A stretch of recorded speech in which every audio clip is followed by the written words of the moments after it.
Prime one, that's him. Scott, thought you thought, but I wasn't born yesterday. All I do is ball. You goofies underestimate. Heavyweight bag, step on your weight class. I done moved across states, blood I can't cap. Strap with it on my pivot, clocking digits. Rock hard and I ain't even in the kitchen. I'm on a mission to move soft, make a thing flip like a moonsault. Keep a switch for everybody through salt. Face froze, somebody check dude's pulse. Is you stepping or stepped on? Wake the game up, make them regret I was slept on. Bogey's world, welcome to a new dawn. Till I move up, I can never move on. Big bread got me bougie past the great poop on. I'm getting over while you busy fighting over croutons. Yeah, bogeyism, a true boat brother gon' get it. All this water got me tripping. Hella fish scale, but I ain't fishing. See I move with precision. When it comes to living, I'm the definition. If I stand for one thing, it's on business. Bogeyism, it just hit different. Yeah, it just hit different. You find my story is all non-fiction. I put my fam before me and I gotta mention. I keep an air fan tone mob a henchman. For you squares, option for opposition. And you ops that get popped trying to stop my ascension. Talking generational, you got my attention. Underworld motivational, you feel the sensation. Try to see how I look, get booked, I'll take it. I was just a crook, all it took was some patience. Now my phone off the hook, I got hella deals waiting. You ain't really made it unless you got somebody hating. Bogey's world, welcome to a new dawn. Till I move up, I can never move on. Big bread got me bougie past the great poop on. Getting over while you busy fighting over croutons. Yeah, bogeyism, a true boat brother gon' get it. All this water got me tripping. Hella fish scale, but I ain't fishing. See I move with precision. When it comes to living, I'm the definition. If I stand for one thing, it's on business. Bogeyism, it just hit different. Yeah.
Big dreams, so we have to pursue. Strapped with a tool, feel the wrath of my crew. Clock sprints when my palms itch. Beat off the hate, going hard in the paint. If your name ain't God, I don't answer to you. Look to me, Bogart's got free. Luckily, I got the answer for you. Seen it trying like a sound. Look young, I got the password for you. In a lace game, smoke a backward with you, smoke a back with it too. Show you how to maintain, so you never go astray. I done laid on the path for you.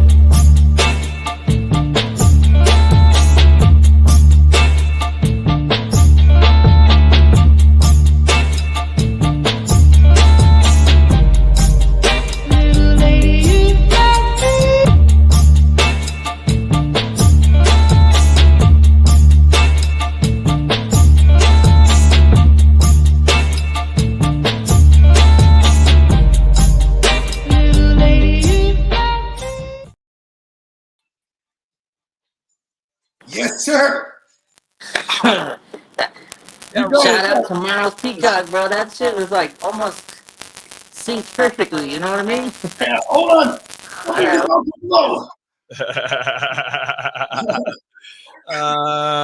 They were here in line though, man. That shit was sync hella dope. Was going on that motherfucker. Oh my mama, that mother, you was riding that motherfucker really like a skateboard though, bro. You killed that shit. Oh my God. Hey, welcome to another episode of Away Yo, Game game On. on. Come on now. Yeah. Happy Friday to everybody, man. Top of the top. Top of the morning, boys. Top of the morning. How y'all doing? Everything good, big bro. Week 3, Jets man. fans should be very happy this morning. Week 3, Gang Green. Shout out to Gang Green and everybody that got they team defense. You might have had Brees in your lineup, 100%. Aaron Rodgers in the Superflex got me 30-something points. I'm loving that, 100%. 'Cause I was used to, 17 points for the first 2 games? Yeah. Hey, look at it. You Oh see that, my God. Patrick Mahomes? Aaron Rodgers remembers how to score big in fantasy. Come on now. Mr. Yeah. Mahomes, where are you at? No, man. And it's not the greatest matchup for him either this week, man. Man, Alan Lazard is outscoring Jarrett Wilson in fantasy points this year so far. Uh-oh. If you look at him last Somebody night, Somebody shit. Somebody bang his. Yeah. I I think it was kid. You say something, Lee? Are you there? Yeah, you good. I think it was kid shit. okay. Oh man. We'll get it figured out. You know what I mean? But yeah, Yeah. Gang Green, they did their thing. You know what I'm saying? Alan Lazard last week was kind of similar to last night. Only thing is he fell into the end zone. So I am still a little weary on Alan Lazard, but he's definitely the number 2 option in the receiving game over there. We seen big BW what you say? Big Mike Williams, man. Oh, Aaron, we seen a little bit of him last night, man. What's your thoughts on Mike Williams last night, y'all?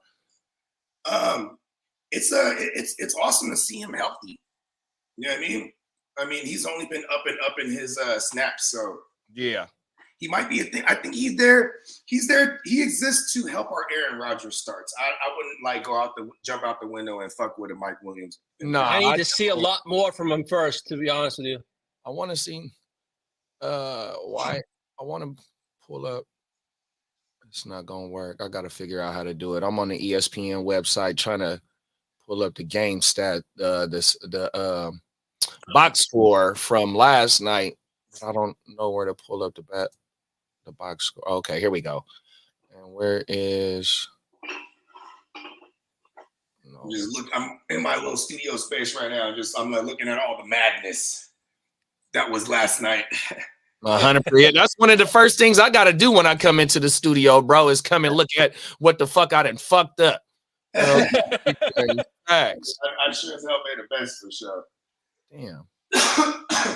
Fuck it, I'm gonna just go to sleeper. Let's shout out everybody in the chat though. Top of the morning to everybody that's rocking with us, helping us start this Friday morning off 100%. We got Big Ant in the building. Top of the morning, man. Hey, Big Ant. We got the Ginger Ninja, aka Morning, Dennis. We got a meal in the building. Top of the morning, my boy. Stand up. Come on now, Big Ant say that song slap, man. Make sure you go download it wherever you get your music from, man. Bogart Scott Free, man, 100%.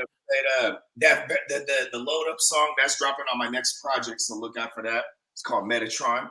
And then that other song with the Fly Miles Peacock animation on there, that song's called Rogues Gallery. It's on the Bruce Wayne album. It's available on all streaming platforms. Let's go. Nice. 100%, man. Go download that shit, man. Support the motherfucking show 100%, man. You support the show, man. You help get this shit pushed out to the masses, man. So if everybody in here, please drop a like 100%, man. Help get this content out 100%. We got Big Derek in the building. Top of the morning, big bro. Morning, Derek. On my mama, you make sure your day go by fast, big bro, 100%. Like, he say subscribe, like, or subscribe, hit the thumbs up for the crew, man. 100%, man. Them is facts. Oh yeah, Derek. Not sure what possessed me to start Hunter Henry versus the Jets. Come on now, me too. Yeah, that was rough. I mean, the 9 targets for what? 9 receptions, 7 targets, 100 and what? It's 11. gonna blow. Yeah, I mean, it's gonna blow. I dropped him this morning. I got Cam Akers. I ain't mad at that, bro. I ain't mad at and Cam Akers. He look like he gonna get all the motherfucking work. No, they say he's gonna start. 100. He gonna get all the work. I don't think they're gonna cut it too much into his shit. And then DP still dealing with a hammy, so it's all. Yeah, so I dropped Hunter Henry and I got Cam Akers. What up, y'all? Is it working What now? up, kiddo? Yes. Much better. There. Yeah.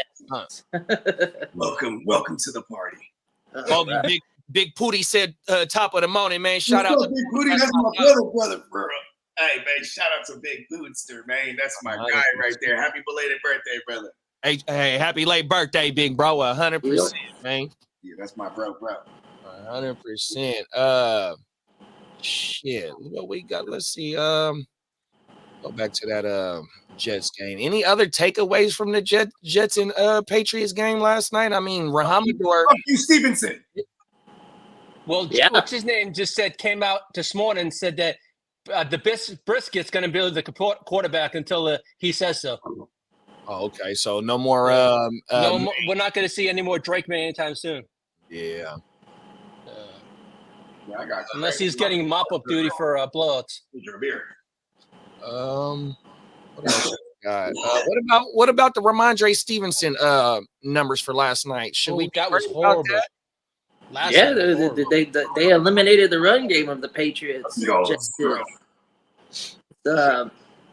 They just totally abandoned it. It was good to see the Jets come out there and do Jets things finally. Yeah. Strong defense.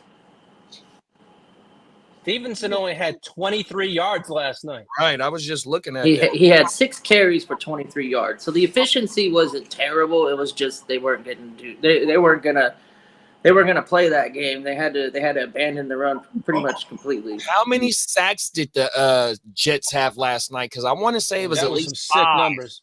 Yeah, they had a lot last night. Donald, shout out to that kid. That's 1, 3, 4. What's his name? McDonald. They had 7 sacks last night. 7 sacks. Yeah, Will McDonald, I think it is. Will McDonald the 4th. They had McDonald had a farm. Chuck Clark had 1 last night. Will McDonald had 2. Oh shit. Quentin Williams had 1. Then you had Thomas and McKinley had a half a sack apiece. Then Taylor had a half, and then Kinlaw had 1. And then Clemens had a half a sack. Amazing. Fucking Kinlaw. Only person you missed was Solomon Thomas. He sucks.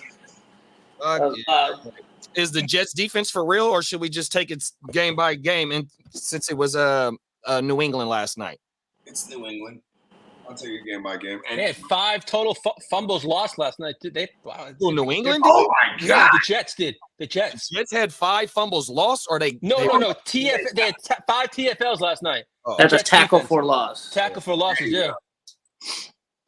Yeah, that makes sense because I saw Stevenson get negative because of getting tackle for a loss.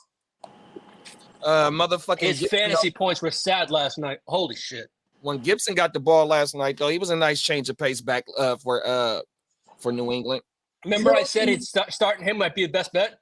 Yeah, here's the thing: if something happens to Stevenson, and it'll be very appealing to play Antonio Gibson because he'll get more workload. No one feels comfortable playing Antonio Gibson. You know what I mean? Not right now. No, hell no. Not right now. And we've seen what he does when he has the workhorse share. It's not very pretty either. I kind of like him as a third down back more than a 3 down back. I'm glad you brought up the snap share, bro. I just got the top. I don't know where it's at. I got the like I did last week with the snap with the snap percentage. So in week 2, 3 RBs finished in the top 12 with under 60% snap share. RB3 was James Cook with a 47% snap share. JK was RB4 with 46% snap share. And JT was RB7 with a 52% snap share. Then 11 RBs finished with a 70% snap share. And we're going to go from 11 all the way down. 11 was Rashard White with 71%. 10 was Etienne with 72%. 9 was Ramondre with 72%. 8 was Brees with 72%. 7 was Bijan with 75%. 6 was Devin Singletary with 79%. 5 was Kyron with 79%.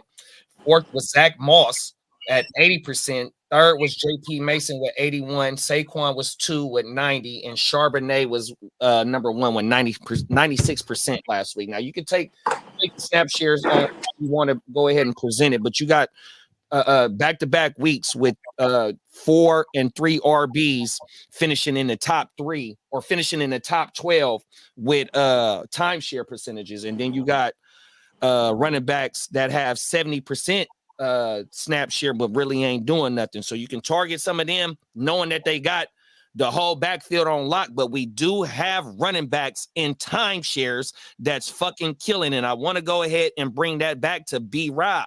B-Rob has posted the RB14 and the RB20 in a timeshare. And last week, he didn't do nothing in the PPR game, but he hit for $1.33 last week, bro. My boy B-Rob is really starting to trend up, bro, 100%. And I'm trying to keep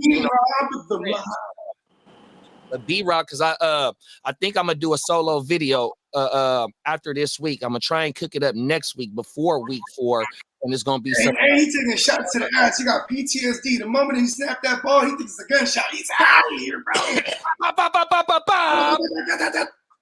Oh, everything. Come on, bro. Shout out to B-Rock the mob, bro. Come on now. And then one more stat that I did was I just did the target leaders, the top 12 target leaders from last week. Neighbors was 1 with 18, Amon-Ra with 18, JSN with 16, DK with 14, Devontae with 12, Zay Flowers with 11, Jamo back-to-back weeks in the top 12 with 11, Nico with 10, Smitty with 10, Debo with 10, DJ Moore with 10, and a surprise guest on the list at 12 was Jalen Tolbert. Where was Amari Cooper on there? Amari Cooper. Cooper. Targets so far. I sent you boys some trade information in the thread. That's to the stats that I got. That's not for the first 2 weeks. That's just week 2. Oh, okay. I sent the thread some trade information. It's very interesting. I'm gonna go pull it up right now. Hit us off with it, Lee, or hit that drop. All righty. All right. What's his name? Hold on. All right. Drop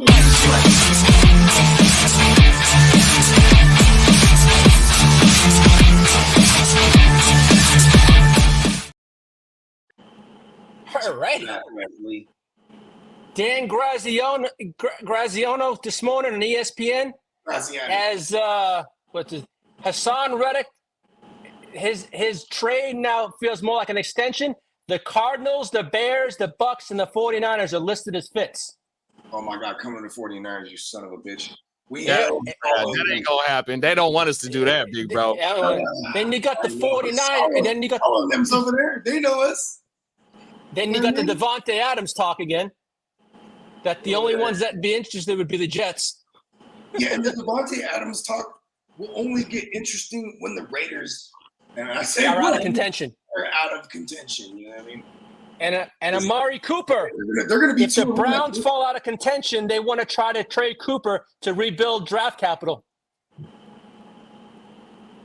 I ain't mad at that. They could probably. Well, I mean, he got shipped to Dallas for a 5th round. Yeah, they're not going to get much. And I think he had like a year or two still left when he got shipped from Dallas to Cleveland for like a 4th or 5th round. That fucking sucks. That's crazy, bro. Yeah, Bogey Maury only had 8 targets last week. He was 17. Him, McLaurin, even Elijah Moore in the same offense as Amari was had the same amount of targets. Godwin had 8.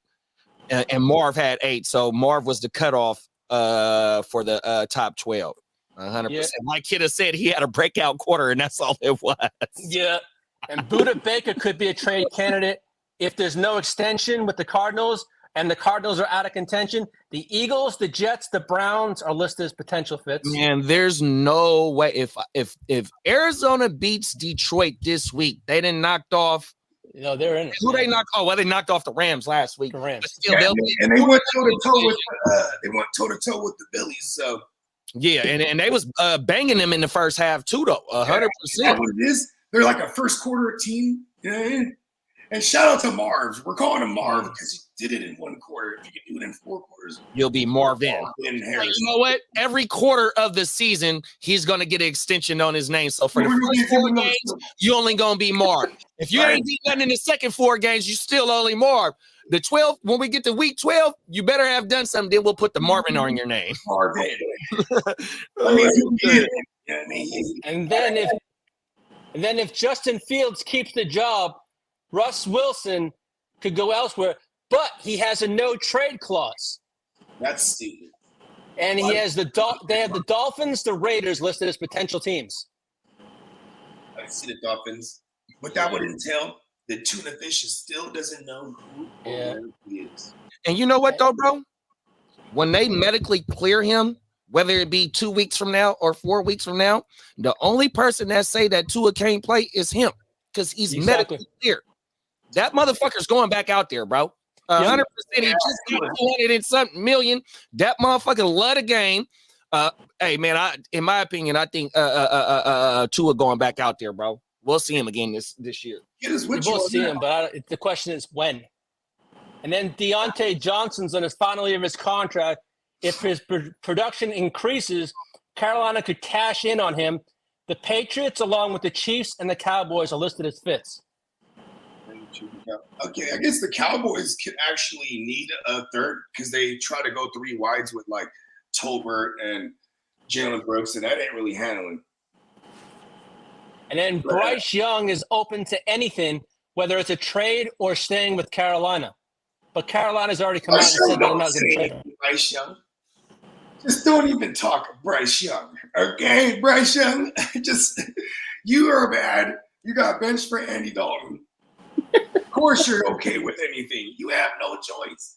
Yeah. And then Zach, my mama Wilson, seems as a developmental prospect and a cheap contract to somebody. I mean, Zach Moss, come on. Fucking Chase Brown is way more explosive. No, Zach Wilson. Talking about Zach Wilson. Zach Moss. Yeah. Zach Wilson. Don't ever bring him up in the news again. Unless he's fucking MILFs. Yeah. It's Justin, Aaron Rodgers, and Zach Wilson's mom. That's funny shit, man. Zach Wilson. That's some funny stuff. His mom's eye. Yeah. And Tyreek Hill met with the police officers to avoid distractions. I guess he met with local police chiefs to discuss how he was treated. No, that's prototypical. The police chief called me. So the actual police chief was out the country on doing some police type work, like a convention or some shit. But the acting police chief, when that shit happened, he called me the next day. 100%. Yeah. Now there's some news on Tua here. They're saying for now, medical decisions have become the main focus for Tua during this time on the IR after his latest concussion. All parties will move toward the eventual business decisions to be made, mainly business, not him playing. They're to worry about the business decisions. They were signing his hospital release, and they gave him a pen. He signed it with his right hand. They're like, "Oh no!" He's not the same. They're like, "Oh, he's not the same." He woke up a right-hand man. That motherfucker woke up. He woke up from a left to a right. He's fucking stupid, bro. That motherfucker is fucked up, bro. You know who or where you are, bro. He woke up a right-handed guy. He woke up with a right-handed. Hey. I'm just saying. Oh, my mama. I like this, what Emil said. This is a damn good idea. Trade Bryce to the Rams, Stafford to the Dolphins, and give Panthers a second and a third. Oh, that was who was that? That was on 2 days ago. Someone proposed that trade on one of the shows. But what I would do is I would keep Stafford, though, even though if they're not in contention this year. Like I said, we can't never count out Les Snead 100%, and I don't think Matt Stafford is done. Les Snead, someone calls me and they go, "What's up with Stafford?" I go, "I mean, nothing." Right? If they say it's the Dolphins, that would entail. See, this is where like some of these moves won't be made because the Dolphins are probably not in it if they lose, like if they go 0-5 while Tua is on IR, right? That would probably mean like, hey, we don't even need to bring you back, Tua. Get some rest. Right. I don't think you're trading for nobody at that point. You know what I mean? If they win out this 5 weeks while he's on the IR, then the conversation starts becoming, is Tua coming back? Then it would be Tua coming back. You know what I mean? Yeah, but the other Exactly. question would be too, though, but we also seen it like how you just proposed if they do win and Skyler is balling, we seen like coaches have to have that decision. I got my backup and we rolling right now, but here come the starter. He back healthy. Do we go ahead and make that switch? 100%. I mean, Oh, with the hot hand? Huh? Tua comes back is playing, but like, does he come back, right? I mean, 5 weeks is a long time. 5 weeks, yeah, you ain't lying. It's a long time, so he should be ready. But like the fact that it was 3 times on nationally covered primetime games, you know what I'm saying? Just that's the optics of it. Like to me, in my opinion, of course, that's the optics because of what the NFL has covered up with the concussions, them getting sued and getting put on blast for hiding what they knew about concussions. And now that they're trying to put these fucking extra helmets on and all types of shit about safety, of course they're looking out for the players, but also it's optics as well. You know what I mean? So my thing is, if Tua is medically clear, bro, we're not done seeing him because he's a gamer. You know, that's what they do. They play, bro. And bro, if it's not like a leg injury or you're throwing shoulder and shit like that, where it really. Ooh, I'm a doctor. Oh shit, here we go. Let's get it. Oh my mama. Bogey and his Dr. Bogey.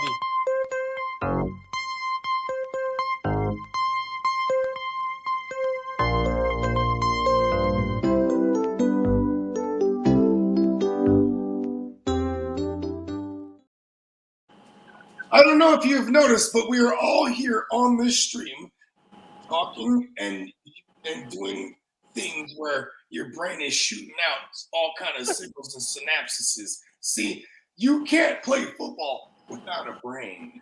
Oh, see that? You can't be a signal caller if you don't have a brain. We only get one. When's the last time you heard about somebody getting a brain transplant? Never. Oh, no.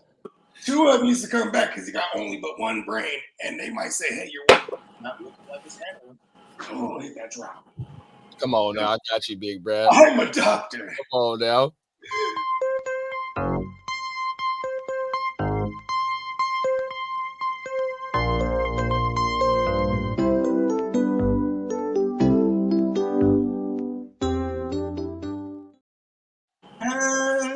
Let's get it, bruh.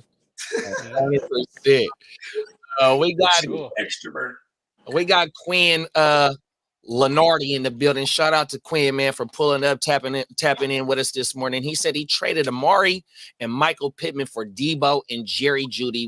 Amari is on my bench. What you think about Pitts and Amari? They looking terrible, 100%. And they're getting the targets. The shit's just not connecting. 100%, but you traded for Debo that you ain't gonna be able to play for the next maybe 2 to 3 weeks, maybe 1 at the best. I doubt that. And then Jeudy and Amari looking all right now. All right, I got some fantasy news for you right now. AJ Brown has not been ruled out for the Saints game. All right. Starting with Seattle. Raheem Mostert is unlikely to play now. He is doubtful.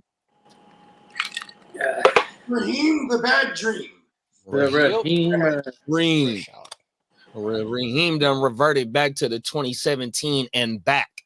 No, excuse me. 20. I guess you could say 20. For the last 2 years, he's been all right. So 2021 and back. Yeah. Where he's missing half the fucking season. Everything. Right? Anybody? Maybe. Tino woke up righty. That shit is 100% funny, bro. Oh my mama. He said he woke up what? No, he was talking about like how you said Tua woke up right-handed. Oh yeah.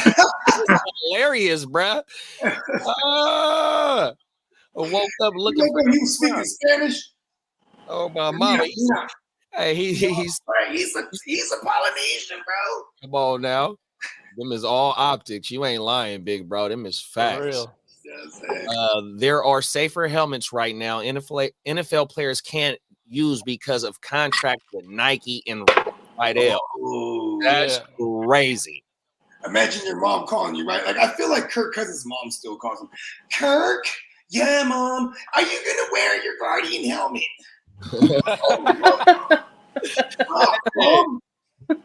Do you think we see the Guardian helmets next year? Yeah. Well, you can wear them You already. can wear them right now. I know this Oh, player's you mean like wearing them, but do you think mandatory? it's mandatory next year? But that's the thing, Well, though. that has to go through the Mandatory in practice, I think, for some squads. They make It used everybody to wear be. them. It used to be you had to be uniform with your team. So like if you did anything obscure, like different cleats or socks or take your shit a certain way, like you used to get fined. So they're laxed on all of that now, including the fact that they're giving you an option for fools to wear different style helmets. You know what I'm saying? Because they look at Tua and they go, damn, man. Damn. Yeah. Tua fucking the game up for everybody. Whole game up. Exactly. Well, Dude, Tua's going to have a he's different not kind of coming helmet in now right-handed. with more padding in it.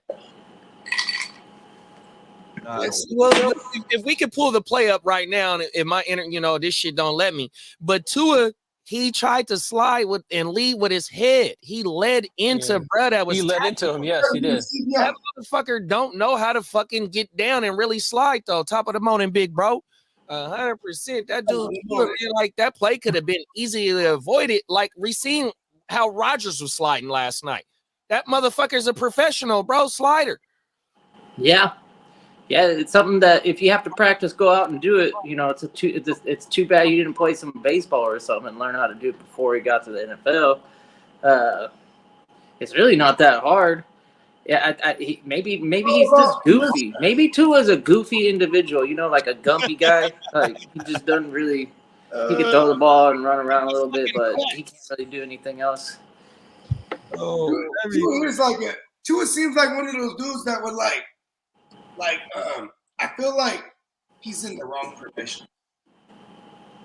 Like he's supposed to be like working at like one of those like aquatic sea what do they call them? The theme parks, like SeaWorld. Like I feel like he would work at SeaWorld. Move, man. He's with the sea, just training them. 100%. Yeah. Tino said facts. Bogey Ocho got fined for not having the right shoes on like every other game. 100%. Ocho was that dude. Hell yeah. Give a fuck. Like remember he'll pop out like the goddamn or him or what's my man TL to pop out like the Sharpie. Oh my mama. Oh yeah. That's an inanimate object. Hey, you gotta remember Joe Horn had one of the best ones though. That boy had the motherfucking cell phone in the around the goalpost in the padding, bro. That motherfucking score pulled out that phone. Hey man, you better call some help. They can't stop me. Let them know. Yeah, that was federal. I like that. Steve Smith Senior, but he just jumped on. He got on his ass and started like he was in a canoe. Oh my mama. I'm like, yeah. He said, Yeah. For real, right? Yeah. That's action though. Well, I mean, look at week one. Remember Tyreek scored and he had the handcuffs on. Yeah. That That's true. was so perfect timing right there, man. I gotta give props to Derek Mascara.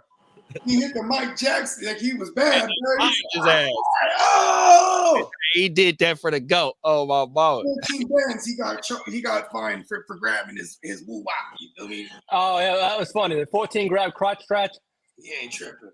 Hey, Tino is a fool. He said he's a professional slider is the hardest thing ever spoke. He's a professional slider. You ain't lying, man. Slider. He's hitting, bro. Hey, he's going into all the Best Buys, all the Targets, and getting all the electronics that we want. He is a professional slider. Yeah. Oh my mom. And he's shooting all the ops for me. 100%, bro. I wonder if we see this week in Carolina, we see Leggett actually get some deep balls from Andy Dalton because he wasn't targeted at all last week. Yeah.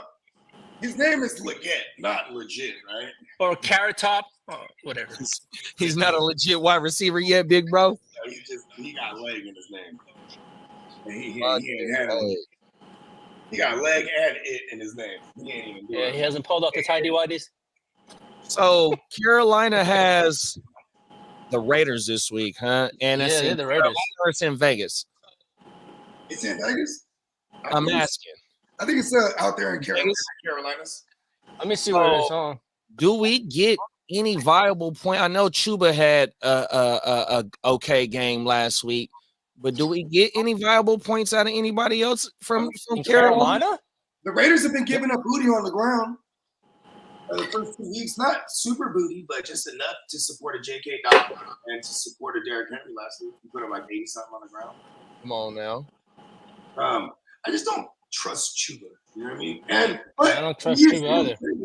He is in play here, a flex-worthy play because it is Andy Dalton, somebody who will actually get him a first down and extend at drive. Yeah, it's in Vegas. It is in Vegas. Okay. Oh, it is in Vegas. Okay, so we got to have It's in Vegas. Yeah, it's in Reliance Stadium. Yeah. It's in Vegas. Yeah, that's the thing.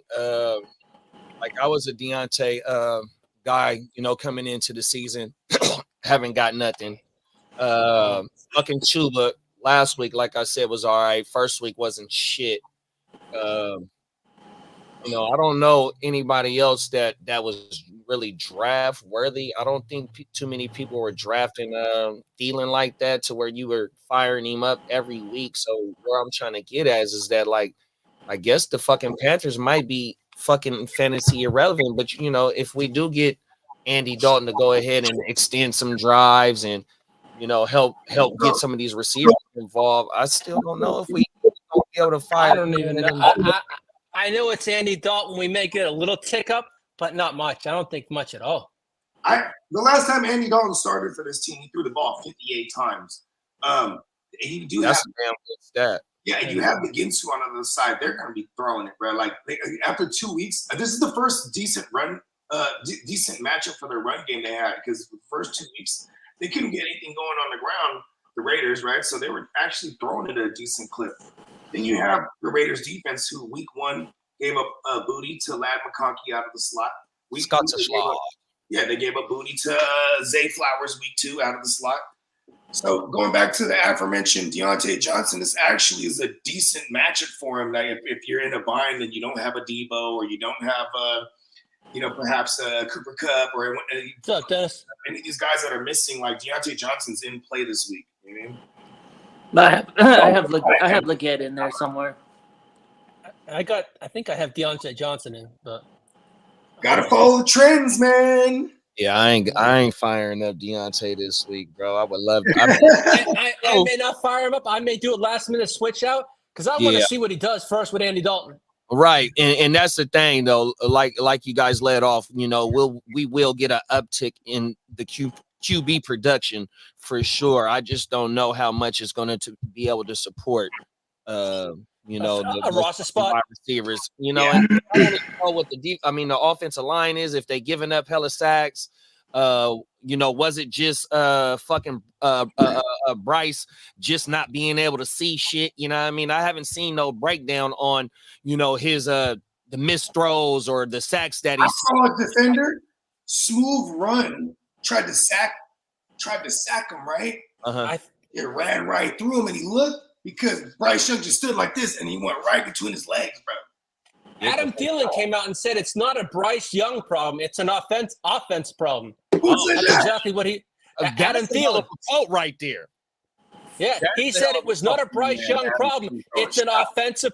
It's a Carolina offense problem. That's the issue. Hey, do you got to pay for PFF? Yeah. Yes, you do.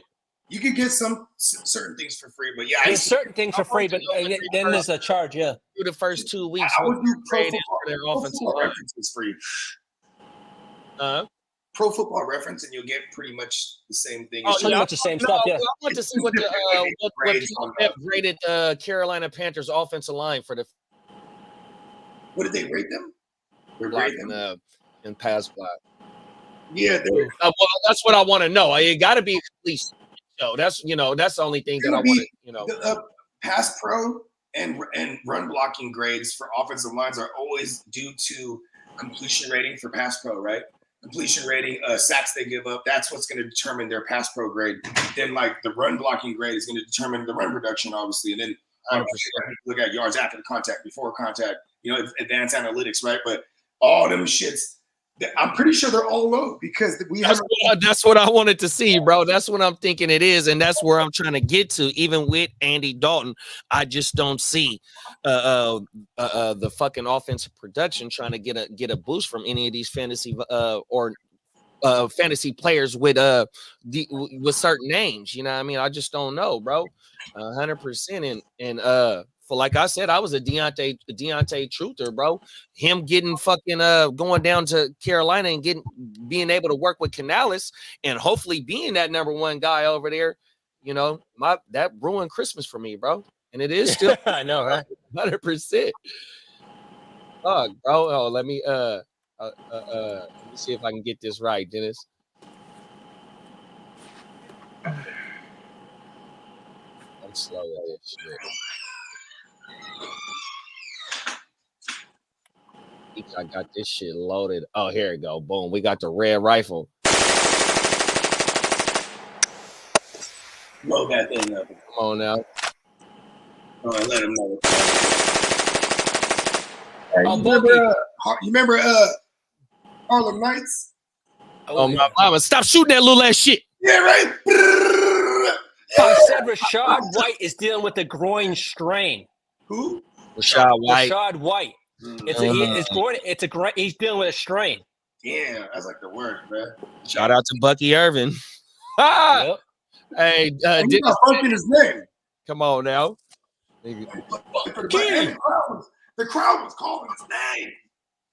You remember when it was Randy Orton's son, Kyle Orton, or a brother for the Broncos, and that after one game and they didn't win, they just every time he was out there, they were calling for Tebow. They're calling right now, bro. They don't want the fans don't want to see Rashad White. Flip him if you got him right now. It's going the wrong direction for that kid. Yeah, it's definitely looking like it ain't right for it. Yeah, and they play in the Broncos. This is a good matchup for our running backs. Like they're a soft matchup. Like they should run all over them cats, bro, or them horses. How many cats do we have in the league? 2 Panthers and Jags. I think so. Birds, a couple horses. Oh, what are the Bills? Like a carriage? That's what they are. Yeah, I think so. They're a horse carriage. They're not even a horse.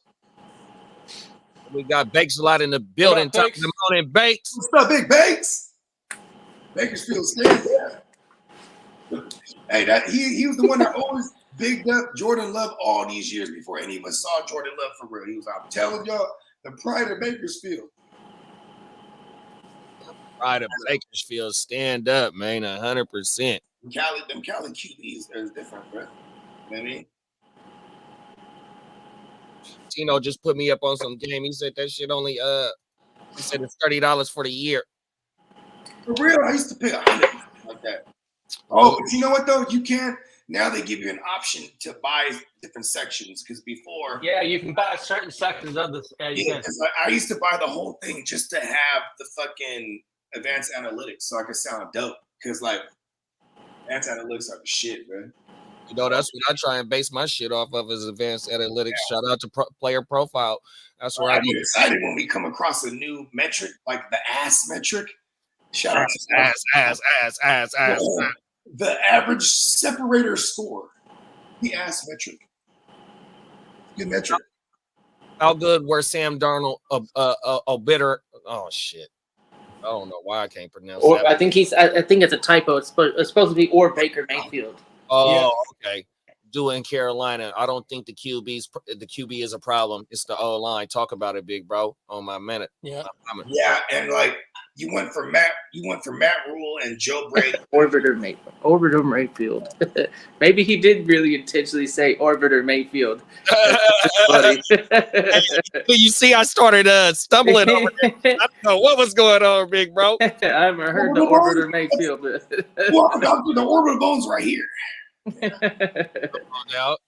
We got T Money in the building rocking with us on a Friday, man. Top of the morning, T Money. He said, you gotta be teed up for the money. You feel me? Shout out to T Money.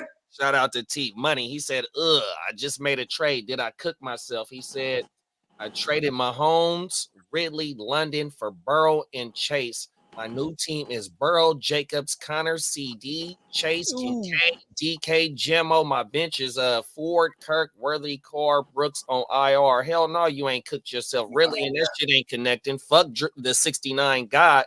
And you just came up on your stack, and this might be the week they break out. Yeah, they're playing Washington. That was a good trade right in time before. That should be a good one. The games of Burrow in a row. Everyone's like Burrow's back. You know what I mean? I mean, he did dye the hair blonde. 100%. I need him to come out through this week. I know that. Yeah, I'm with you, T Money. That was a damn good trade. You ain't cooked yourself. Stand up and take a bow. You know. The Ginger Ninja, aka Den, said, "Nah, it's three cat teams. It's the Lions, the Panthers, and the Jags." Oh yeah, the Lions. Everything. That's right. You ain't lying. There's actually the Bengals too. Here we got another one. There go 4 of them. The Bengals. 100%. Bakes a And lot. you have one dog team, but they call them the Browns. Come on. Bakes a lot said facts. I have Jordan in almost every league. That's my boy Blue. I traded Kid of the world for him in my boy Blue and everything in 100%. That's right. Nah, Dan. Hey, you know, sometimes like Bogey said, the dyslexia kicks in, big bro. Oh my mama, you ain't got nothing to worry about. Oh, everything. I'm fried permanently, bro. 100% burnt out. I'm fried to the butt, like I ain't gonna lie. I'm trying to tell you. Oh my mama, man. Look at me now, world. Come on now, bro. Facts. Let's see what else we got. Let me pull up my little spreadsheet and see what we got. All right. For the IDP owners, Antonio Winfield Jr. just got ruled out. Antoine Winfield. Make sure every time you address him, you call him Antonio so we can get the same exact correction from Kidda. Gotcha. I don't mind being corrected. It's fine. It's all good. I just have to find a way to give him a hard time. Jordan, his dad was a guy too, man. Yeah, come on, he was.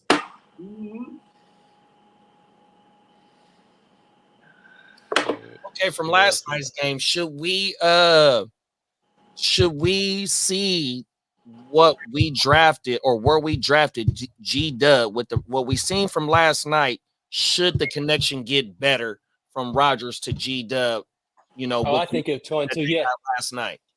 Yes, I think it's going to. Week 1, the Niners game plan to take away Garrett Wilson. He actually got stopped at the 2-yard line at one of those screens. He could have scored a touchdown, and it would have been a different conversation than last week against who did the Jets play week 2? Tennessee. Yeah. He was dealing with Jerry Sneed pretty much the whole game, who definitely shadowed him. And Rodgers is smart at this point in his career, like he's always been. He's not going to force it to a guy that he doesn't have the trust yet. He clearly doesn't have the trust yet, because with Devontae Adams, he's never covered to Rodgers. You know what I mean? When it comes to Rodgers looking at Devontae Adams, he's never covered. He's getting the ball where it needs to be, good ball placement. He doesn't have that yet with Garrett Wilson. I would look at the schedule, because every time Garrett Wilson is he's being covered by one of these legit corners, it's going to be a lackluster fantasy game. You know what I mean? Yeah. It should be better. He should build the trust more. I mean, he definitely trusts Alan Lazard. You know what I mean? Alan Lazard actually went on one of those ayahuasca trips with him. I ain't gonna lie, that matters to me. They're ayahuasca bros. That's some damn good bonding. Yeah, that's true. That's some damn good bonding. Getting together. Some interesting facts about Antoine Winfield Sr. He has the second most tackles by a defensive back in NFL history. And he's one of 4 players to ever go more than 600 tackles, 65 pass defense, 15 or more interceptions, and 10 or more forced fumbles. Wow. And his son got the big old bag. Yep. His son he is his father's son, Anton Winfield Jr. Maybe not like that. Well, he's got a long ways to go. He got a long. Senior played 14 years, so they don't make him like they used to. Yeah, Antoine Winfield though, as a career, he's one of the baddest motherfuckers so far. But yeah, definitely a different era with their pappies played. You know what I mean? Mhm. Okay. So what about? Man. So that G-Dub shit, I'm trying to go through the numbers. Who do the Jets got? 26 targets, 15 receptions. That's a great ratio. Yeah, no, he's starting to trend up for sure. It's taking 60 yards, 57, only 33 last night, but last night was his first touchdown. 100%, bro. GW, I think he gonna start. We're gonna start seeing. I think we're going to see more of an uptake in his production. Yeah, I think so, bro. Let me go to the Jets schedule. Yeah, I mean, look at that. 26 targets. He caught 15 of them hoes. That's 70%. So he got PS2 next week. They're at home versus. No, they're playing the Broncos. Yeah, and they're at home. The What Jets. it's worth, G-Dub. I guess, yeah, that's going to be a bad matchup. They got the next 3: Denver, Minnesota, and Buffalo and Pittsburgh. Their next 4 games. And Those are some tough matchups. So far, I know, that is. Buffalo has been erasing number ones. Week 1 they erased Marv, and then they got another game against New England week 8. So yeah, that's four division games in the first 8 weeks. They erased Tyreek Hill in week 1, or week 2 also. New England week 3, Buffalo, Denver 4, Minnesota 5, Buffalo 6, Pittsburgh 7. Those are all terrible matchups for Garrett Wilson. This is shout out to Cuzzo Kev. This is probably why he probably took a gander down the road and was like, all right, I'm going to move him. Because especially with the emergence of Braylon Allen, if they can really control these games with a double-headed backfield, yeah, they're how many shootouts will they actually be in? Like last night was a poor example because they just blew out shootouts. Let me see. And this week or next week they're playing the Broncos. Is Bo Nixon them just gonna all of a sudden be them dudes? I don't think so. You know what I mean? The only shootouts I see them having is basically with Houston, Arizona, and possibly the Bills. Houston, but see, here's the thing: Houston, Derek Stingley, Arizona. That's a good matchup for number 1 wideouts because they haven't really been shutting those guys down. So, but yeah, looking on the schedule, he got phenomenal cover corners, corners that'll shadow or play man and press and all. And that's JD. Tino says he has PFF. Is there anything you need to look up?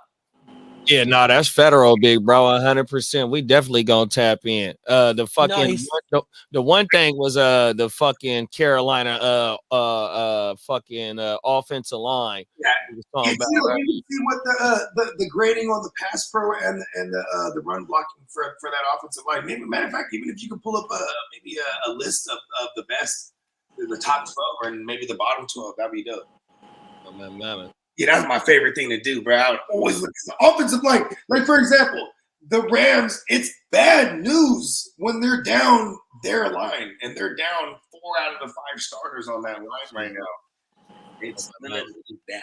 But to double back to the Jets, though, in the Aaron Rodgers and GW connection, I think as the weeks go along and the practices go along, that their connection is going to get better because he's been heavily targeted. And even though he might have some bad matchups, say what you want to say, like how you said about him and Devontae being always open as the that shit it's gonna start to get better and better. And the placement on the ball last night for the touchdown was so ridiculous. But also the athleticism and to be able to for GW to turn his body and get that motherfucker and to think to get the ball over that fucking pylon, man. I'm telling you, I think that shit. I love Devontae Devontae Aaron Rodgers because you get there on the 2-3 yard line, the 1 yard line, like you think they're gonna run it.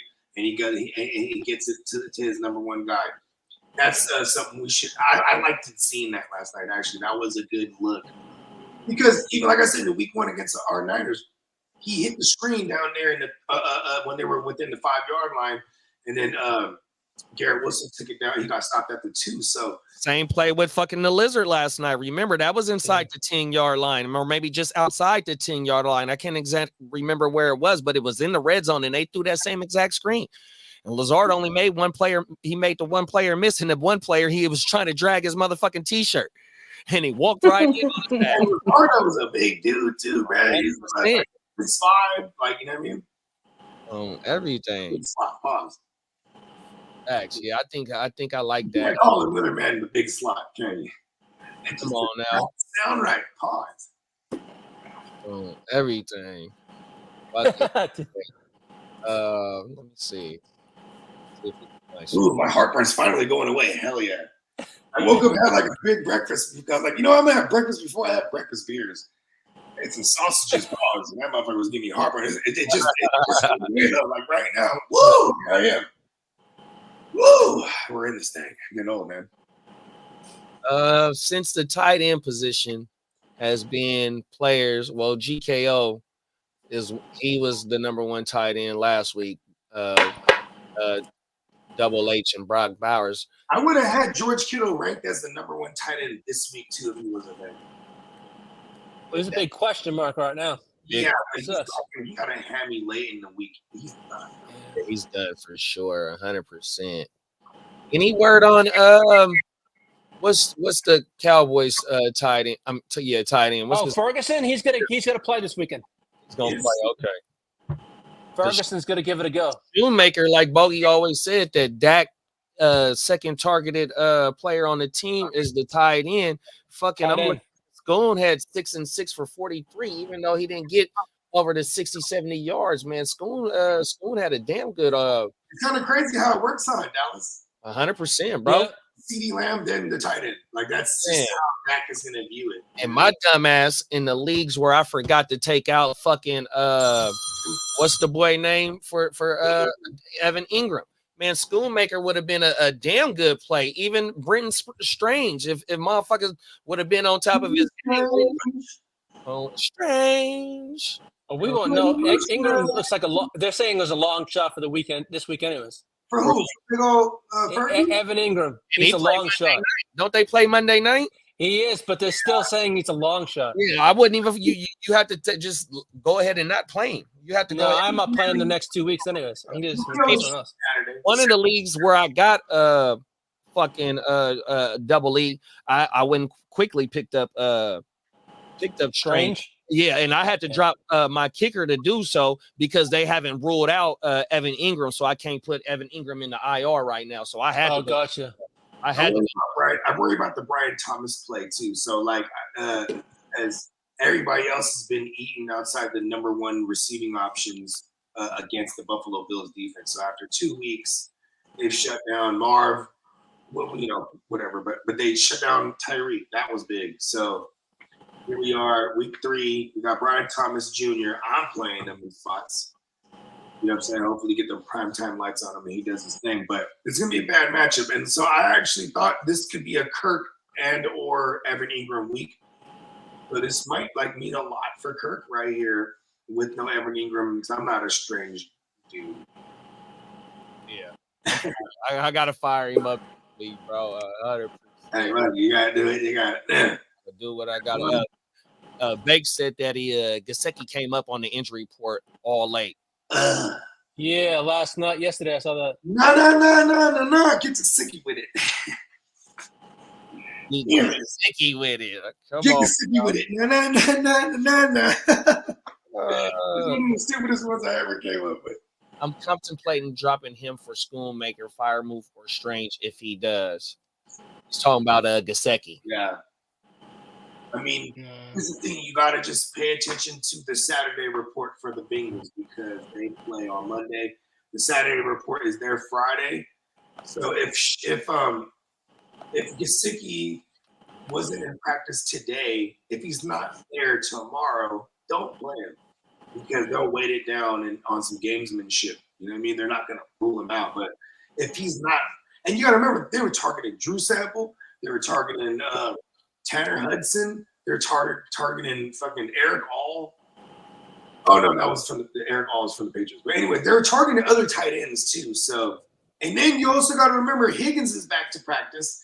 If he was back today, if he gets a full go tomorrow, he's probably finna make his 2024 debut, and that's gonna hurt everybody. The Yoshis, the Gesicki's, all of them. Basically, any of your pickups are going to be hurting for the Bengals. Yeah, Yeah. so I mean, the shoemaker, I guess you just but it looks like Fergie's pacing to play. So, Tino said Nick blocks like Anador. Zach Bolesta said the loud music. Is it okay now? Let us know I now. hear nothing. we had loud music. Oh, you probably talking about the drops or something? No, I hear nothing at all. Where? Let us know what's going on, Zach. Z Smitty in the building with us. Top of the morning, Z Smitty, man. He stayed up on us.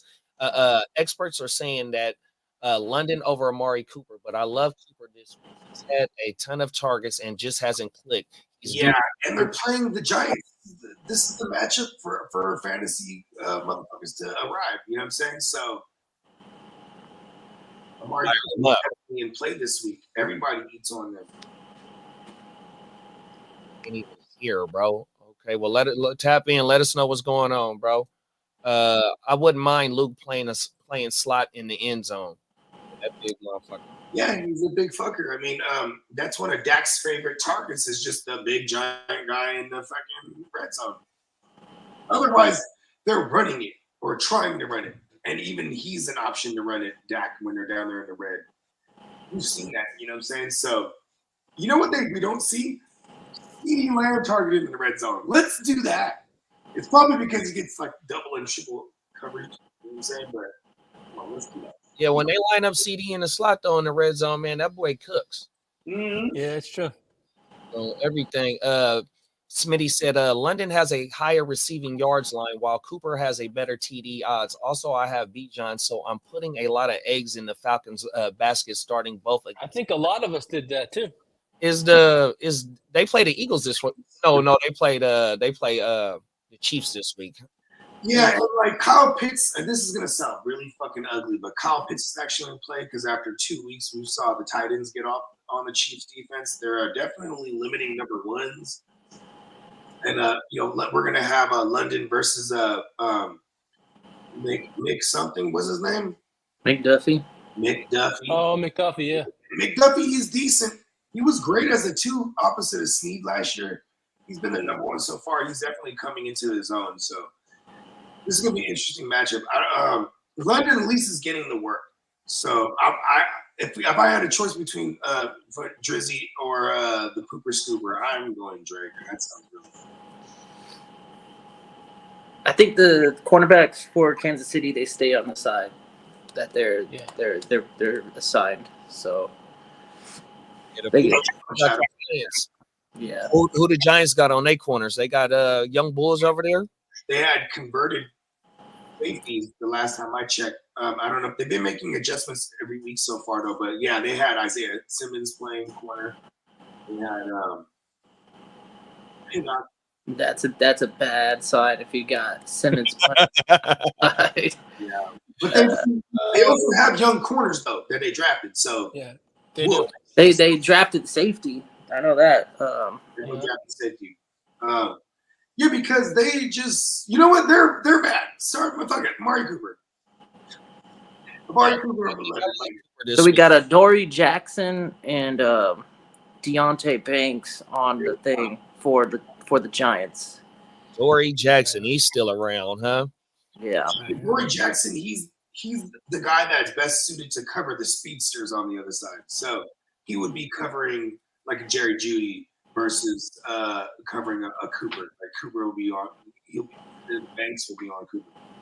Yeah, their backups though. Is it still like Isaiah Simmons and like Pinnock? Well, Simmons is backing up McFadden, and then they got him as a linebacker again. Dang, they've been moving him all over the place.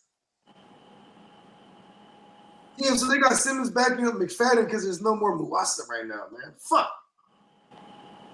Excited for that kid. Pause. The Ravens Muwasa is backing up Okereke this week. Okay, so if I don't think he's ready to see the field. Yeah, but I don't think he's ruled out yet.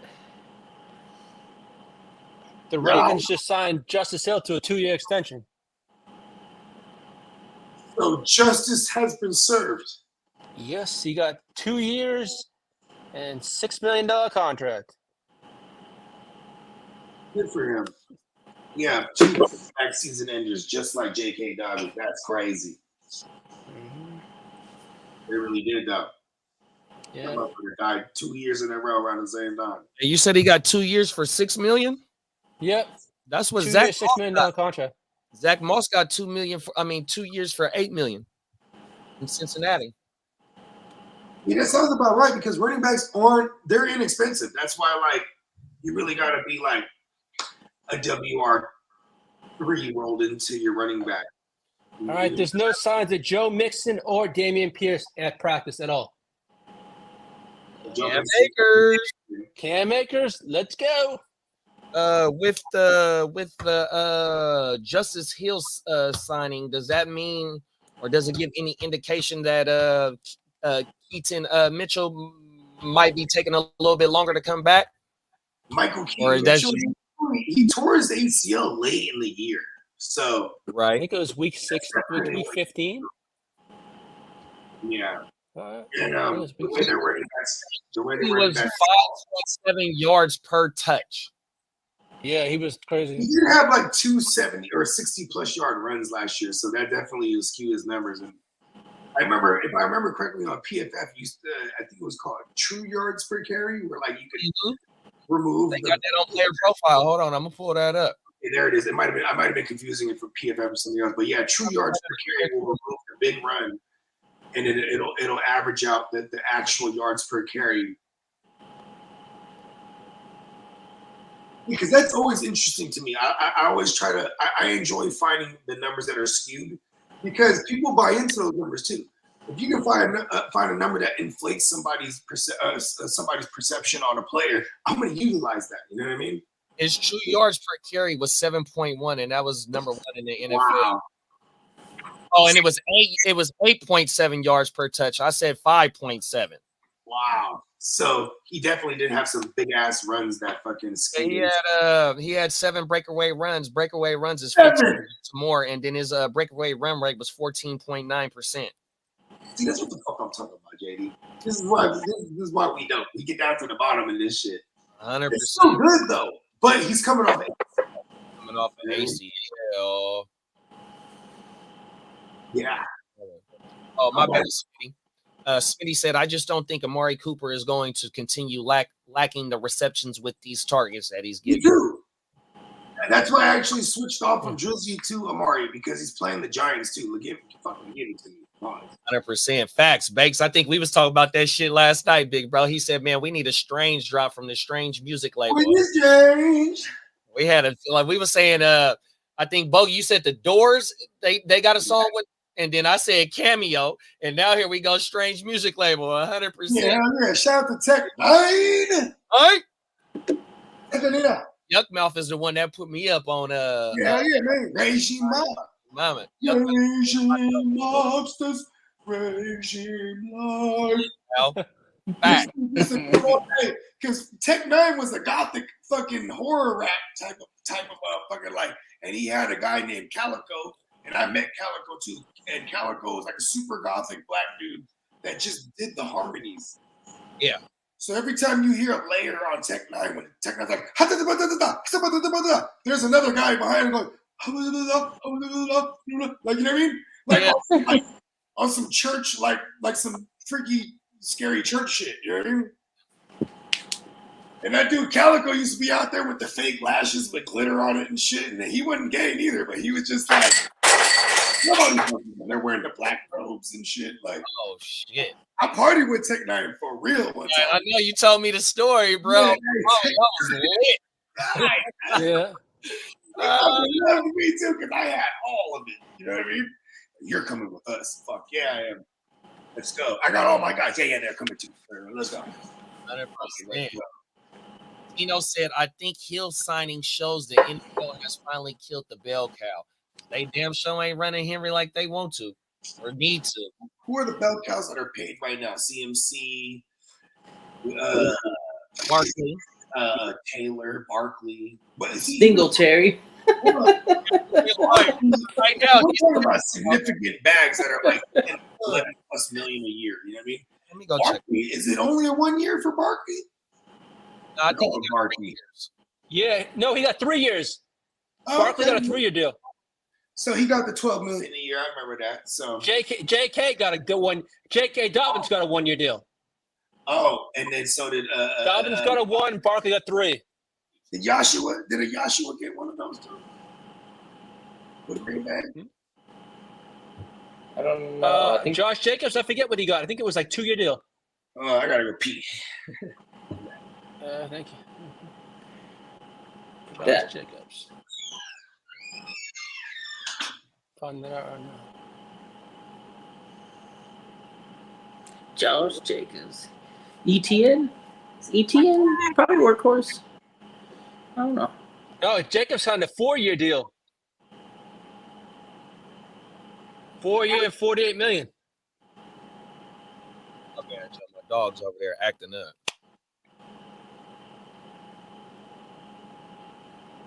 Okay, hear me out. Should NFL running backs be allowed to take Go ahead and let them shoot up on everything. You already devaluing the running backs, that's for sure. You don't want to pay them. Go ahead and let them bring something else to the table then.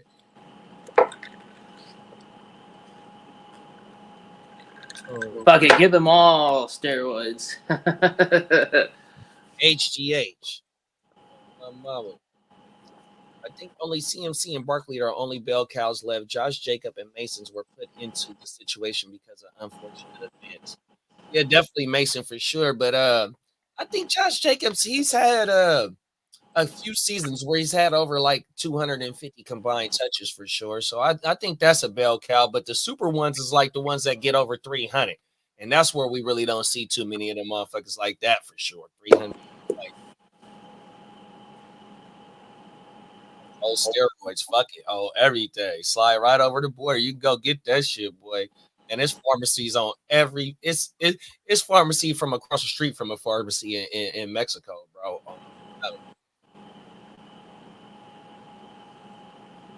Out there. Then somebody brought up the shit about Kobe when Kobe made Kobe rest in peace when he tore his, I think it was his Achilles, and he went over to Germany or Switzerland or somewhere and had that type of surgery. Oh yeah, I think he went over to I think Switzerland. I think it was Switzerland. Yep, But he had that the plasma stuff. it was better. Yeah, it better was the plasma. on everything. He showing the hell did go over there, go get that surgery to get back. Everything. Yeah, let's go. Let's go. I can I just want to go through game by game and just say any Hell yeah. relevant players. Okay, You goddamn right. That's a good idea. facts. Smitty let us off with between the New York and Cleveland game about Cooper. Y'all got any? Y'all want to say anything else about the New York and Cleveland game? Oh God! What, the Giants are gonna get their asses kicked? I think Foreman is lightweight in play here. Deontay, like if you're looking for like a fucking fringe flex. Yeah. Because I think Jalen Ford is good to go, right? But he did get banked up and like Yeah, Foreman's carries have been going up the last 2 games. I saw that. And he's more Nick Chubb-esque, if you ask me, like build-wise, like he's the bigger bruiser in between. You know, why you got Jalen Ford, he's the stretch wide zone run guy to the outside if need be. You know what I mean? Because they would try to do inside zone runs with Ford, he was getting crushed. So then last week they're just like, "Fuck, you get in there, Foreman." You know what I mean? So that's just one of my takes. I don't have any Foreman. I'm just throwing it out there for people that are wounded. Say you had a Jaco, say you had a Joe Mixon, you're waiting down. Maybe that's Foreman's out there, pick them up. You know what I mean? That's a damn good take. Yeah, I have Mostert, so I have to put Donta Foreman in there today, so I don't forget. Now that we know Mostert's not going to be playing. Yeah. That shit is crazy, bro. Moster's out. Moster's out. What about What about JWJ in that backfield? Is he out too? I think he's still questionable. It's the question. Yeah, that's right. And so we know that. Well, let me see what A-Chain snap share was last. Jeff Wilson Jr. returned to full practice today. Okay, there we go. Because I was about to say, because we know that A-Chain definitely needs a running mate. Was it going to some more? Will we see a little bit more of Jalen Wright, or would it be JWJ? Yeah, so that means is. Hold on, am I like good? Yeah, you good, bro? Okay. That means it's really for that backfield as far as anyone behind A-Chan, because A-Chan finna get it all, bro. Like, they actually are giving that little fucker. He's a wee little man. They're giving him all the work. And he's kind of game script proof, because if he gets in a negative game script, they're gonna throw him the ball. So maybe if they can't get things going on the ground, you'll see some JWJ. He can pass, bro. A-Chan can't. A-Chan can just get in the way. I guess that's good enough for pass. Why don't you stand right there, let him obliterate you? Give that QB one more second. He had a 62% snap share last week. We got all the work. And yeah, actually 62. Yeah, that's what we want. In 50 plus in the world of committees, right?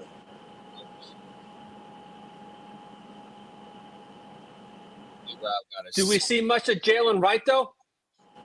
If JWJ, we're talking about JWJ right now. Yeah, because it showed already. Everything. What was that? The night that Tua got hurt, wasn't it? Oh yeah. Yeah. I think there's really much of this year. Let's see what else we got. Green Bay at Indianapolis. Excuse me, Green Bay at Tennessee.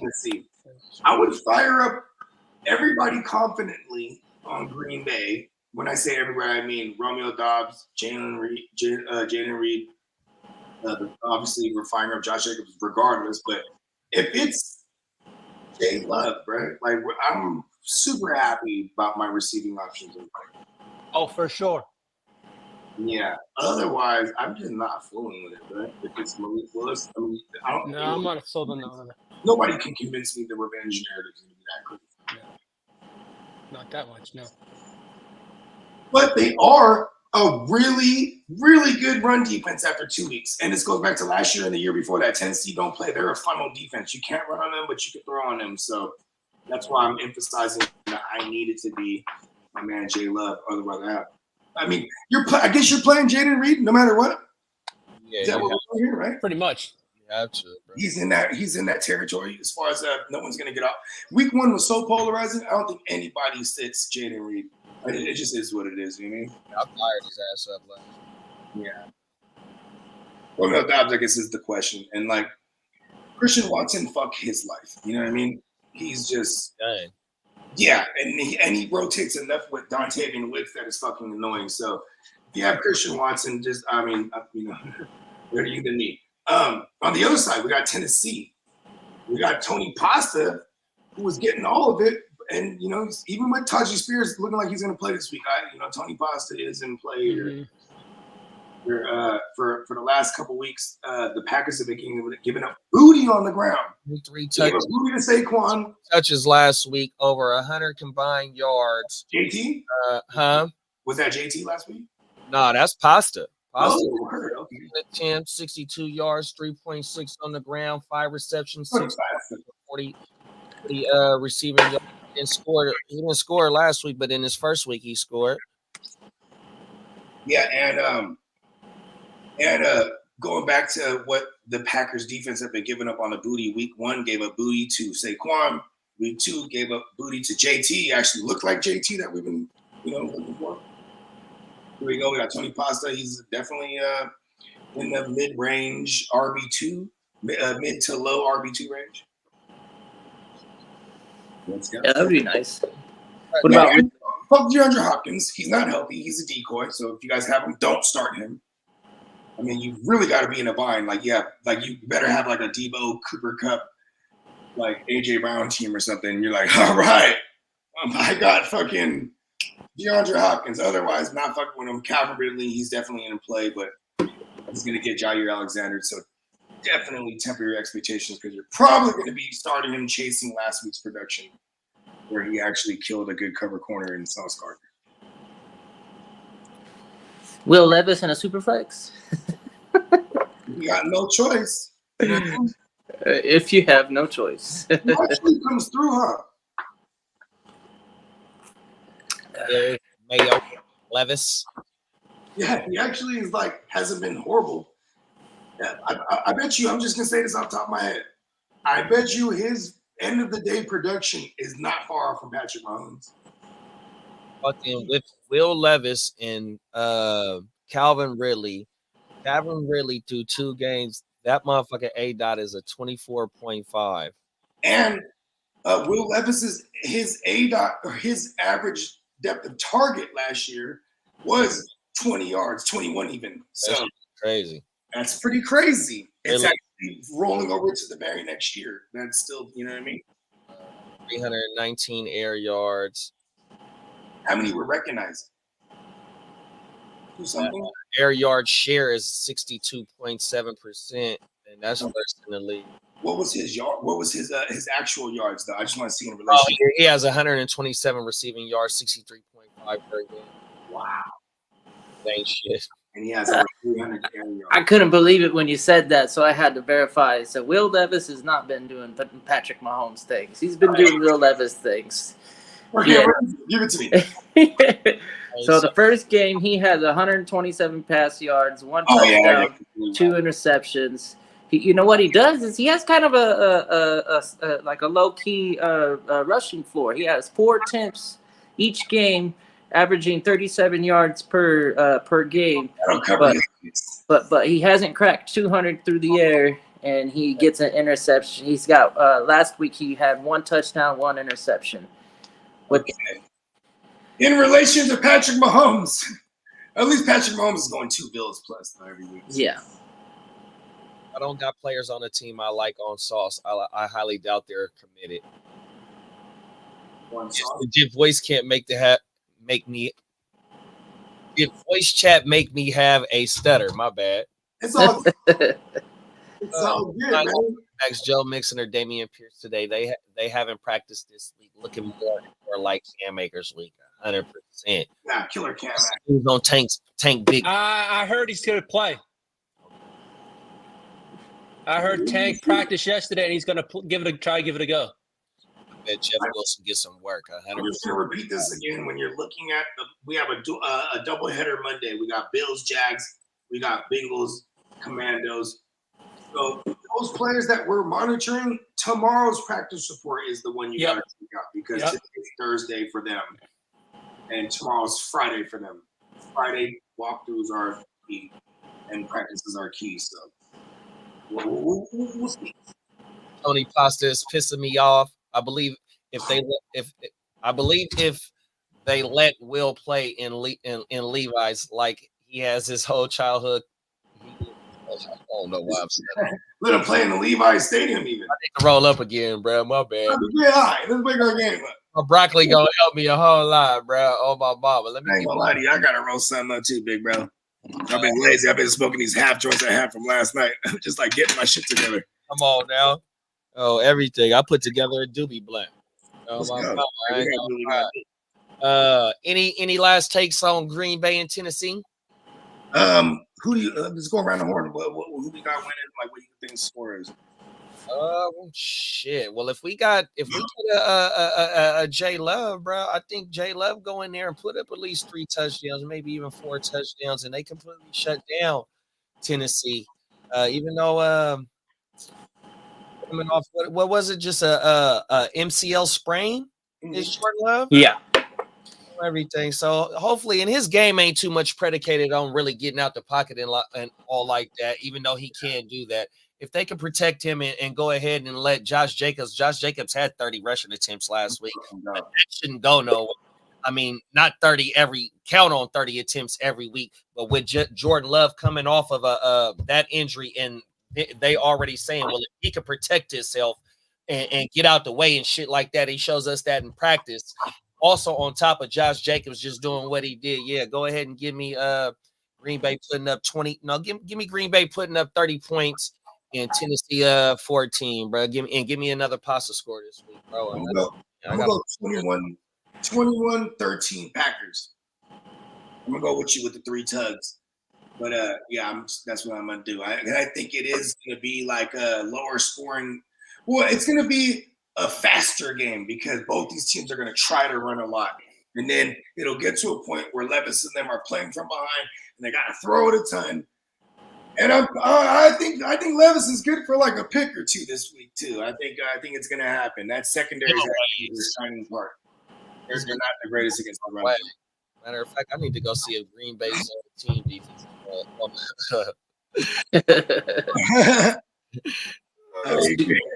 Green Bay should be available. No one really rocks the Green Bay. I'm gonna ask y'all right now. So I got Houston versus Minnesota in the slot already, just based on what Minnesota. I'm just doing that, bro. I'm just doing that. Let me see if Green Bay's on there, and then y'all tell me. Oh yeah, Green Bay is on there. So should I run with Houston or Green Bay this week, bro? I'm doing the Houston thing. Houston. Yeah, Houston. Just play the good defense at that point. Because then, if that's the case, and we're streaming, I'm just always finding the best matchup to stream for. If I have something like Houston, I'm just playing them because they're going to get turnovers. They have two of their corners right now are number 1 and 2 as far as completions let up and completion grading and catch percentage, all that shit. They're shutting things down. How about them Chargers? Are we thinking that the Steelers gonna do much?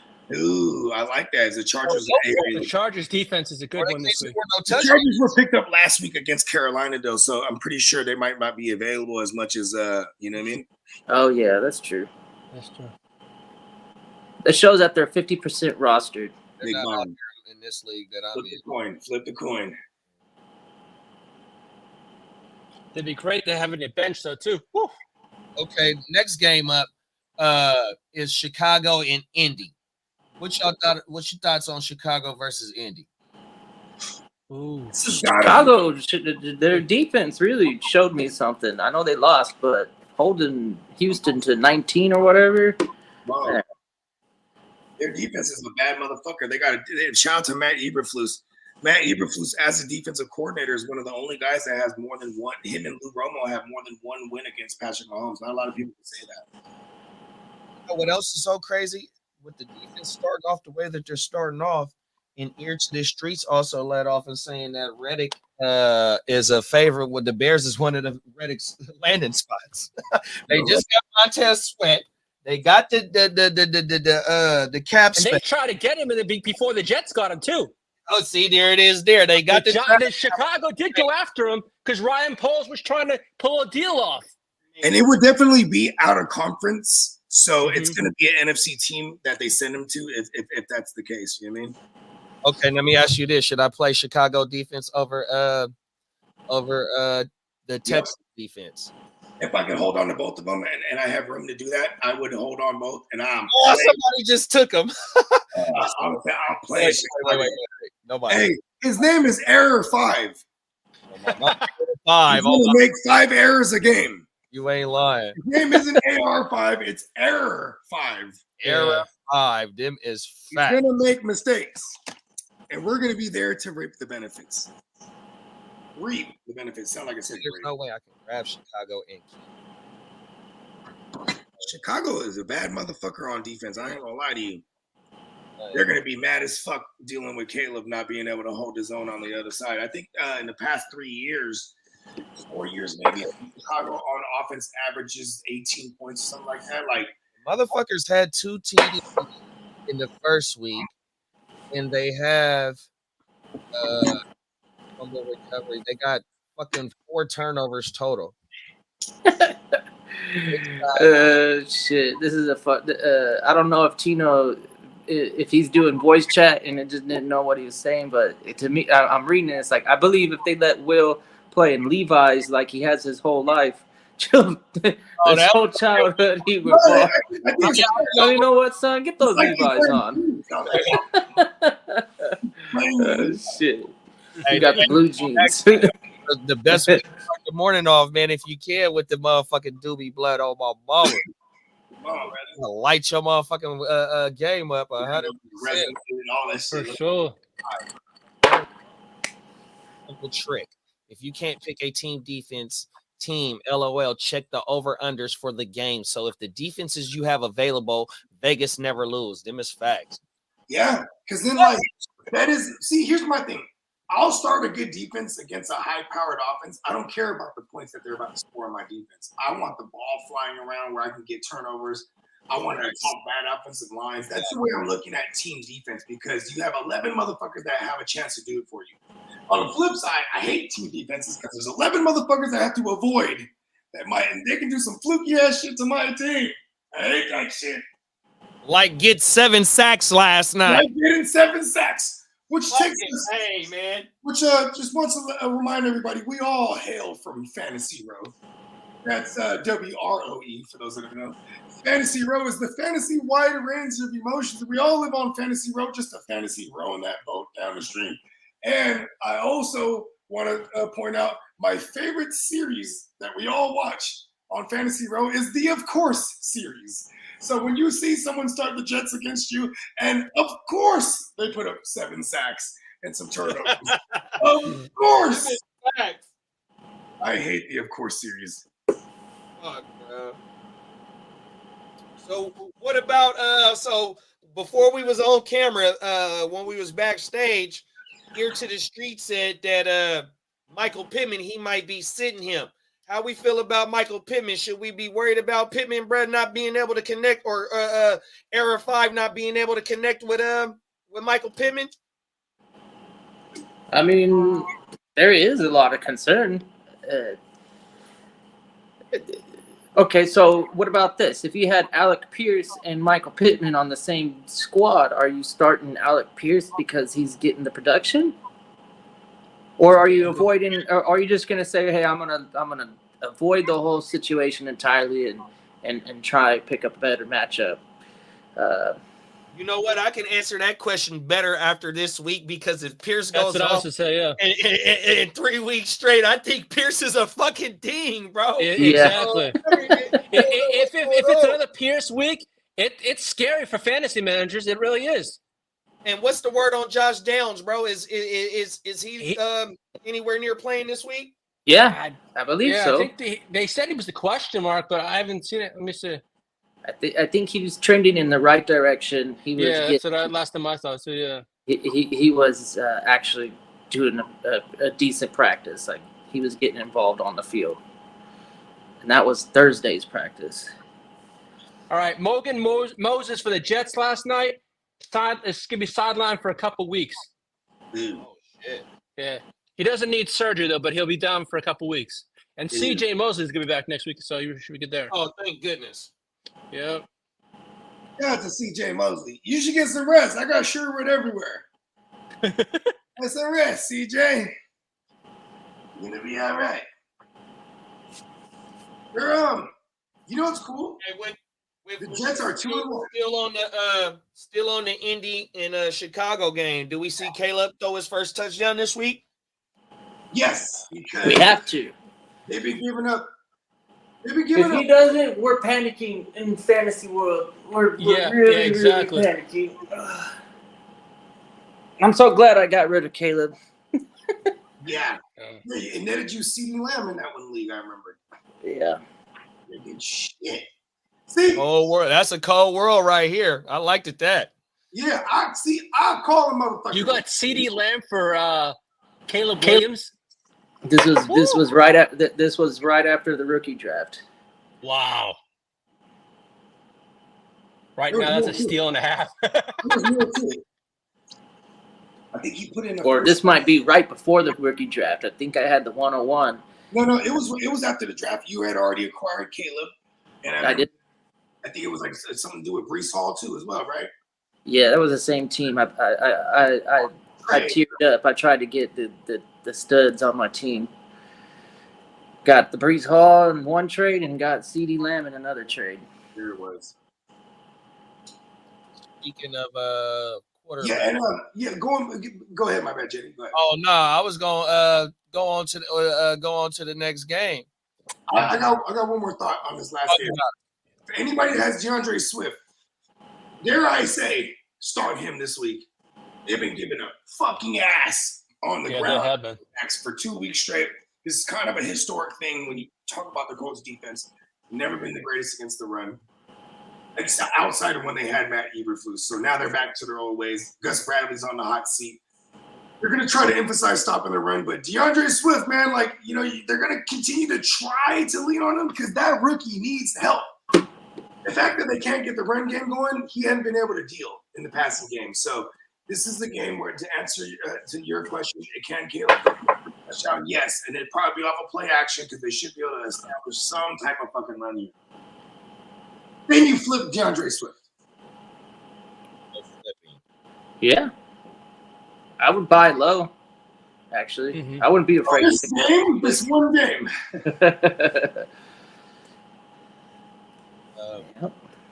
What y'all think about Safe Space Sam having Houston come in? Since we was just talking about I think he's going to get ate up. That pass rush is going to get to him at least a few times. Oh my God. We have quadruple revenge narratives here. We got Daniil Hunter, revenge narrative. On the other side, Cashman and Oh, yeah. Cashman. and Grenard. Yeah. Revenge narratives. Yes. Sam Darnold. I can't stand that guy. He keeps proving me wrong. Come here. Bless you. Thank you. Yes, bless his all. Blessing in disguise having J.J. McCarthy get injured in preseason. Oh man, I know. Yeah. He gets forced into the Drake May situation. He just doesn't get the reps in practice. But these Texans are not playing. What did Sam They Darnold are sign? A not. 1 year deal? Was it a 1 year deal for Sam Darnold? Yep. 11 or something like that. Oof. You know? And imagine if they extended him. They were like, Yeah. let's I know, check on a couple more years. We've seen this before. Do you think it could happen and then trade JJ? The Magic No. Man. They're not trading JJ. No. They haven't even been able to see what he's got. No, Yeah. exactly. It boils down to the example I got, Ryan Fitzmagic, when they had Tua over there, and then he went and had him like get in there, Magic Man, and then he did his thing, and they're like, you know what, sign him for 1 more year. You know what I mean? Yeah. And that first 2 years of Tua's career, he's fucking lucky he had the Magic Man there. You know what I mean? That helped in Tua's development. Like, Sam Darnold is not the guy that helped develop JJ. Sam Darnold's here right now talking about, I'm trying to be a guy. still trying to secure a spot for his Yeah. Fucking crazy. 100%. I Yeah, respect what? He's like 27, maybe. Yeah, He ain't old. Oh, he's trying to pull a Ryan Tannehill. He's having a Ryan Tannehill. Tannehill won the dude in Miami after a while. He wasn't really the dude. They wouldn't fucking want him. He couldn't stay healthy. They traded him to Tennessee. And this goes back to the debut episode of the Playmakers in 2019. You guys can go find it on YouTube.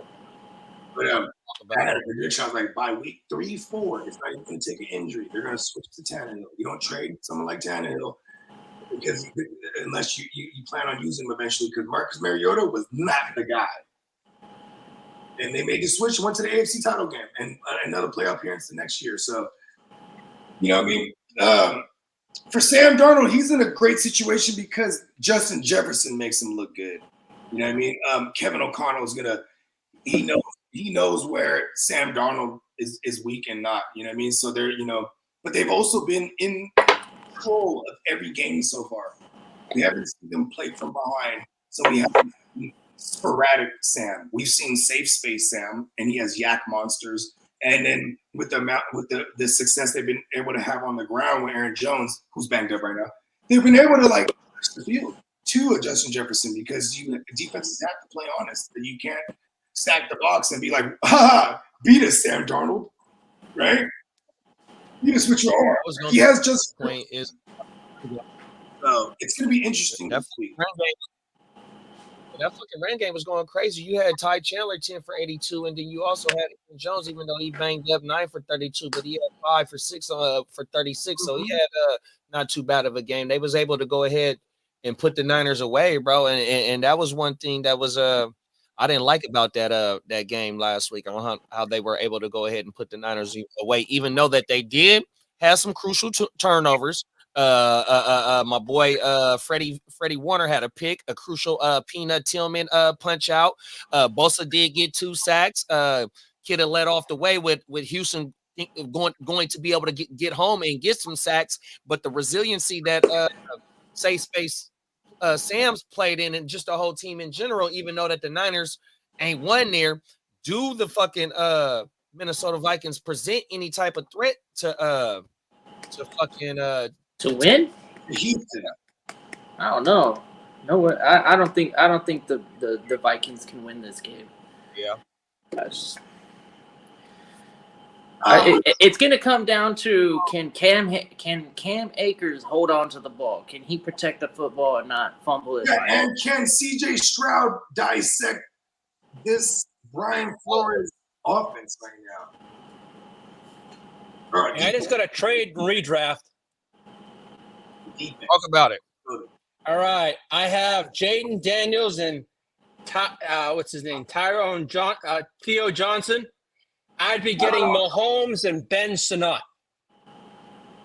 Say it again one more time. Out and Theo Johnson. Right, I have Jaden Daniels and Theo Johnson, the tight end from the Giants. I would get Mahomes and Ben Sinnott from Washington. I'm doing the Mahomes, yeah. Do it. Mahomes right now. I know a lot of people really love the And Herbert's my freaking other quarterback, too. Mahomes. So that means I'd have Herbert and Mahomes. Oh, you're gonna sit Herbert. You know. Well, I know it's Herbert sitting. I was going to play Daniels this week, anyways. I'm Yeah. like, Shit, I'd have no quarterback because I don't want to play Herbert. Shit. Yeah, And you said this is a redraft league? Well, hold Yeah. on. This is one of my keeper leagues. Sorry, it's my keeper league. Oh, Okay. My keeper league, yeah. One of my keeper leagues. Because, let's see. Tino got a damn good topic. Who's the most legit team, the Saints or the Vikings? I say it's the Saints. it's because they do have a good defense on both sides though too. So, and both these teams, this is a good topic because both those teams have been highly efficient on offense. We haven't seen them overdo anything where we could have a lot. Like they're giving us very little and making the most out of it. You know what I mean? Like, it's fucking crazy how both of them. Do what? 19 times last week? That was Darnold, yeah, and then I think I fucking, threw like 13 last week. I think Carly threw Carly threw 16 times last week. There you go. Like that's gotta. I mean, they're playing Philly. If Philly can make it a game, we're gonna see Derek Carr. Okay, how about this? This is how Derek Carr would turn back into a pumpkin. Is he gets behind in the game. Like they've been playing ahead of these games. These first 2 weeks. Yeah. Derek Carr's entire career playing from behind is when like you get that Derek Carr like we all laugh at. You know what I mean? When you're, if it's a tit for tat game, you know what I mean, it should still be good. But if the Eagles are running it up, this is the perfect time for the Saints to meet the Eagles too, because they might be without AJ Brown. You know what I mean? I would say I'm still sticking with my answer, the most legit. Yeah, and the Eagles, they definitely need this win from the way that they showed how they melted down on Sunday. Drop under 500, perhaps. Right. To a team that they might need, if they get into the postseason, they might need to go there.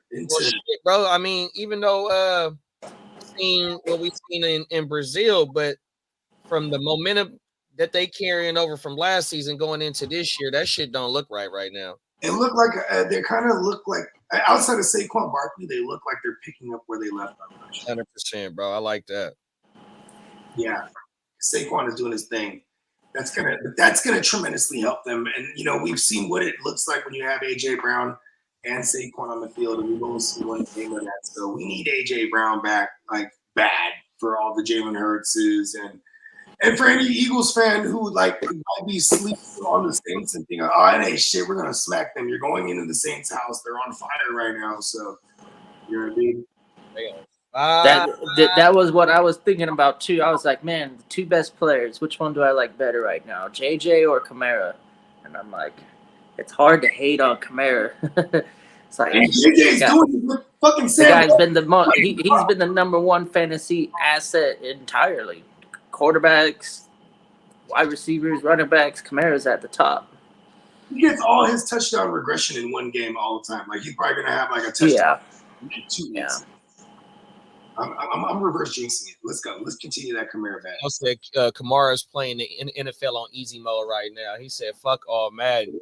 Yeah, he looks like a video game. Exactly. Facts. We got man. You had the page. Oh, go ahead, my man. Oh no, for sure. We got Stephen Greer's in the building.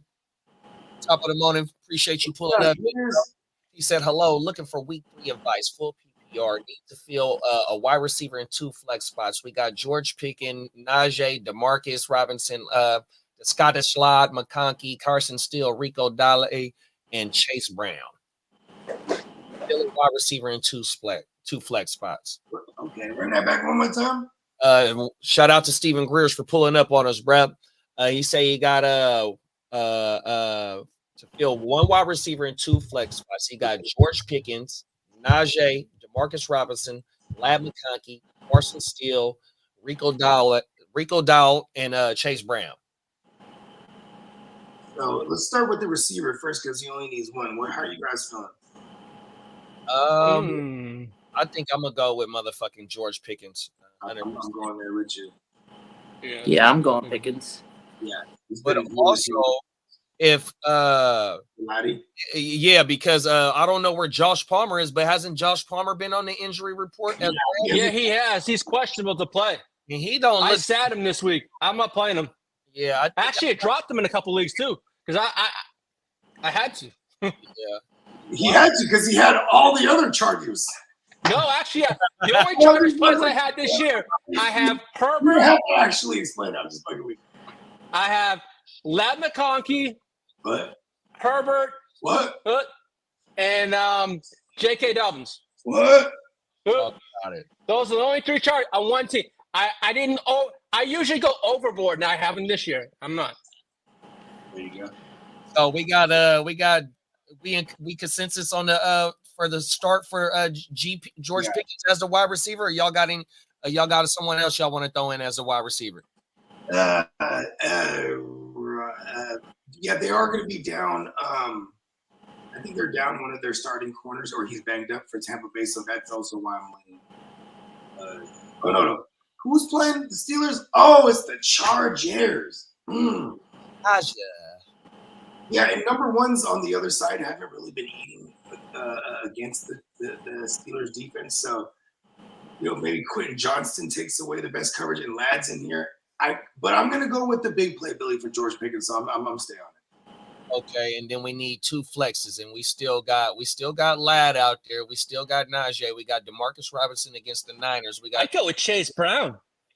Go with Chase Brown in there. You know what? I love Chase Brown, but he's going against Washington. They're giving up lots. Yeah, but like he's been all Zach Moss. Yeah, it has to right there. Yeah. Carson Steele is one of my running backs. Carson Steele, yeah. You want to put Carson Steele as one of the flexes for him? Yeah, I'm gonna do it. I would do Najee and Rico. That's Najee and Rico. Yeah, Najee and Rico. So actually, the flex to me is between Rico and Lad. That's because I'm gonna play Najee and Steele. What's the word on Zeke? Oh, he's a bum. He's a bum. He bum. Hey, go find a Rico drop one time for us. Let me get the surfing on him. See, that should be at the top. I think he just. It might be like a Suave or something, like a Rico or Rico Suave. Just my luck.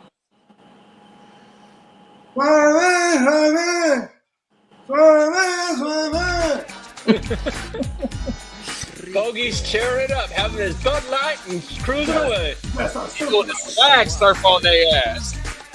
Gotta get the swag surfing on. Bogey, you're just missing your surfboard. You're all set. You need Peacock to get you a hallucinatory surfboard. So Steven, we gonna go George Pickens. We gonna go Kidda said Najee.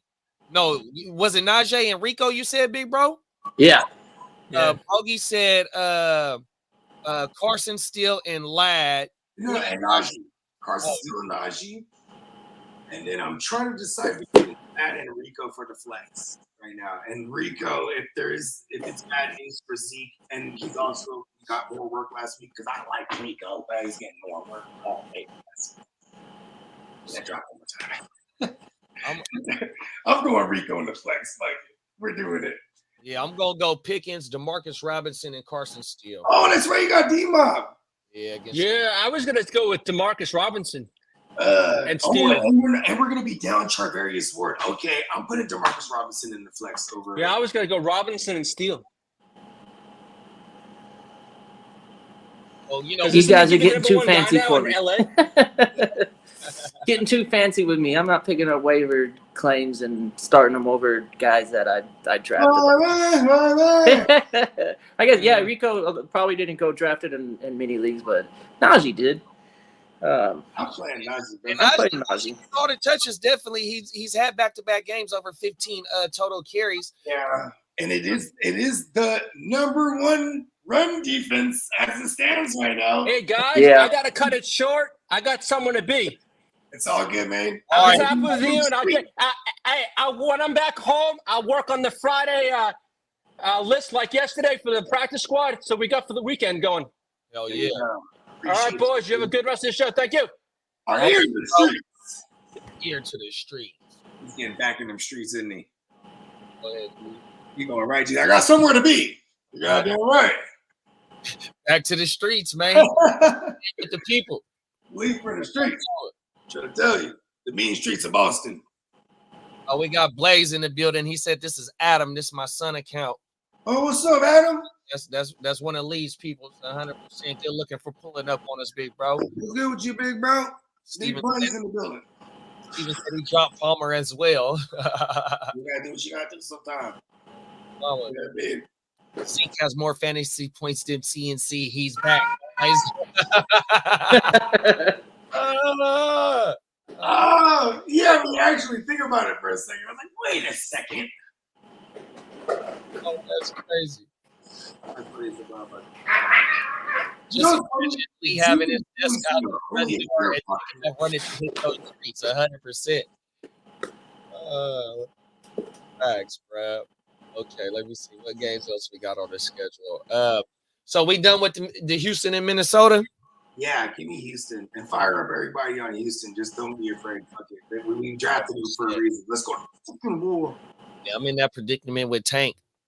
Well, everything. I'm firing him up again this week. I got to, bro. Hoping that shit. I had to finally make the decision. I had this one team that was loaded with receivers, and I was able to finally convince myself that I'm sitting Dell and starting Godwin. And I've been playing Godwin on every other team but this one, and I couldn't come. Godwin winning his name. Right. Yeah, until he shows me that he really can't sustain this pace, then he's staying in there. He's a must start for me. Chris Godwin is a must start for me. As long as he's healthy, because he's matchup proof in that system. They got Liam Combs over there, a product of Sean McVay, and they have Godwin playing the Cooper Kupp role. Let's fucking go. Yeah. Tell me, it's a bargain Cooper Kupp though, because instead of getting like the 12 to 15 targets, he's getting like the 8 to 10 or whatever it is. You know what I mean? Yeah. First week 8 for 8. Second week it was 7 for 8. Oh shit. Okay, so he's been steady around 8. So he's actually and Baker is peppering his motherfucking ass. Yeah, out of everybody else, right? Man. You know, I'm worried about Baker this week. Not worried about the matchup at all. Just worried about it not being like a crazy productive game because that game might not be as competitive with Bo Nix on the other side. And then the Broncos defense gives a hella ass on the ground. So like they might just run all over them with both White Boy and Rashad White Boy and what's his name? But Kept their foot on the gas against Washington, though, bro. he's not white by any means either. His last name's White, so he's Rashad White Boy. That's my nickname. The white boy. Right. That's what Rick Ross called Drake. The white boy.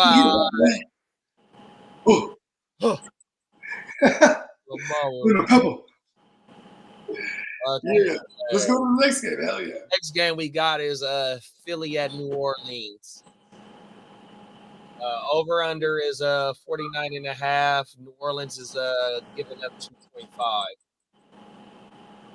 Damn. So they're still not really respecting New Orleans like that as far as who's coming into town. Right? They're not even giving them the field goal. Usually they give you the field goal if you're at home, if you're that good. But this is how Vegas views them. I like the Saints in this game at home, like I just said. And you're firing up your Rasheeds and Olave. This got to be the game right here for Olave because, you know what I'm saying, the ex-receivers have been killing. I mean, London just killed them. 69 God. Facts. London just killed them. In week 1, Dobbs did his thing. He had a poorly thrown touchdown pass. If he would have caught that, that would have been 2 weeks in a row that an ex-receiver did their thing.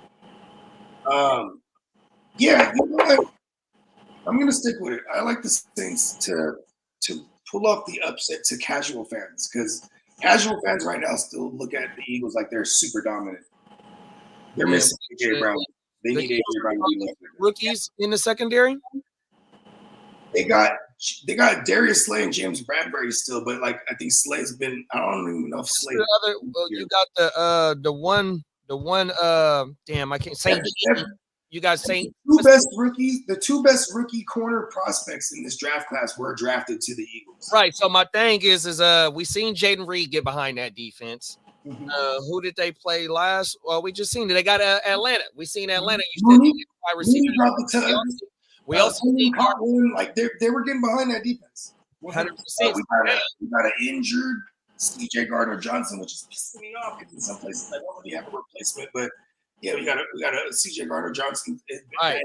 So and with Shaheed carving out a role in this offense, even though Shaheed is only getting 3 receptions, but he's getting behind motherfuckers. You know what I mean? Here it is now. We seen Philly getting cooked. You know what I mean? I do like this the New Orleans pick, bro. 100%. You know, Carr. And one of the questions that we had last night was Baker and Carr for real, bro.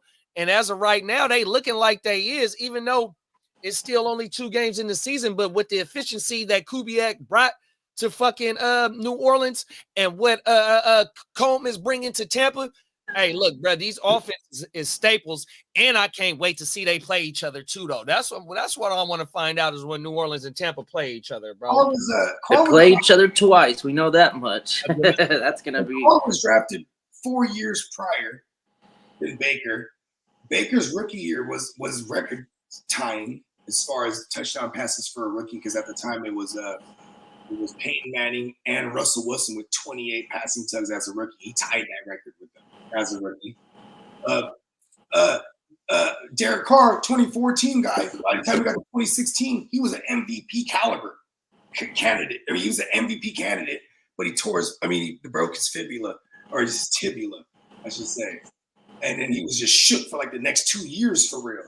And then it wasn't until 2018, like I said, when they drafted Baker, he got into the league. 2018, Chucky got with Derek Carr, and he became a 4,000-yard passer ever since then. And he became, they kind of unlocked him as far as like being a deep ball passer, stuff that like because when you think of Derek Carr, what do you think of? A check down motherfucker. Check down Charlie. Look at the numbers. This guy's been shredding, at least as far as qualifying metrics go. He qualified for the deep ball passes back in 2018. He was top 5, 2022 or 21. I forget what it was. We just looked this up, right, JD? 100%. I'll pull it up. Yeah, you know what I mean? Like, Derek Carr is like, and then he gets with Kubiak, which is a Shanahan system. You know what I'm saying? Obviously, get Clint Kubiak, son of Gary Kubiak, who is a Mike Shanahan disciple. These are the thumbprint in the league that's winning right now until they figure it out. I mean, they couldn't figure it out when Minnesota. Remember 2 years ago, Clint Kubiak was in Minnesota. Kirk Cousins' career year. Let's fucking go. They got into the playoffs. Yeah, they lost to the Giants. I'm just saying, though, Kirk Cousins killed it with Clint Kubiak. The Brock had Clint Kubiak as his QB coach last few seasons. Fucking phenomenal. You know what I'm saying? Clint Kubiak is over there with Derek Mascara, and even I couldn't hate on the Derek Carr. Well, I have Derek Carr everywhere this year, so if he dies, it's my fault. Yeah, no facts. That motherfucker. So I'm looking at the 2020 advanced metrics. 4,100 yards, 65 deep balls, pause, Deep balls. right. I didn't realize I said deep ball like hella times. 100%. No, and that was the 2020, and that wasn't even his 4,800 yard season. His 4,800 yard season was in 2021, the following year. Let me pull that up. That was the one. I think it was number one. Oh yeah, he was 77 deep balls. That was fifth in the league. Pause. Air yards 5,071. That was fifth in the league, and then 4,800 yards. That was also fifth in the league. 600 yards per attempt. That was seventh in the league, and air yards per attempt 8.1. That was 12. So that was in the 2021 season where he was shredding shit. 626 pass attempts. He took damn.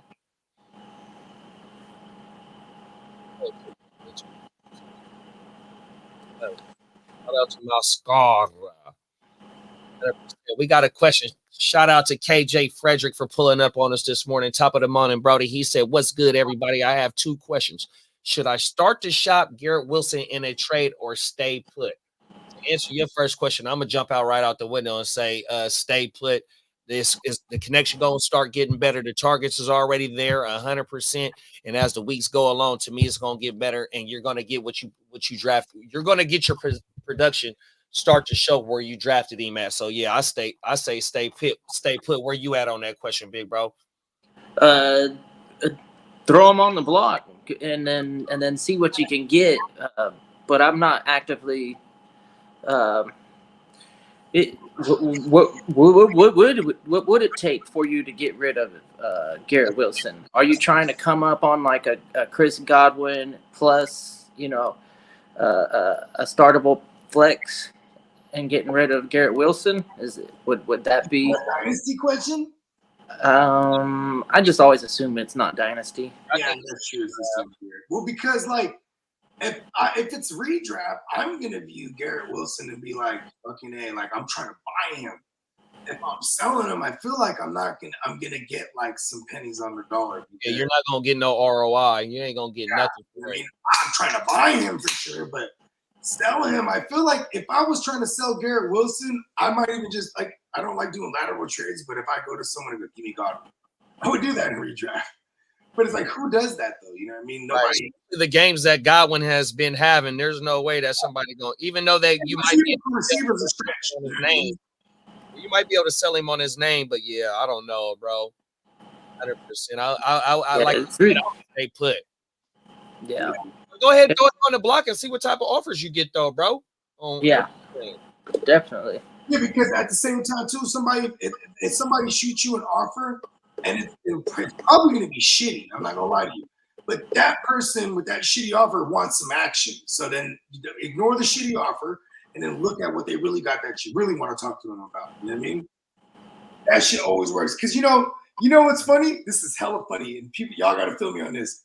For a long time, I was like this. Somebody sent me a shitty ass offer. I go, man, what the fuck? Fucking insulting my intelligence. You know what? Counter. And I send my kicker. Ha! The fuck that's a good one. Never send that shit to me. But then I started to realize, damn, nobody's gonna make trades when everyone's just like, hey, fuck you too. You know what I mean? You gotta dance with this motherfucker a little bit. Yeah. You know what I mean? You gotta be like, oh, look at this dumbass sending me the dumbass offer. But you know what? This dumbass might make a trade with me. So, you know what I mean? And then you like the guy. You go, hey, he's a hell of a guy, dumbass. You never know. I've been a dumbass before. And if it's a veto league, This veto leagues, they suck. One, I but hate veto what leagues.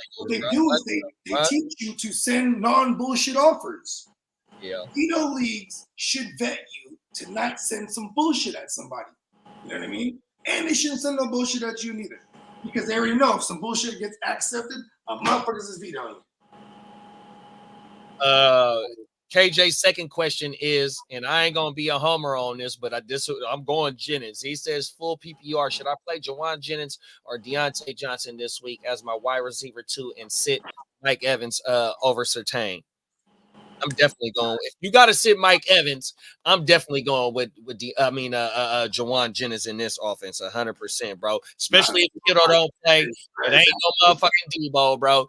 And what Jawan brings, and we seen what Jawan brings into the offense, especially in the Super Bowl. And Jawan last week had an all right game, 100%. I think I'm definitely going with Jawan over Deontay, bro. I don't know if Two things I want to point out here is the Rams have been given a mad booty to outside receivers, right? Jameson Williams week 1, week 2, Marv did his thing finally. He had a coming out party in 1 quarter, by the way. That's why we only call him Marv. We're not giving him his full name yet. You know what I mean? Jennings is in a good spot here, but week 1, the Raiders gave up booty to Ladd McConkey out of the slot. Week 2, they gave up booty to Zay Flowers out of the slot. Here comes Deontay Johnson with the red rifle throwing him the ball in something that can be a low-key shootout because it is the rifle now versus the Ginsu, who throws the rock. I'm kind of leaning Deontay, but it's fucking fucked up to say Deontay, isn't it? Yeah, I don't. Yeah, for sure, bro. And I mean, just it's so many injuries right here. It's so many injuries on the Niners side of the ball on all. Yeah, even without Kittle, where Jennings Jennings at least 6 targets, bro. 100%. Jawan should draw 6 to 7 quality targets. 100%, bro. On everything. But you know what? Here's another thing. We're gonna be able to run on the Rams too. Everyone's running on them, so that's the one thing too. Like we're gonna see a lot of Jawan Jennings out there blocking for damn show as well. But what are we thinking here? 6 to 7. You actually have the Rams making it a game. Yeah, I hope so. I hope so because I need Whittington. Well, even if they don't make it a game and the Niners go ahead and keep their foot on the gas and get up. I am fucked up in so many leagues. That's good for my motherfucking shares of Whittington, though. 100%. You know what I mean? This slot guy. You know, I'm banking on this. We've been stupidly talking about Jordan Whittington, y'all, because if we're right, we're gonna be the only ones that y'all heard it from. I swear to God, ain't nobody talking about Jordan Whittington. I have so many fucking ass, and then we got another question here too, though, and this is a damn good question about the Rams pass catchers. Should I trade Puka for Jameson Williams? Shout out to Jeb Armstrong for tapping in and pulling up on us on everything. And it might be, but depending on where you at in the standings are, but Jamo is trending up, bro, 100%. He's been targeted, top 12 most targeted receivers in the first 2 weeks, bro, 100%. That shit ain't going nowhere. My guys is the ones that put me up on. Arizona was giving a booty to outside receivers too, not as much as like the Rams are, by the way. Say that again, big bro. Oh, they are playing Arizona this week, the Lions. And they're giving a decent booty to outside receivers. You know what I'm saying? And and what's helping is that because even though he is the X receiver, everyone hyper focuses on St. Brown and Laporta, so he's been actually benefiting. You know what I mean? Then when you seen the Bucks last week start to put more attention on J-Mo, boom, here comes St. Brown. Like it's so dangerous when the Rams are clicking. And somebody tell me why Jared Goff is the one who's not doing good, but everyone else is because of him. It's fucking insane. It's fucking insane. First weeks is 10 receptions, 20 targets, and 200 yards. And fucking 1 TD. He didn't score last week. So, yeah, 10 receptions, 200 yards, and 1 TD. Oh, yeah. And if if this is a redraft league and you drafted Puka in the first round, big bro, you ain't getting no production. You 0-2 We don't know when we gonna see Puka. Ear to the street said Puka could come back, or what was it? Was it November at the No, that was fucking. He was talking about iPod. He was Yeah, they're talking talking about. about. I don't know what the word is on Puka when Oh, he's. I'm a doctor. Let's go. Hold on. Let me get up out I'm of a here. doctor. Got you, big bro. Yeah. I'm here for you.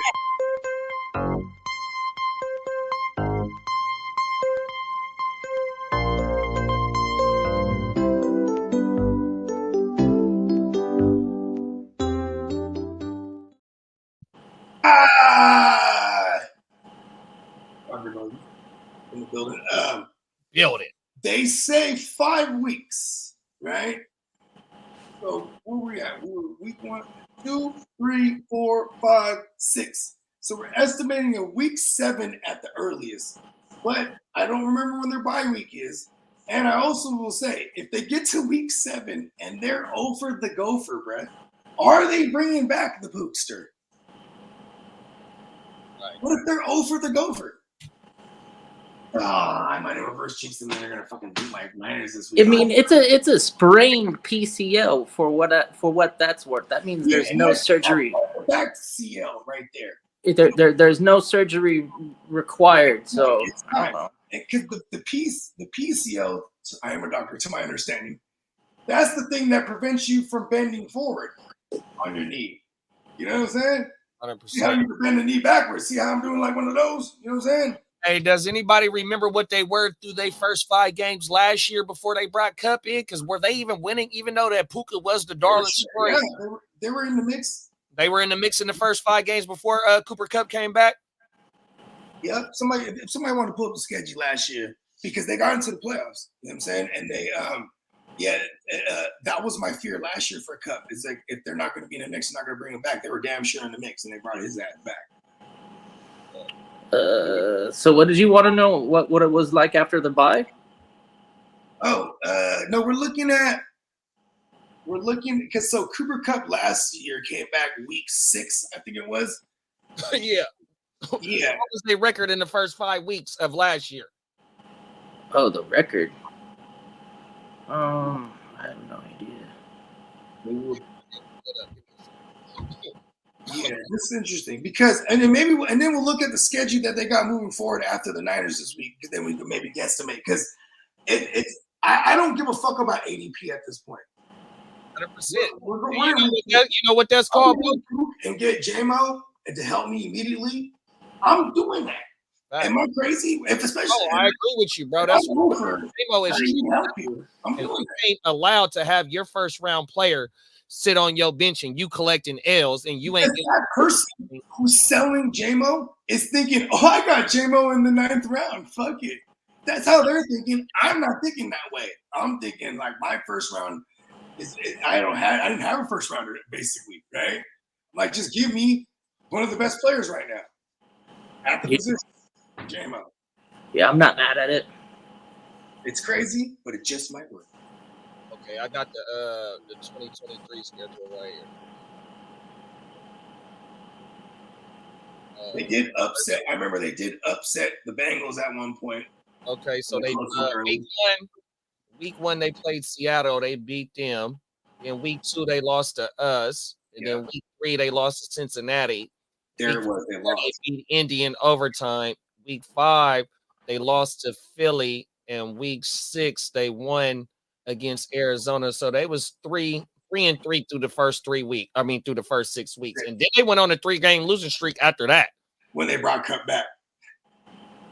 If he came back in week 6, that was his first game back. They won that. But after that, 7 through 9, they went on a 3-game losing streak. And then he was back. And then they closed the year strong. Yeah, they went on 2 winning streaks. They went on a 3-game win streak, then lost to Baltimore, and then went on a 4-game win streak to go into the playoffs. The one thing that alarms me out of everything right now when it comes to the Rams, they got 3 of their 5 offensive linemen starters on the IR. 3 out of 5 on the IR. That means they're not coming back anytime soon. Last week, when we had those 3 already on the IR, before we even got the 4th starter hurt last week, I was telling everybody, stream the cards against the Rams because they're going to eat.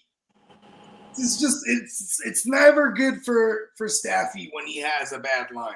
You know what I mean? You know what? Hey, fucking Cooper Cup and whatchamacallit is coming back, bro. They got us this week. They had the Bears next week. Okay. Then they got Green Bay at home, and then they got an early bye week in week 6. Both of them dudes is gonna play. Okay. Yes. I think they will, just because of the early So bye. are we still okay? If we're guesstimating that we can get as early as a week 7 return for the Poopster, because I do think they bring the Poopster back before they ever think about Cup. To be honest. Well, Brad's gonna have to he's gonna have to decide on that trade now, because like if he affords, I mean, of course, if you go 0-3, you're still not out of it, but it is a long shot, and you will be getting points from Jamo 100% that you ain't getting from him. It's just the fact that, do you believe, like how you said about the offensive line and McVay being able to get Stafford some protection and get Cooper Kupp and Puka the ball 100%. And we know where we at in Detroit, even though, like how you said, golf ain't benefiting right now. Huh? Yeah, Goffle's looking ugly, but he's getting it done. It's just looking ugly. Yeah, but you're getting points out of Jamo. You get points out of Jamo 100%. And I think Jamo has been a top 12 receiver in the first 2 weeks. Yep, and they got he was number 5 in the first week, and he was 13 13 last. That's the Southsider, man. Southsider. Oh my mama. Yeah, though, bro. I like Jamo, though, bro. Let's get to the next game. He was the 23rd receiver last week. Excuse me. 23rd. Hey, top 24 play 2 weeks in a row. Let's fucking go. Everything with back-to-back over 10 targets. 5 weeks. He only had 9 targets in the first week, but he almost had back-to-back double-digit target games. So we would wait theoretically, if we have to wait 4 weeks if we're going to get Pook back in 7, right? If you're 0-2, are you feeling like that gives you the nudge to make that trade to get production out of somebody as a top 24 guy? I'm in that same I'm in that same predicament where I do, and that's in the ALB. I have Puka. Puka was my first round pick, and then Gibbs. I just want to apologize to you, JD. Oh no, fuck that, man. Remember I said, if it all goes wrong, you're one Puka share. If it goes wrong, you can blame me. And then he went and died. Fuck that. But the thing is, a little bit of luxury, even though I haven't got nothing out of Michael Pittman and Tank Dell, but and fucking Jordan Addison. But I got hope that, you know what I mean, I'm able to go ahead and keep Puka on the bench, even though I'm 0-2 in that league too, though. I'm hoping that I can break out this week to where I can afford to sitting for one more week, to where I don't have to shopping for one more week, because also I got Whittington. You know what I mean? If I see Whittington ball out this week, or just even have 7-8 targets and maybe 4 receptions, that means that he ran 10 routes out of the slot when Cooper Kupp was out. 100%, bro. So I can afford to wait for him, especially if I win this week. So if Brett want to go ahead and try and wait for one more week, especially if he's not forced to start. You might gotta get Jamo now, though. Yeah, me too. If he continues to just produce, he's a big play guy and he's getting targets. It's not like some boomer bust guys, like a Rasheed Rice. He might only get 4 or 5 targets, but he has been catching the big ones. Jamo's been getting targets for 20 targets in 2 games. 20 targets in 2 weeks. That is legit. That's not, and it's the big play targets too. We're talking about like 15 plus yard ADOTs and shit. You know what I mean? 15.8 last week per catch, and 24.2 the first week per catch. Yeah, because he did have that 90 or that 80 yarder or some shit, so skews it a little bit, but still skews it in the best way. Anything else on the fucking where was we at? Was we on Philly and New Orleans, or was we on Pittsburgh? Oh, we just finished up Pittsburgh. We just finished up Pittsburgh. Okay, we got Denver and Tampa Bay up next. We can make this one quick, man. We're firing up the Mike Evanses. I'm not scared of Surtain, bro. It only takes one big Mike Evans one. You know what I mean? And he's going to get targets too. So, because I remember somebody in the chat earlier was like, I'm not playing Mike Evans. You think about it when he plays Marshawn Lattimore the Great, okay? Come on now. Yeah, he said that was the Juwan Jennings or who was the other guy? Yeah, it was Mike. He was already off of Mike Evans plays, is what he was saying. It was Juwan Jennings or was it the lad? No. It was Deontay Johnson, right? Yeah. Deontay Johnson, that's the one. Yeah. I think I'm playing Mike Evans still. Yeah. But yeah, and then Godwin, you're firing him up. Bucky Irving's interesting here because we have Rashad White dealing with the groin strain. His practice has been fucked up all week. This might be a thing. You know what I mean?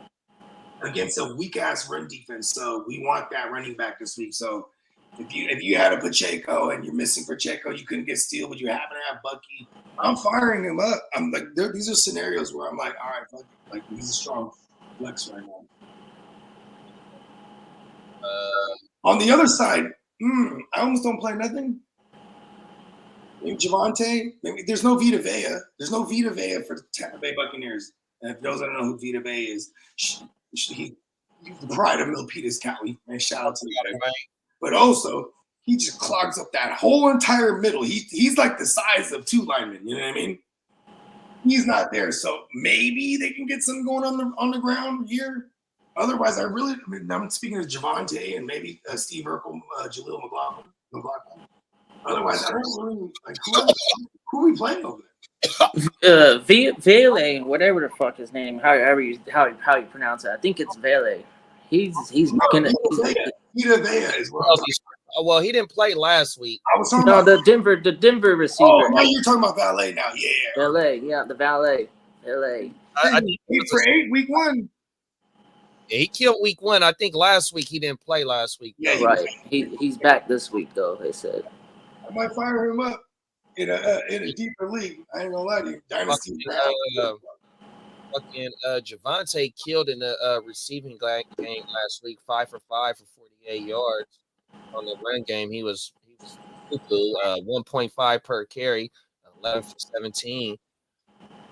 Yeah, 11 for 7, but he got the 7. He got 11 carries, 11 my bad. yards for 1.5 per carry. That's not good. But those targets that fucked up McLaughlin up. Yeah, McLaughlin wasn't even a. Look at Steve Urkel.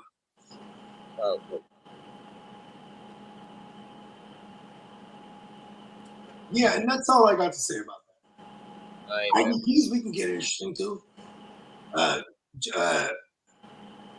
Jordan Whitehead, if you're looking for a safety. Oh. That kid, if you're an IDP league, that kid Dennis is actually the linebacker from the Buccaneers. He's been killing it. That's the guy who actually replaced Devin White for real. Who did? His name is Dennis. S. Dennis. I can't remember his first name. I'm just mad as fuck because in them dynasties, everybody swooped on him, and that's how I figured him out. I said, oh, hell, who's that? I'm usually the guy who has those guys. I was mad as fuck. I'm like, gotta stay I had the KJ Brits everywhere. Like, he was finna be the guy. Yeah. Every So I didn't even bother to look. I remember you was telling me about Britt off season. He was killing it. He replaced Devin White. Hey. Fucking what about Josh Reynolds and is he all right pickup? Yeah, he's an all right pickup. It's just hard to like want any of the Denver pieces right now. Broncos played the Steelers last week. Yep. Yeah, so maybe it was a matchup thing because Cortland Sutton was definitely taken away by Poyer. You had just Joss the Reynolds rat, Brad, just shredding down the field a bunch of times. Like, I think it was a matchup thing. I'll be right back. Like, are we chasing that? Get it? I don't. I have him in the places that I needed him, but I'm not necessarily going out of my way to drop a player if you're in like a shallow league, standard leagues usually, right? If it's shallow and your bench pieces haven't been hitting, I don't think I give up yet. It's only been 2 weeks, so I'm not chasing Josh Reynolds just yet. You believe in the court man still? Um, Welcome to Courtland. yeah. I think I'm holding hope that he's. I just don't believe in Bo Nix shit. I'm putting him into the show me category. Yeah. It's a sketchy situation on that offense right now.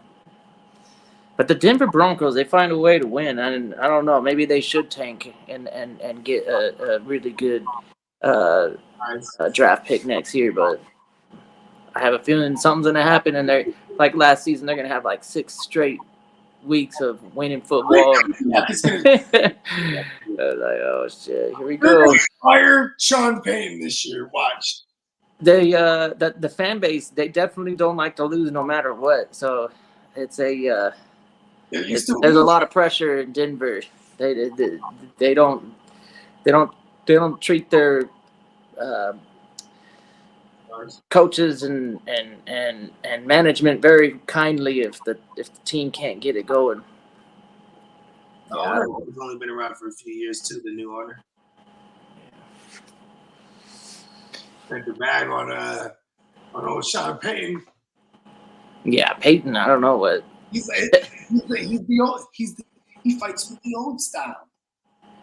You know what I mean?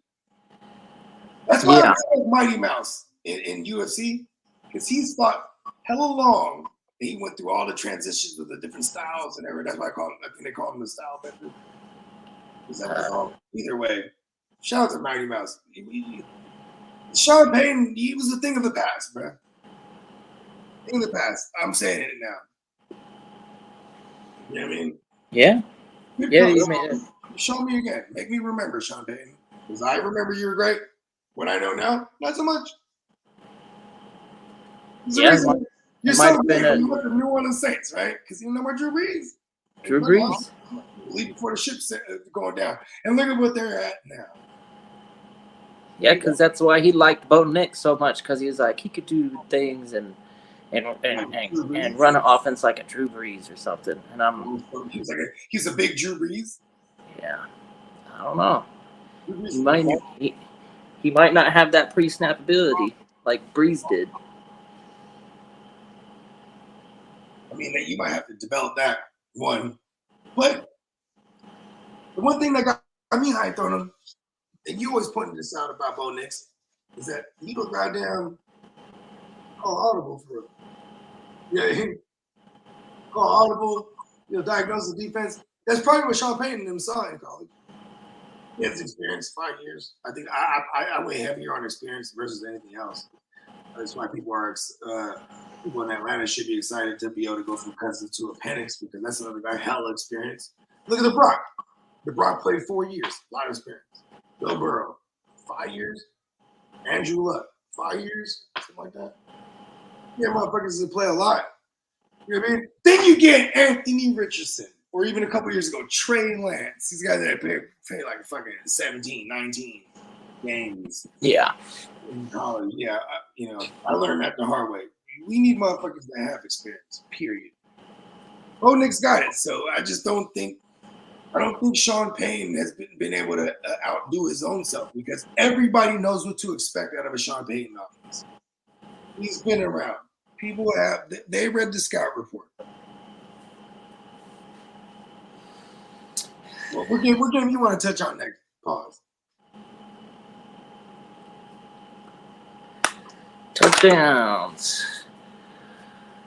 Touchdowns in Denver? No, not in Denver. Tampa Bay, they're going to score all the points. We got a lot of garbage time? It's a feast and famine. Don't fail me, Baker. Don't dud me. Because I can just run it in every time for real. Tampa Bay's for real. I think they're going to do it. Tampa Bay is good. No pressure. Just go in there and do your job.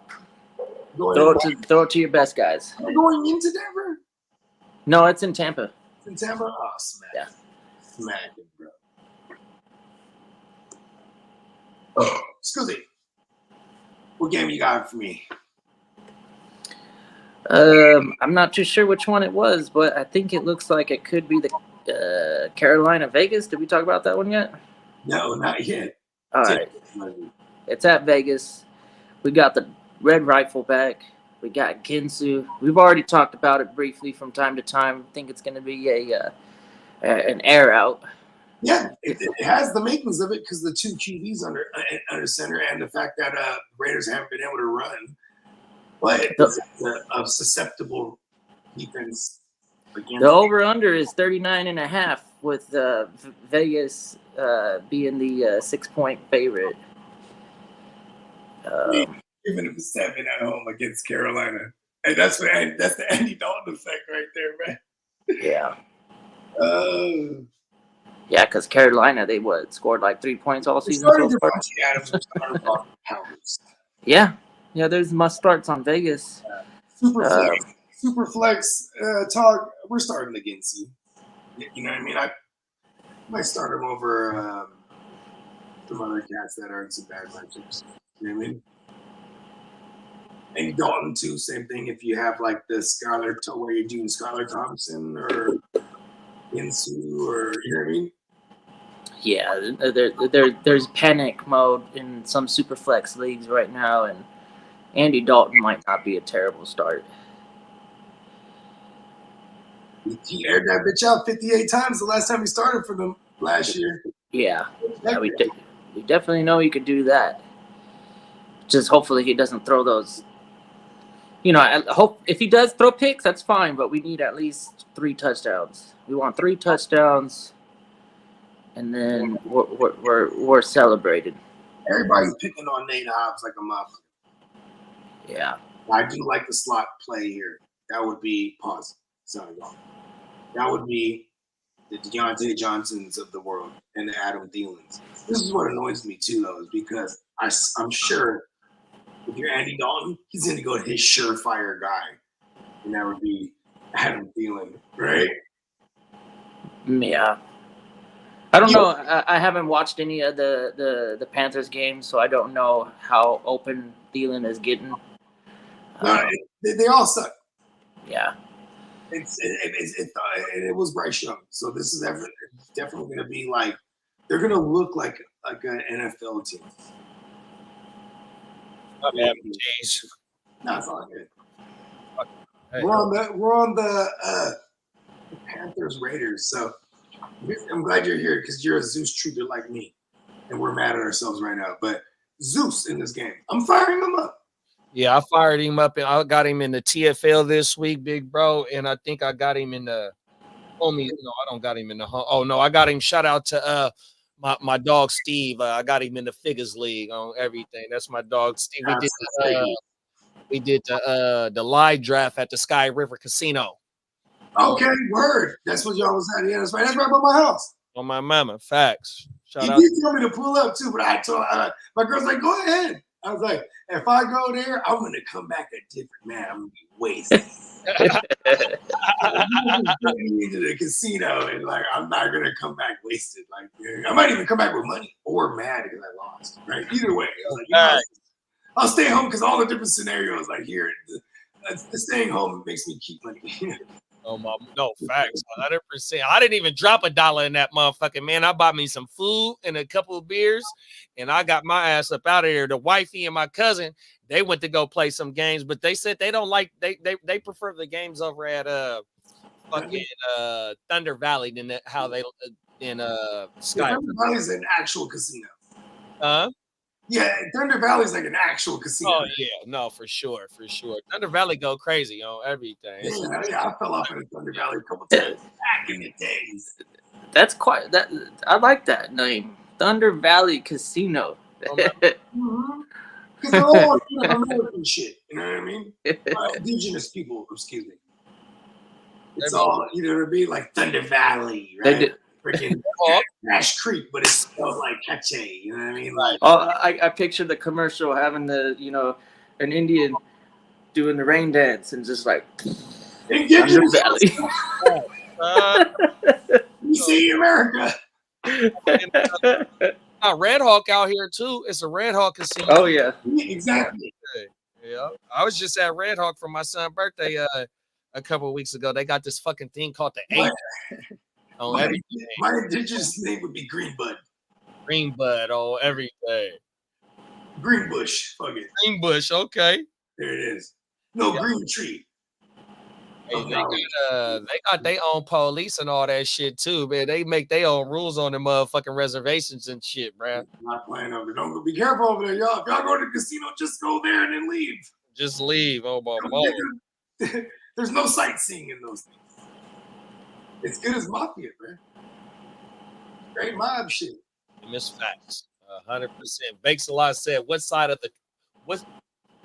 would you rather have in redraft? Jordan Mason and Rashid Shaheed, or James Conner, T. Higgins, and Joker? And Joker. oh, And I know Bakes gets down. This is a 1-2-3 IDP league too, so I know the magnitude of what JOK is. Yeah, and fucking Conner is balling right now. We don't know if we gonna see when we gonna see C-Max, so we're definitely the production out of Mason really ain't gonna go nowhere. It's just the fact that you might be upgrading T. Higgins over I mean James Conner. This is gonna sound really crazy, right? But then let's just remember T. Higgins is a top 20 talent in the league at the position. Yeah. Right? And this is the time to get him because he still has to make his bag. This is what he is, and he's pacing for play this week. This will be the time to get him. And if I think JOK is in the mix because he needs linebacker. If he didn't need linebacker, then this, you know what I mean? That's probably what makes this good for him too. Like he's gonna get a boss linebacker. Oh, go ahead and run it for Conner, T. Higgins, and Joker. If I need a linebacker and you're a believer in Higgins like me, Higgins is just a hurt guy. If he's not hurt, you're starting him. Oh, you know what? Hey, I wonder if Bakes a lot. Does that guy that the guy that has Conner, does he have You don't know if he has Conner either. He just said which side, right? Oh, which side, right? Does one of the sides have CMC in there as well? Because even though that Mason is balling as well. I feel like he's on the. I keep putting him on the Jordan Mason side in my mind. The Mason side. Yeah, because I feel like Bakes is the guy trying to like sell high on the Mason and cash in on something that's like stable. Versus you technically have a time limit on Jordan Mason. Right. Because CMC should return. Come back to me, baby. And that's my only point. Baby, come back. Spinning about the it all on me. I was wrong. But I ain't nothing without you. That's my song for CMC, man. Fuck, bro. Fucking CMC, man. Hey, Tino asked yesterday in the was it last night that he asked it, or it might have been the fucking Tuesday show. It was do we see CMC this year? You know what I mean? Is a possibility that we don't see it at all this year, bro? You can blame it all on me. Oh, interesting. I never thought about it. I always thought like he's gonna tell the organization once he's ready. He's gonna be playing. I don't know. He is white, so you can get away with certain things. Yeah. Go get some stem cell shit and do all the illegal. You get on some PEDs right now, CMC. Yeah, he might have some setbacks because he'll come back clean. I guess he's gonna be susceptible to some setbacks. You know, when he starts feeling okay enough, and then he tries to fight through, and then pulls a hammy and all sorts of fucks up the Achilles, whatever. You know, it's like that's definitely a in play with that type of calf injury. See, and that's the thing. And then like Mason is back to back 20+ carries in the first 2 weeks. Wow. This motherfucker gonna be able to withstand 20, what was it? 20 last week, and then where was he at? Baby, come back. He was at 28 carries in 2 games. That's fucking crazy. Shanahan gonna wear that play out. We need Peacock to get that drop for us for all our injured players that we need back. Baby, come back. Dealing with back and calf injury. Coach don't believe he's in danger of missing Bears game. But he's in danger of missing my fantasy lineups. That's for sure. Who was that? Keenan? Pittman. Oh, Pittman. Man, Pittman.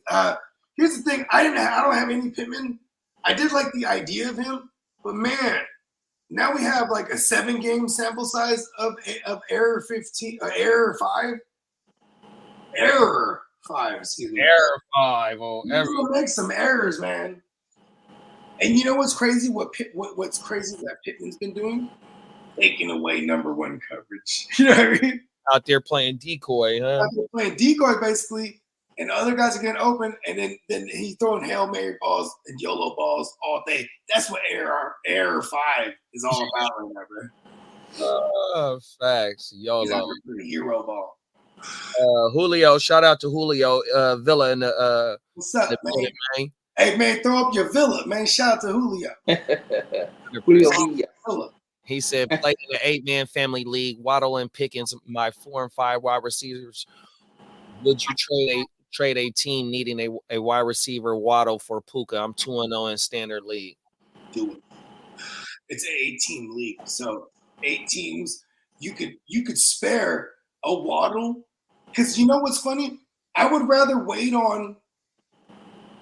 get rid of a Waddle, bring in a Puka, and wait on Puka to come back than have Waddle with Skylar Thompson and wait for the tuna fish. You know what I mean? Is that crazy? No. It's an 8-team league, so it's not going to hurt him. He said 4 and 5 too. So yeah, I'm tossing my 4th receiver and trying to get the Pookster. Yeah.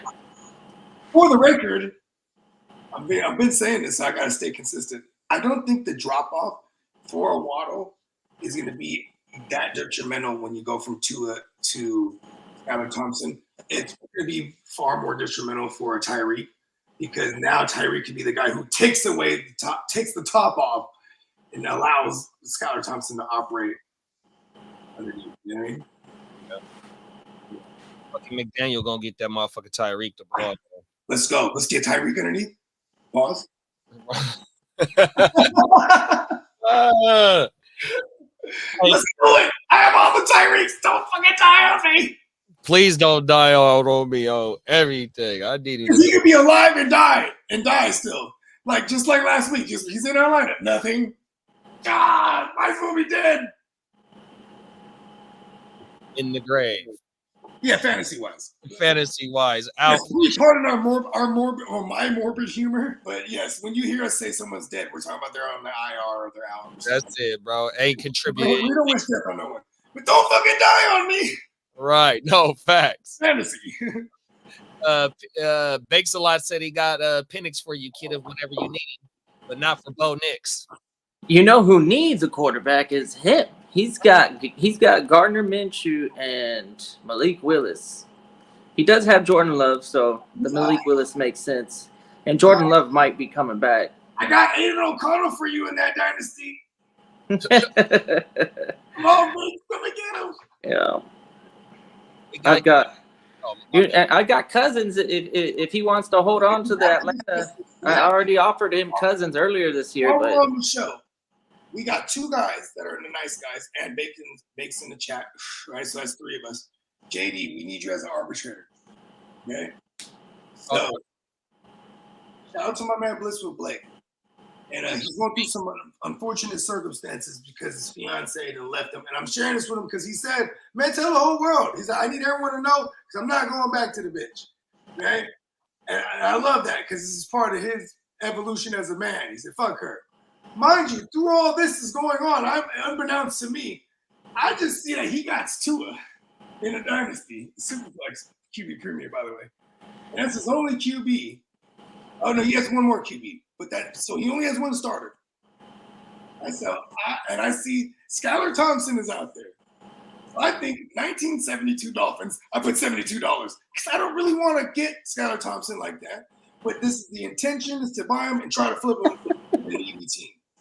I get Skylar Thompson for $72. I think the highest other bidders were like in the 50s because they were probably thinking the same thing, right? I actually get him. I shoot the offer. I go straight for Josh Jacobs because Josh Jacobs then lost the fucking. I mean, he left practice yesterday with an injury. I was like, let's just start there. He accepted it though. You know what I mean? Shit. He fucking accepted it. And then everyone in the league gets really fucking hot about it. And then, mind you, in this time period, then he starts like, while everyone's getting on him, he starts talking about what he's going through. But then, fool starts shitting on me. Damn, just gonna take advantage of him while he's vulnerable, bro. And I'm like, no. I called Blake. I'm like, Blake, you want to reverse the shit? He's like, no, I'm fine with the trade. Then even the Icon's mad. He's like, I sent him Sam Darnold for Jonathan Taylor. And then I go, I bring it up to Blake. He goes, yeah, I saw that. Fuck Sam Darnold. I was like, okay. You can't change someone's mind about how they feel about someone. Right? But I was like, damn, I still would have took Sam Darnold if I was you. But he didn't want to sell Taylor neither. And the way he viewed it with Josh Jacobs, he was like, well, Josh Jacobs is running back. It's dynasty. He doesn't have a contract next year for all I know. I need a QB now. Okay, cool. He didn't want to reverse it. He hit accept. There was no dialogue before this. Wow. He shot the offer. Right off. Which brings me to my next point. We're shooters. And a shot not took is a shot missed. 100%. Give me the gunfire. I got you. Oh, 100%. Shoot the place up, man. We're going to switch the crowd. I'm going to hop out, hit the switch on them.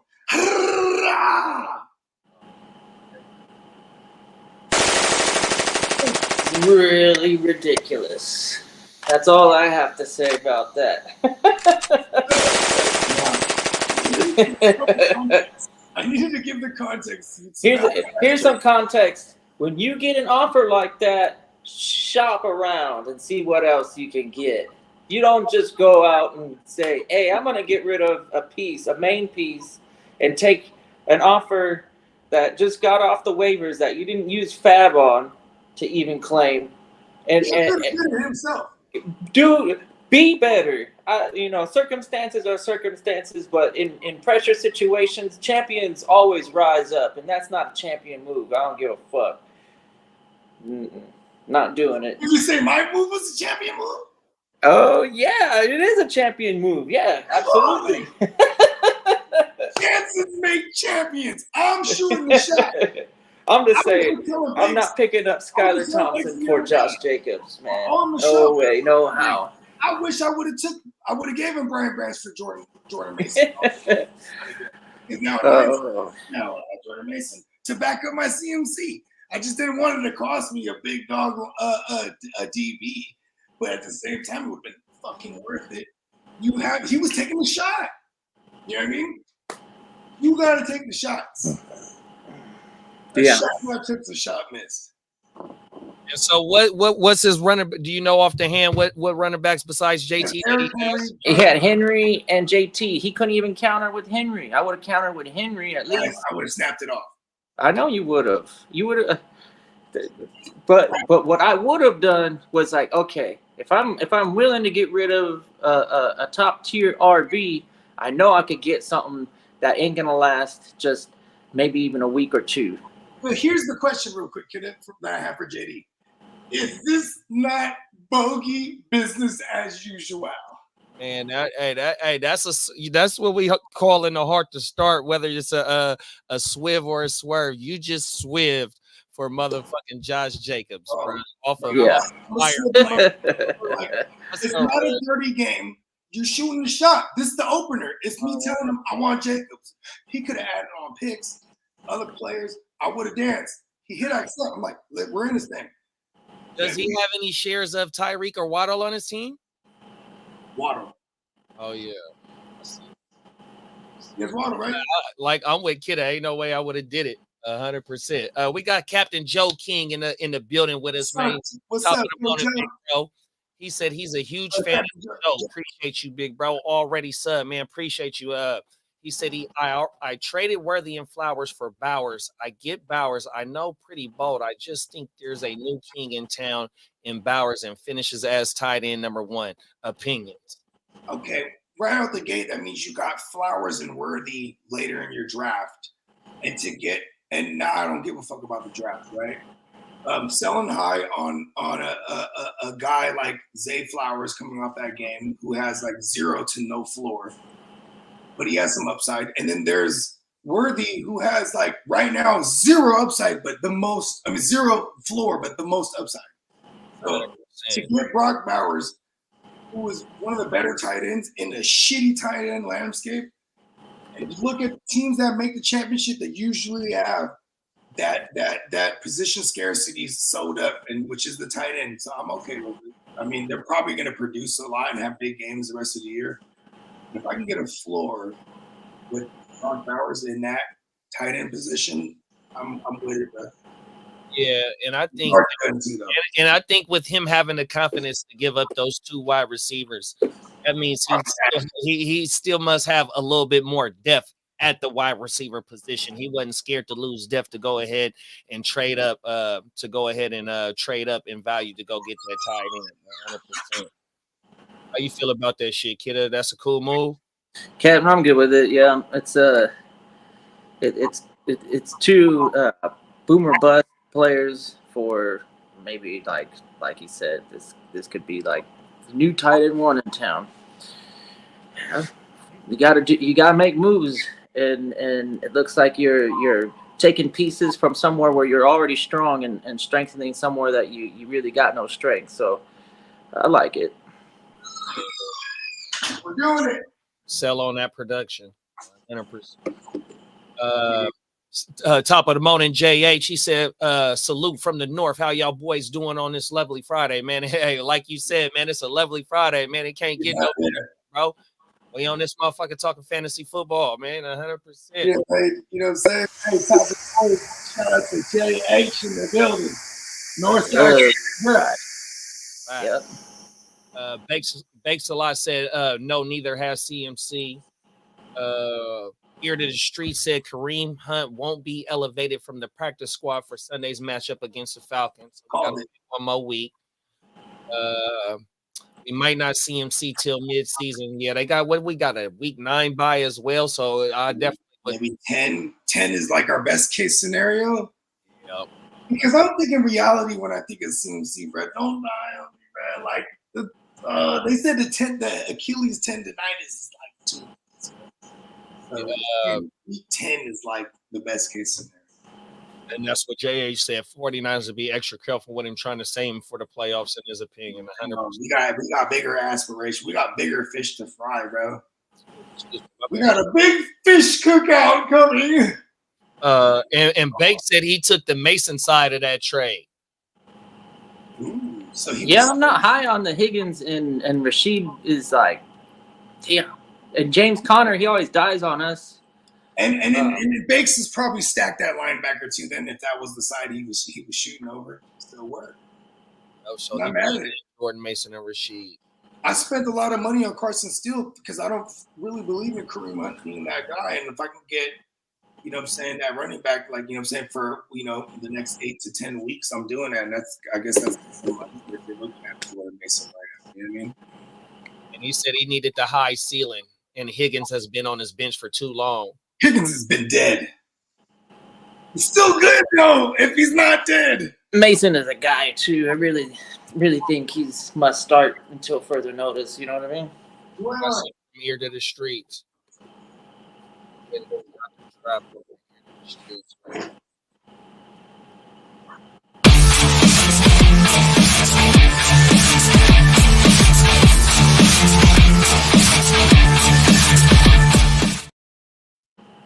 Keenan Allen ruled out for week 3. Keenan Allen has been ruled out for week 3 against the Oh, so he has a heel.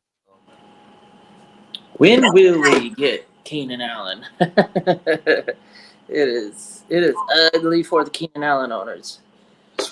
Oh, everything. We got Barry G in the building, top of the mountain. Barry G, appreciate you for pulling up on us. He say 12 team full PPR, 3 wide receiver, 1 flex. Receivers are Cooper, Brian Thomas, Higgins, Kirk, Doomsday Lockett, and picked up Jawan Jennings off waivers. What for do I start this week? Going to Amari Cooper. Definitely in agreement with that. I think we in agreement with Brian Thomas. Out of this group, we got the Keenan Allen. We got the Keenan Allen news. How you feel about Odunze? I like it. I mean, I really think that the Bears have to do something.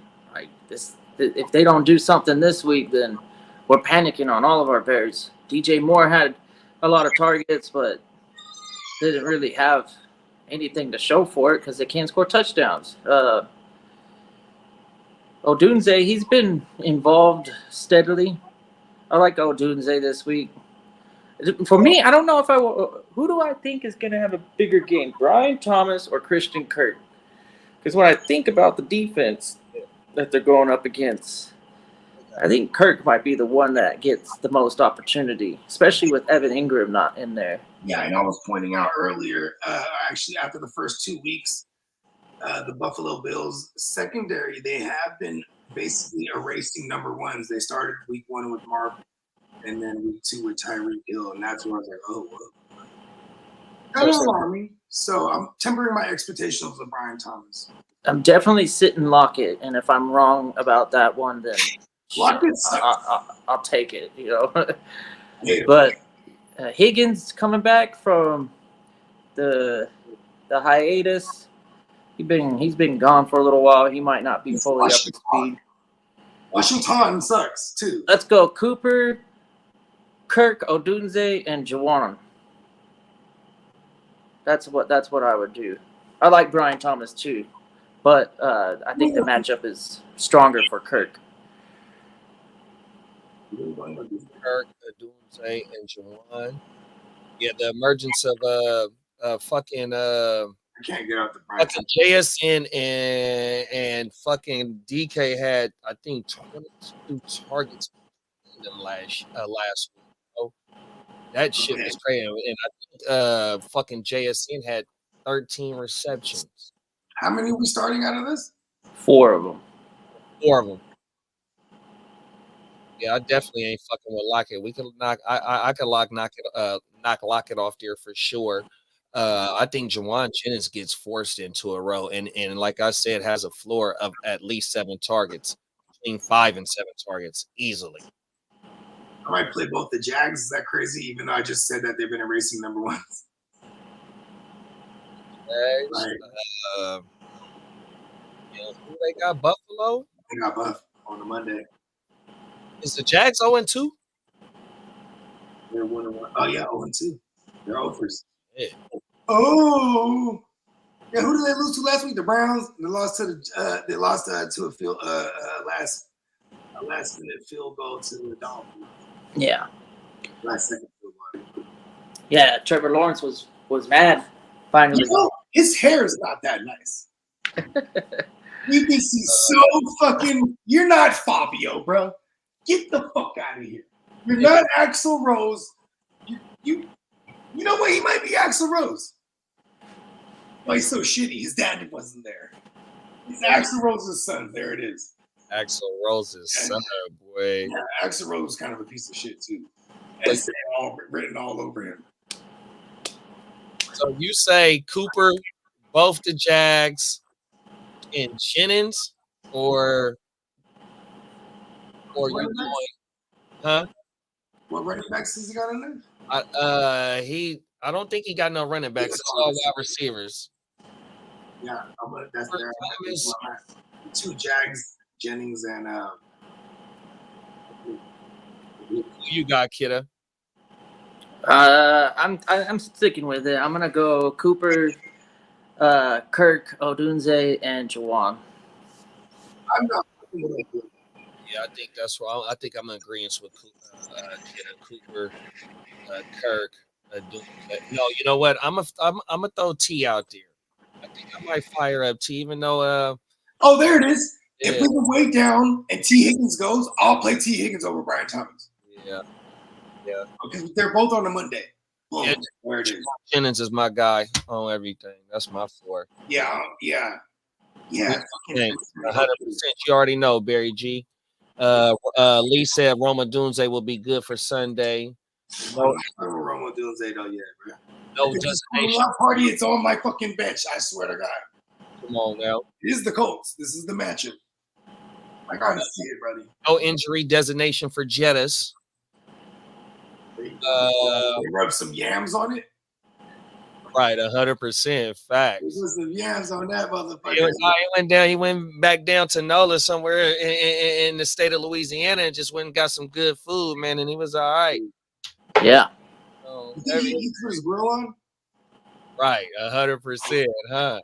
JA said 49ers versus 49. I mean Vikings versus 49ers in the NFC Championship for a rematch. Let's go. At W. I like that version. And then I'm gonna be mad that we hadn't beat him for fucking 80 years or something. Fuck it. Hey.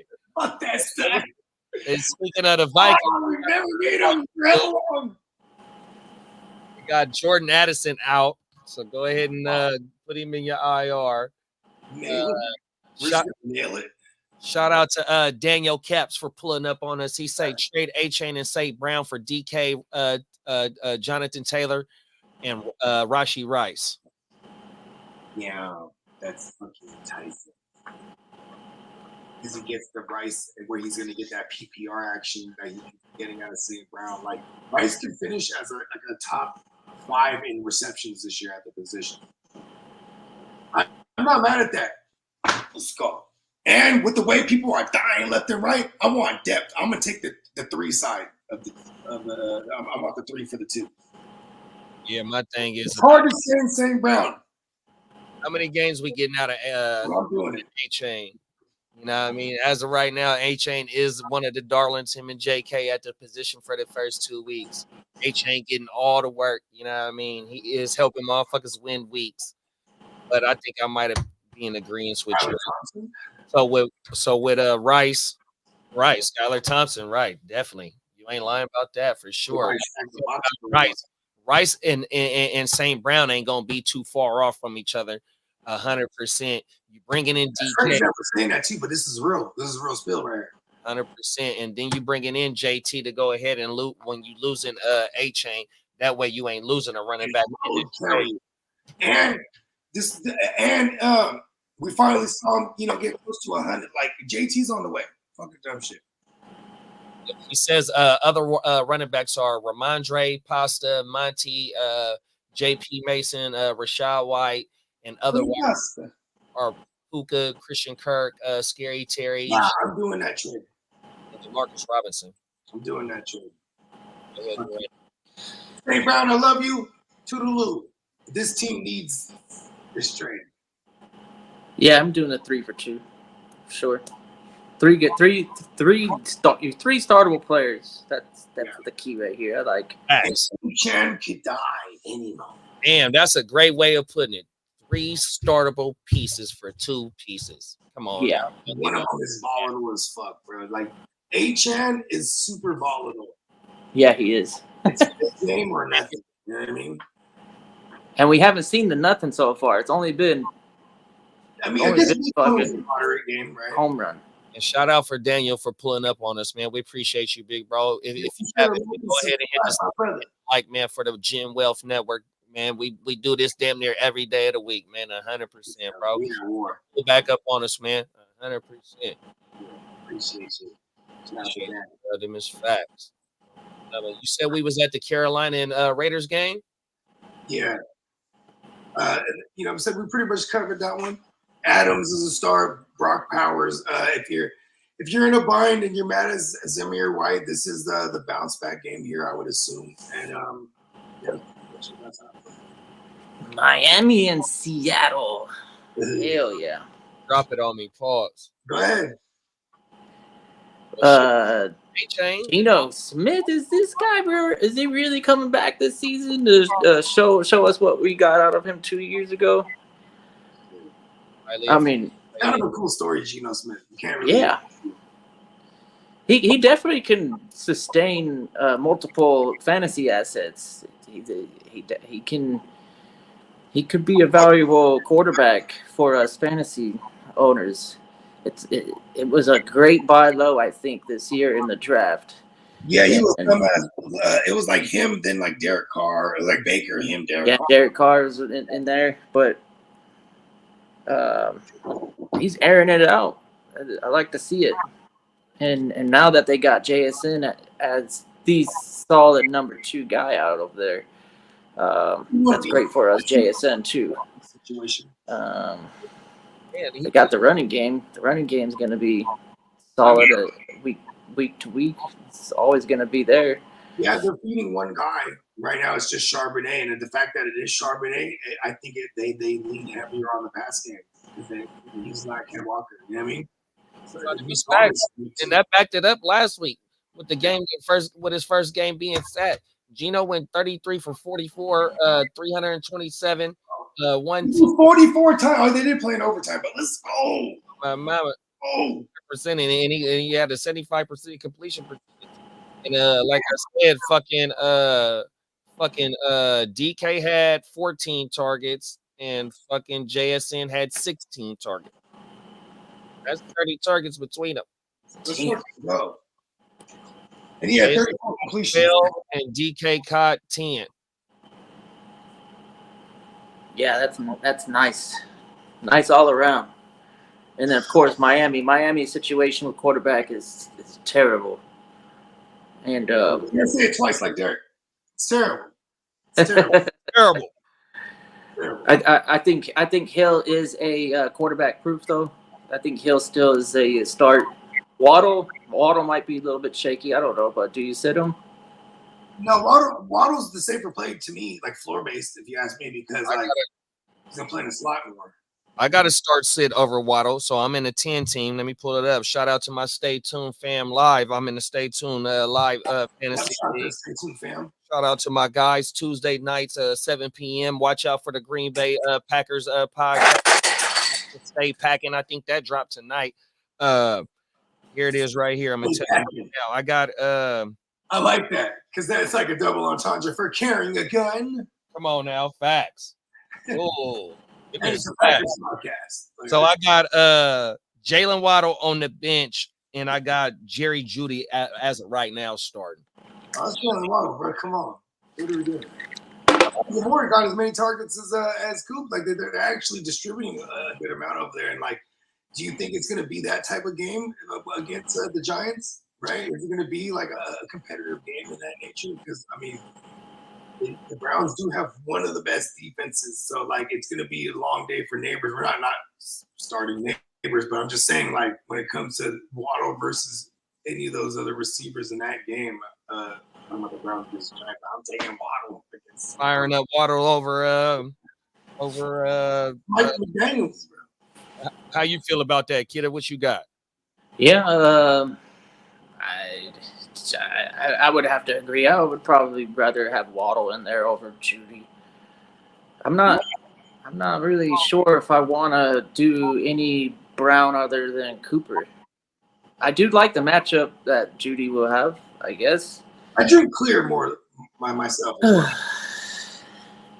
Don't do the Brown.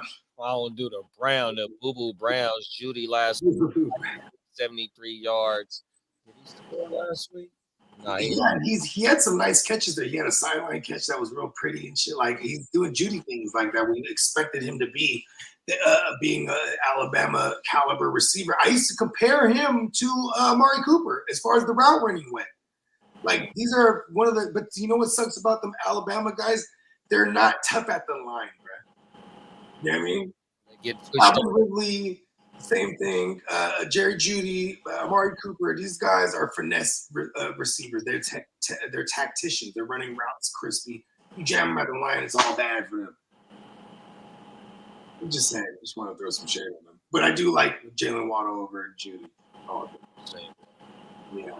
Skylar Thompson's been in this system for a minute. I want to remind everybody, Skylar Thompson started a playoff game against Buffalo and almost beat them. In their house. In their house. In bad weather. Being a Dolphins team. Historically, unless you're Dan Marino, right? Historically, the Dolphins, after Dan Marino, they're never good when they go into cold weather. Winning in Buffalo with Skylar Thompson. Sky's the limit. Fucking give me Waddle. We still got Barry G up in the building, man. Took McCaffrey first, took Nico second, and traded him for Cooper and ETN because I needed an RB, and then traded Likely Worthy and Justice Hill for Kittle.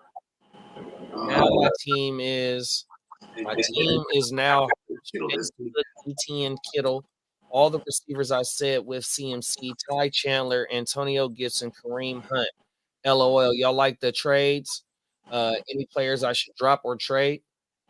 I'm not mad at the first trade because it was, he felt it was necessary. And then he still got Cooper as a number one, and then you got ETN, who's awesome. But then, like, that second trade, he gave up a little mini farm to get Kittle, who's actually one of the better tight ends so far this year, but he's hurt this week. So just, I'm not mad at it. I mean, I'm actually more impressed with that this league is active because that's the leagues I be in. Motherfuckers is making trades left and right. Nobody's scared. You know what I'm saying? Motherfuckers is trying to win. That's what he's trying to do here. He's just trying to win. Nico is the number one wide receiver in the NFL right now. Yeah, that's kind of tough. That's what I was about to ask. He traded McCaffrey and Nico and brought back Cooper? Well, I am a resident of Fantasy Row, right? The fantasy wide range of emotions, right? WROE, for those that don't know. I live on Fantasy Row. I'm actually running for mayor. And so I see a lot of things like this occur on my street. You know what I mean? Somebody, he had to CMC.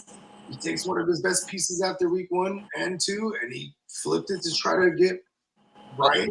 Okay. He said he didn't trade CMC. So I think he traded Nico. He traded Nico and brought back Cooper and ETN.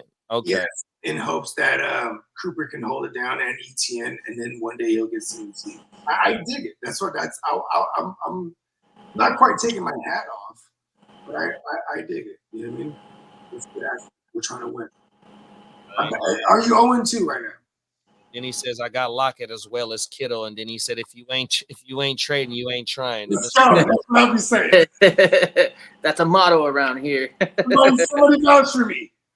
And then original right there. Who's this? Yvonne Pace is out this week. Ooh. Okay. Well, they're all right. They got Hicks over there. They got some fillers.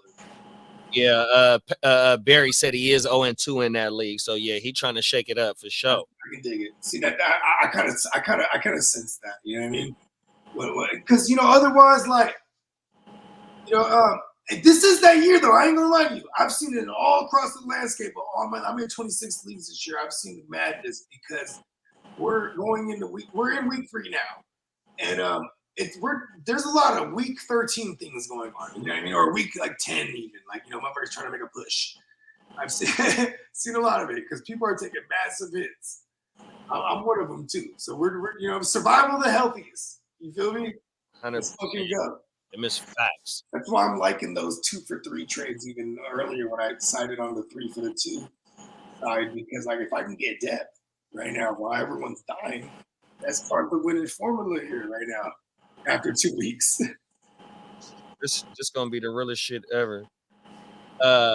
Lee said that Dallas Turner has been ruled out for the game this Sunday for the Texans. Awesome.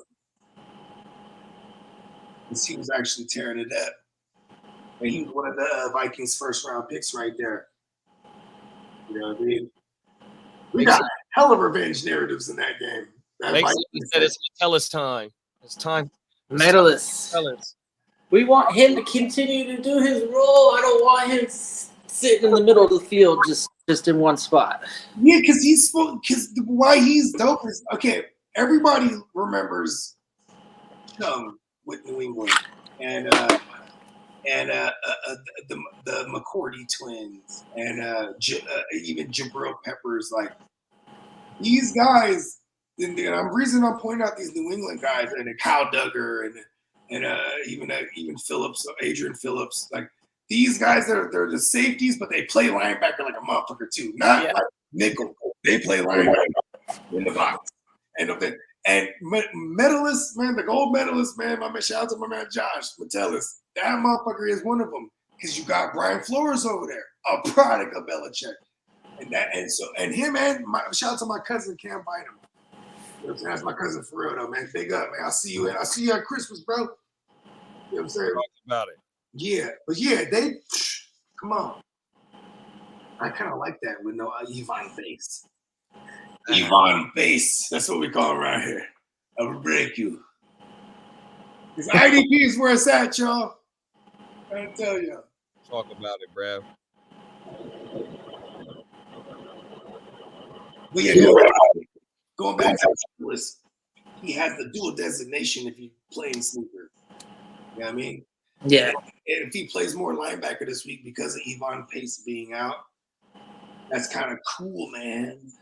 Because you can put him in your DB spot. It's like You always have him in your DB spot, I'm sure, right? He's probably your DB1. As many linebackers as possible. That's how you win in those leagues, baby. Promise. I did sit some linebackers and played Will McDonald yesterday. That was kind of rewarding. A little homerish, but it paid off. But you know what though? He did it last week. I was riding the wave, man. They just played New England. That's one of the shittier lines against pass pros. So, you know, once we get into 4 weeks, we're gonna know what lines to pick on with pass rushers. We're gonna know what lines to pick on. That's true. We're gonna figure it out. So you're definitely doing it though, because after 2 weeks, McDonald, he's doing it, man. Will McDonald had a farm. And on this farm, he had a sack. We love him last night. Did you? Yeah.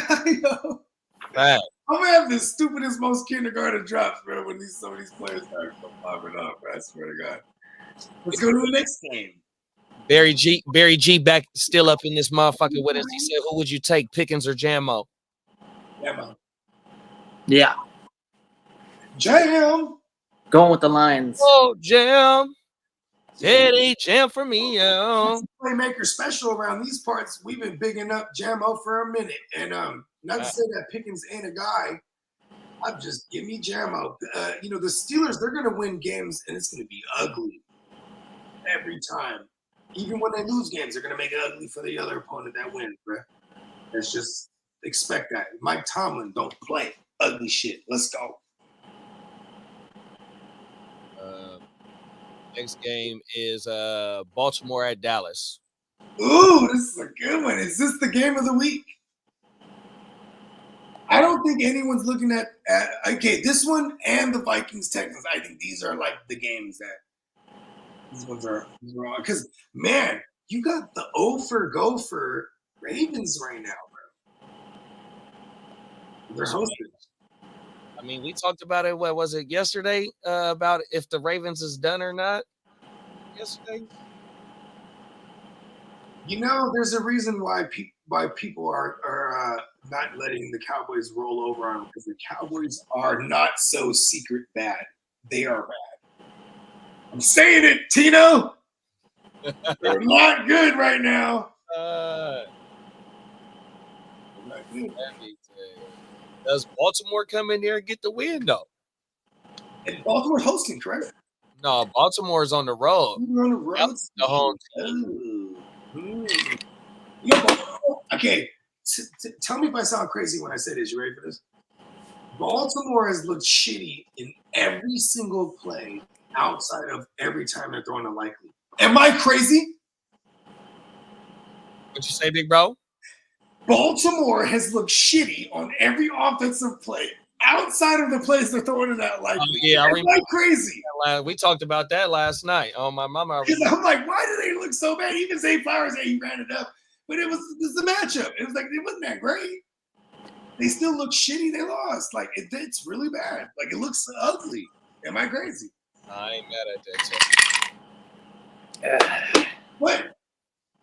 But the thing is, though, they do the Yeah, same. they might go 0. They might be 0 for the go for 3, bro. They doing the same shit with Gus Edwards. They said it's just King Henry instead of Gus Edwards. I heard that on one of the TV shows this morning. That shit had me. Yeah, the King Henry, and you use him as the bus. Oh, everything. He's El Tractorcito, bro. Tractorcito. Fuck He's it. using him like a bus. Just crazy, bro. What is the Ravens doing, man? Everything. What is the Dallas is susceptible to the tight end position. We just haven't seen them get tore up by a tight end this year. You know what I mean? But I guess they did switch to Zimmer. It was more like a Dan Quinn. Either way, I don't know, man. The Ravens are going to lose this one. Chazatino. Fuck it. The Cowboys are bad, but the Ravens look worse. The Ravens offense looks worse. They didn't start the season 0-3. That's crazy. Are they giving what's the spread on that, Joy? What is Ravens -1 as of right now. Wow, that's hella respect. -1 and 47.5. Dallas is the money. Let's go. Then where is it at? Opponents. Oh shit! What the fuck? What? That's a Russian. Okay, so as through two games, the Cowboys have given up 283 yards on the ground and 5 TDs. The King. King time. They are 26. They're 26 in the league at giving up rushing yards, and they're 19th in the league. Oh no, wait, I take that back. Give me a second. 26 isn't good, is it? Nope. 21st in they're 21st on the and they're 32nd at giving up TDs. They might give up. They might give up like a buck to the running back and the QB. You know what? I'm back on the Ravens. Ravens are going 0-1. What is it? 1 and 2. There it is. No more Gophers. For the Gopher Ravens right now doesn't actually sit right with me. I'm glad you pointed out how bad the Cowboys are.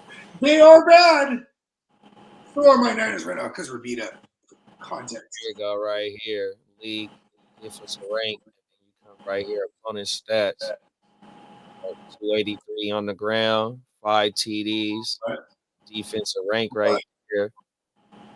That shit crazy. Hey, defense Zimmering. For real, because he always led a great defense against the run, especially north-south running. You know what I mean? That shit crazy. Against north. This is I might be in agreement with you with this being the game of the week. I definitely want to see this Arizona and Detroit game just because I'm very intrigued about Arizona 100% on the way that they looked yesterday, and then not yesterday, but last Sunday, and the way that they played in Buffalo 100% for sure. Because there's always that worst to first, like not saying that they're going to be first in the NFC, but just that type of team that can come out of nowhere and win the division or go from to the 7th seed. So yeah, I'm definitely intrigued by Arizona 100%. Yeah, and like Kidder was pointing out last week, if Tampa can beat the Lions, that'll solidify them, and no one will start sleeping on them. People will wake up on them instead of saying like, oh well, they're just the best team in the shitty division. You know what I mean? And then, you could kind of say the same thing if Arizona beats Detroit this week, right? You're like, oh, look at Arizona. God damn, they beat Detroit. Right. Detroit, you better win this one. Detroit better step their shit up. Let them. Okay. Hey, shout out to Sebastian, man. Sebastian then pulled What's up. up, Bash? Hey, man, happy Friday to you, Sebastian. He said, do I trade Devontae Adams, J.K. Dobbins, Evan Ingram, and Tyler Algier for Tank Dell, Kelsey, and Debo? No. Say no, 100%, bro. No. No. Unless somehow we're reading this wrong and he's on the Debo side, yes, make that trade. Oh, right. No, facts. If But that yeah, is, no, don't trade for broken guys. yeah, you're going to have to go find a way to go dumpster dive. And you pretty much have the better side anyway. Yeah, you're going to have to go find another way to go get a better tight end instead of giving up J.K. and Devontae. It depends on how deep you are at either of those positions. Yeah, but we're not doing that. J.K., you ain't giving up, and Devontae just had his breakout game. Week 1 wasn't what week 2 was, so yeah, I'm on the high upside. We're seeing Devontae with the Ginsu now. And with Brock Bowers too, though, Devontae got some help, bro. 100%. Not to say Jacoby ain't no help, but Go, Jacoby. My I'm in baloney there. got Fire the him first up. No, I'm just Jacoby kidding. Myers. Don't fire him up yet, but goddamn, we need the goddamn Myers action. We need it. fucking Brock Bowers, Yeah. Myers, and Devontae, bro. And if they can get that run game just to be a little bit more consistent than what they got out of it in the first 2 weeks, the Raiders got action because they got a hell of a fucking defense, bro. Oh, Zeus, white guy. I'm gonna call Zeus the Zeus white guy. He's not white, but his last name is Zeus the White. Oh, ever Zeus the White guy. I like that. right. And Rashad White is Rashad White boy. White way. Oh, Ooh. Oh, every day. Ear to the street said, according to Matt LaFleur, Jordan Love is questionable for Sunday's game against the Tennessee Titans. Damn, 100%. hell of an upgrade. Do you think he plays? I don't think he plays. Don't think Jordan Love plays? No. I think they're gonna give Malik Willis the revenge narrative, and I think they believe they can win this game without Jordan Love. And they'll save Jordan Love. Yeah, for them Packers fans, what they got out of Malik Willis last week, I'm pretty sure they're not too mad at giving Jay Love another week. That's just my thoughts. Cam B is picking Stroud this week. You just play Stroud all the time. Gary G said, thanks, man. Y'all got a new sub. Good looking, big bro. We appreciate you. Barry G in the building. Keep rocking with us, bro. We rock every day. Man, we pushing this Except shit. for Saturdays, actually. Saturday's the one day of the week we don't rock. Pushing that shit, bro. 100%. Yeah, Have a friend too, bro. Oh my mama. Patrick Jones is going to continue his sack streak. He's balling in Buffalo's defense. Yeah, because they have a lack of pass rush, and he's been the shining spot there. Like Greg Rousseau actually gets double teamed. You know what I mean? We're talking about the Bills, right? Yeah. Yeah. I was wondering what the fuck Brad's name was, Brad. He's doing it right now. Von Miller ain't doing it. Greg Rousseau ain't doing it. You know what I mean? Rousseau had a good first week. Okay. Touche. Let's run the spot from our sponsor. Oh yeah, man! Shout out to NeonPeacockMerch.com.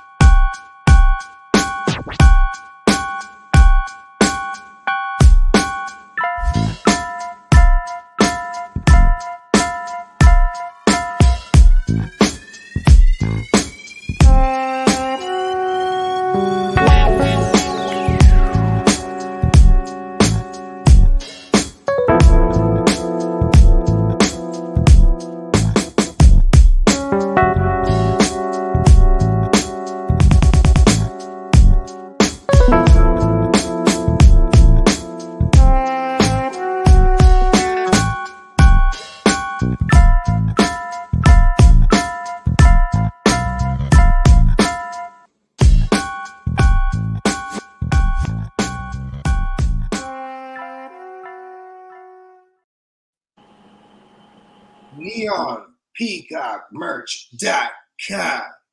Shout out to our sponsor. Buy a shirt for your mom. And a coffee cup for your dad. Hey, that's a damn good bar. You dropped that one last night. I remember that motherfucker Yeah, too. so Mac, like if Mac Dre was rapping about neonpeacockmerch.com, that's how it would sound like. 100%. Neonpeacockmerch.com. Hey, Pete, buy a shirt for your mom. Ugh. That's the Mac Dre flow right there. See that? Yeah.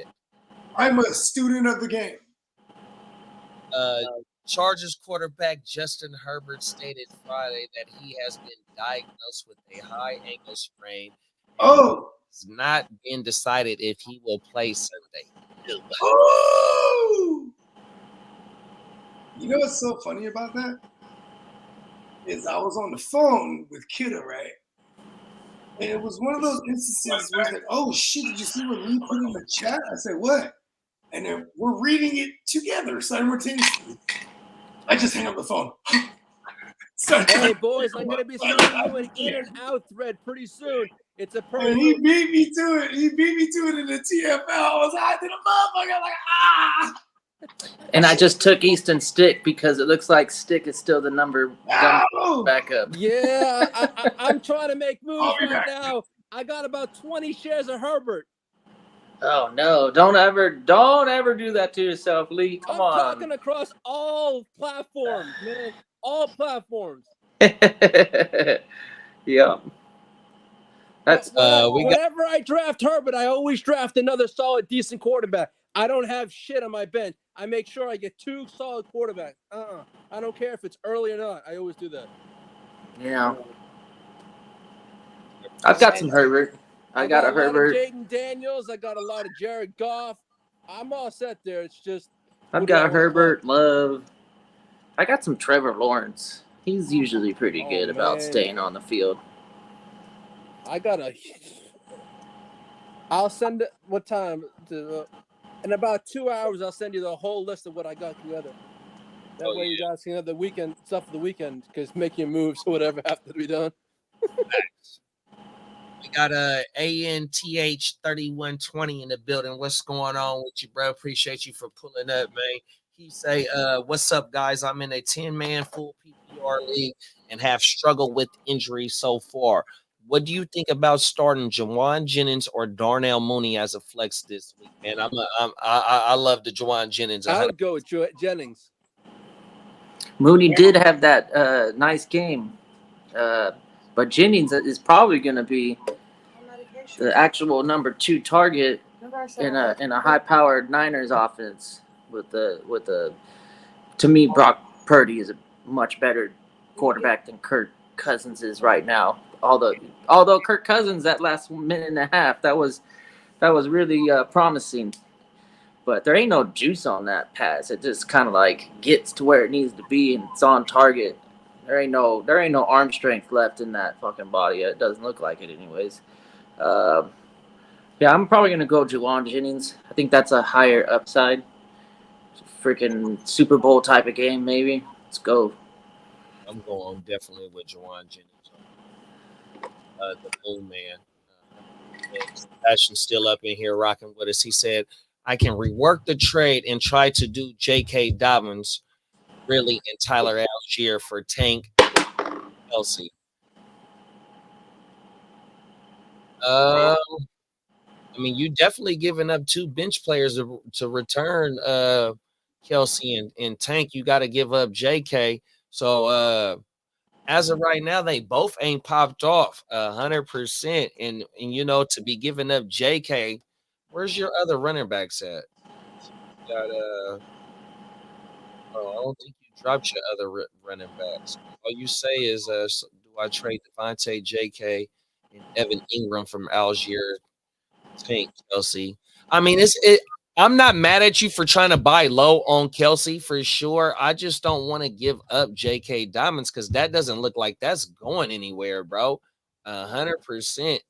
And for Tank, even though we're waiting on the Tank game or just some type of something to where it's going to show us that he's going to start being more consistent. You know what I mean? I would rather go ahead and take a shot on Kelsey than Tank if I got to give up one of my major players. And as of right now, I'm not giving up JK to bring in either one of them. I understand where you're trying to buy low. I just don't want to give up Dobbins to bring in Oh hell no, Dobbins is Kelsey. I'll find a different way to try and bring one of them in. All right. I was able to get Stick. It's going to be Stick, right? Easton Stick. That's what we heard. Go with what's his name? We No, just signed. for week 1 because I picked up Stick in a bunch of places because I'm for damn sure going to pedal Stick to that. I only play in Superflex predominantly. I'm going up against Cubic Zirconia, and he's got Herbert, and I'm gonna probably start Stick if Herbert is out.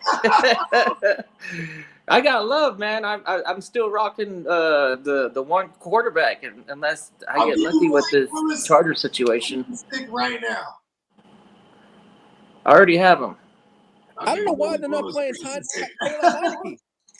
Here's what I'm saying. Stick all day. Oh, trade him.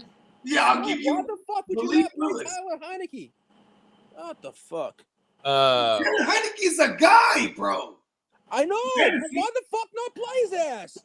Yeah. Come on, Lee. You know how it works. It's a quarterback. You know how much they need to know. Yeah. If he goes into the system and they only give him the JV playbook and he's only able to command an offense that's super generic, they're gonna get their asses handed to them. I wouldn't let Stick scratch my balls. Why not? He did fine. He's Big boy. hey he fumbles like boy. he fumbles. He doesn't throw interceptions. Come on. That's what He Stick's can't problem even is that he has turnovers, but that's the defense getting past the offensive line, and now you guys have a legit Basically, offensive line, so Stick might Our not. fucking defense is gonna have to be stellar Sunday. That's all I know. I've seen Stick throw the ball 40 some odd times before. Yeah, I don't have faith. I'm being honest with you, I don't have faith. Yeah, in Stick in that. his name. He's shooting. Give me the gun. Give me the shoot. I don't have faith. I love my Chargers. I just don't have faith Give in me the Easton gun, Stick. press. Where the AK at? Hit him with the stick.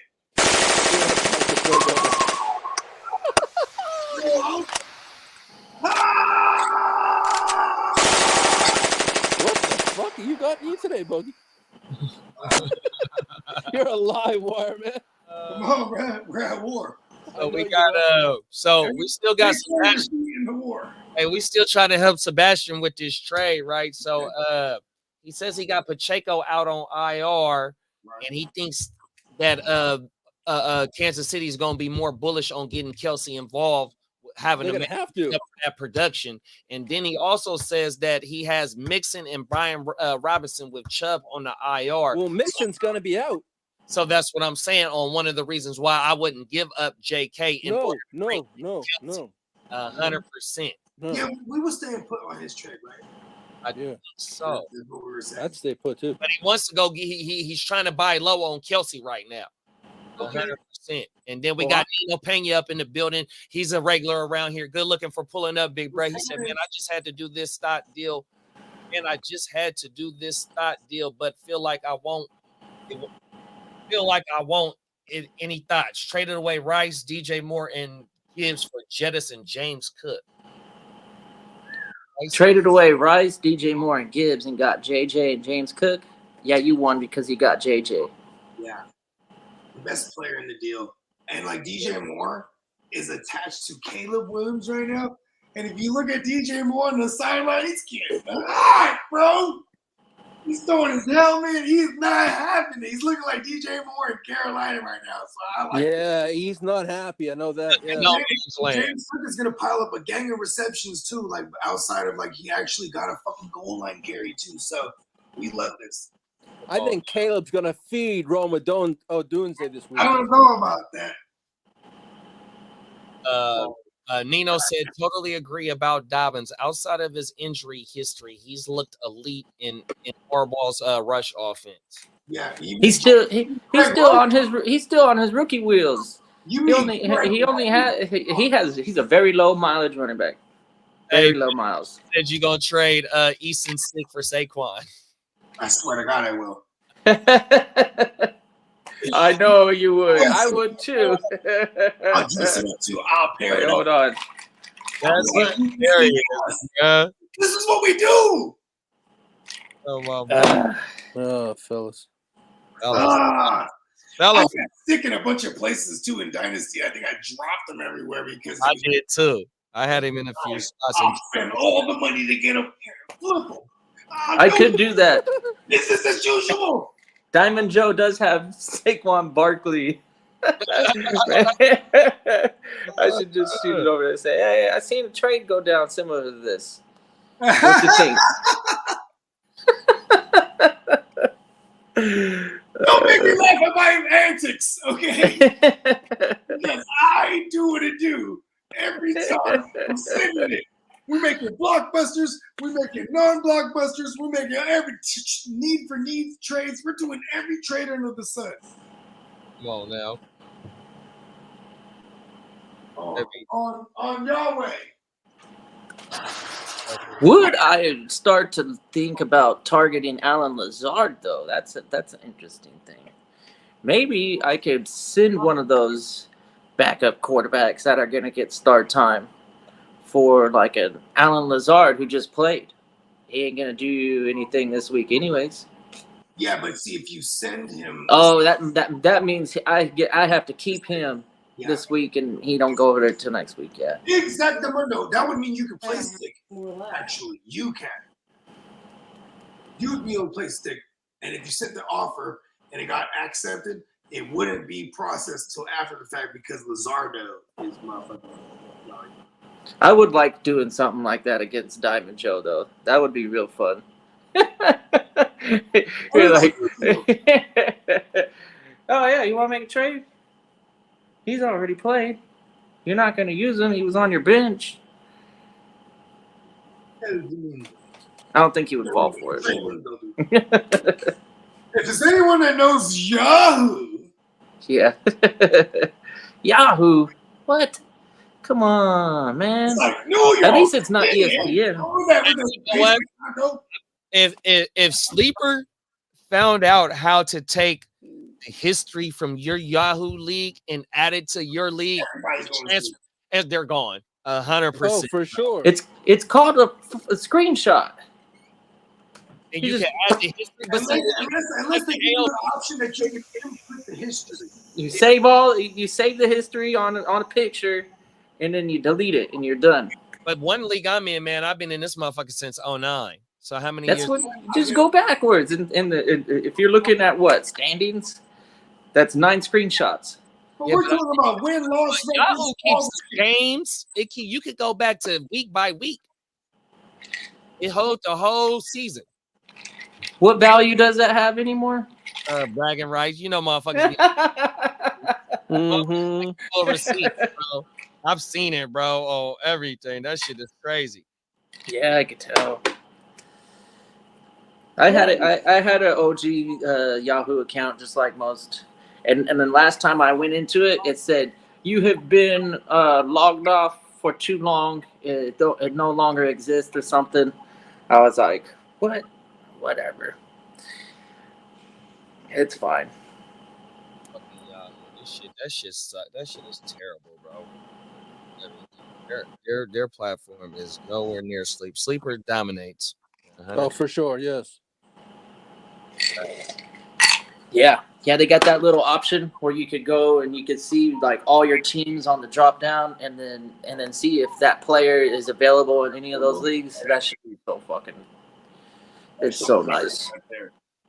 Makes waivers so easy. People go, "Oh man, I can't play it. How do you play in like 30 leagues?" I'm like, "What the fuck? How am I?" I'm trying to win this motherfucker, and it makes the waivers easier with Sleeper. Like it's that guy. The news is way faster. The news pops up. I had Sleeper for the news before I ever played on Sleeper. Yeah. Because all the podcasts I fucked with said Sleeper's the guy when it comes to like the fastest shit. And then I started being like, I don't need none of the info. I got weed. Facts. Oh. To the streets, man. The ear to the streets. What other games we got? Let's keep looking. All right. You want me to send you the list what I got right now? No, save it.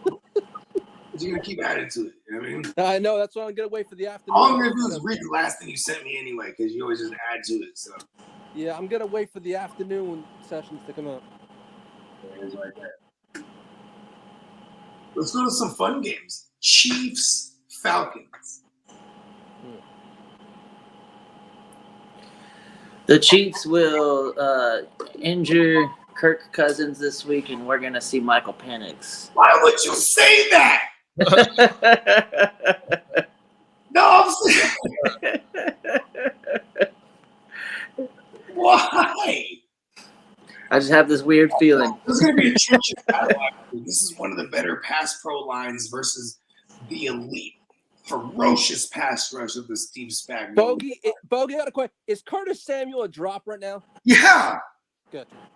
He was never a draft for me, though. No. It's not a shot at anyone who was with Curtis Samuel. I'm just saying, like, I wouldn't even really with. I love Khalil Shakir. I wouldn't really with him either. Yeah, well, I took a shot on the rookie just because. I have both of them. Yeah, and it's not looking the greatest at all for anyone over there. We need a bounce back spot here. We'll get to that game eventually. Anyways, Chiefs, Falcons. But we getting out of the running back position on That's what I was about to do. KC side. That's probably the most interesting thing. Okay, first of all, round the horn. Who do we have winning this game? The money? They just win the game. This is how I'm going to That on that screen. I'm going to determine the run game based on I think the Chiefs are going to be winning this game. So, like a lot of Carson Steele this week. Yeah. And now the women saying it. If you picked up Carson Steele, you're probably starting him. And I'm not super confident, but he's going to get most of the workload on the ground. And he's going to get goal line. He's going to get goal line opportunities on a team that's going to get down there in the red zone. You know what I mean?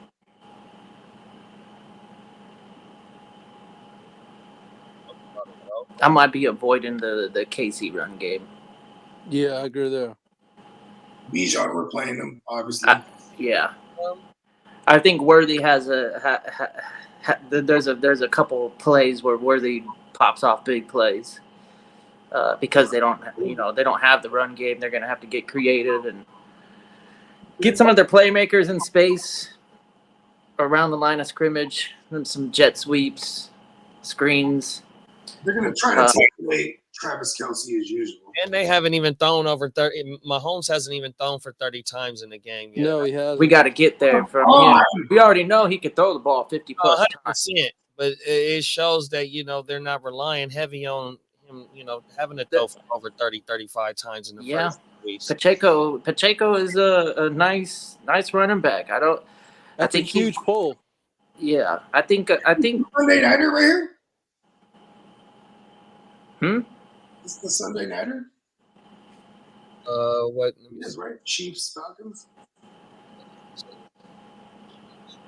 Yep, 5:20 Sunday night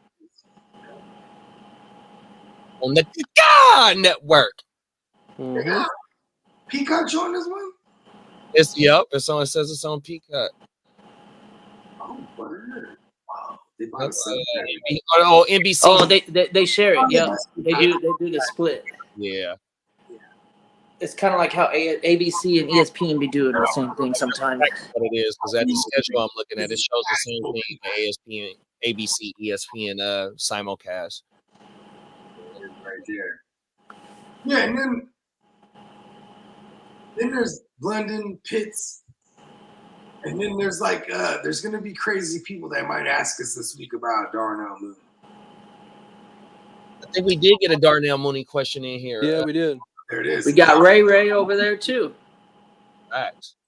Ray making a name for his motherfuckers. Mm-hmm.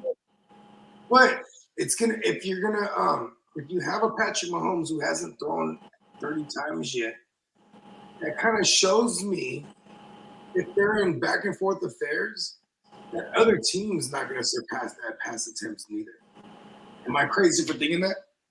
I don't think the Chiefs blow out the Falcons. Their defense is hella good, bro. No one should judge it after week 1. They played the Steelers, but they did hold them to 6 field goals. I'm just saying. And then, yeah, there was no AJ Brown last week against the Eagles, but Falcons defense with Raheem Morris and all that personnel that they have, they're good, bro.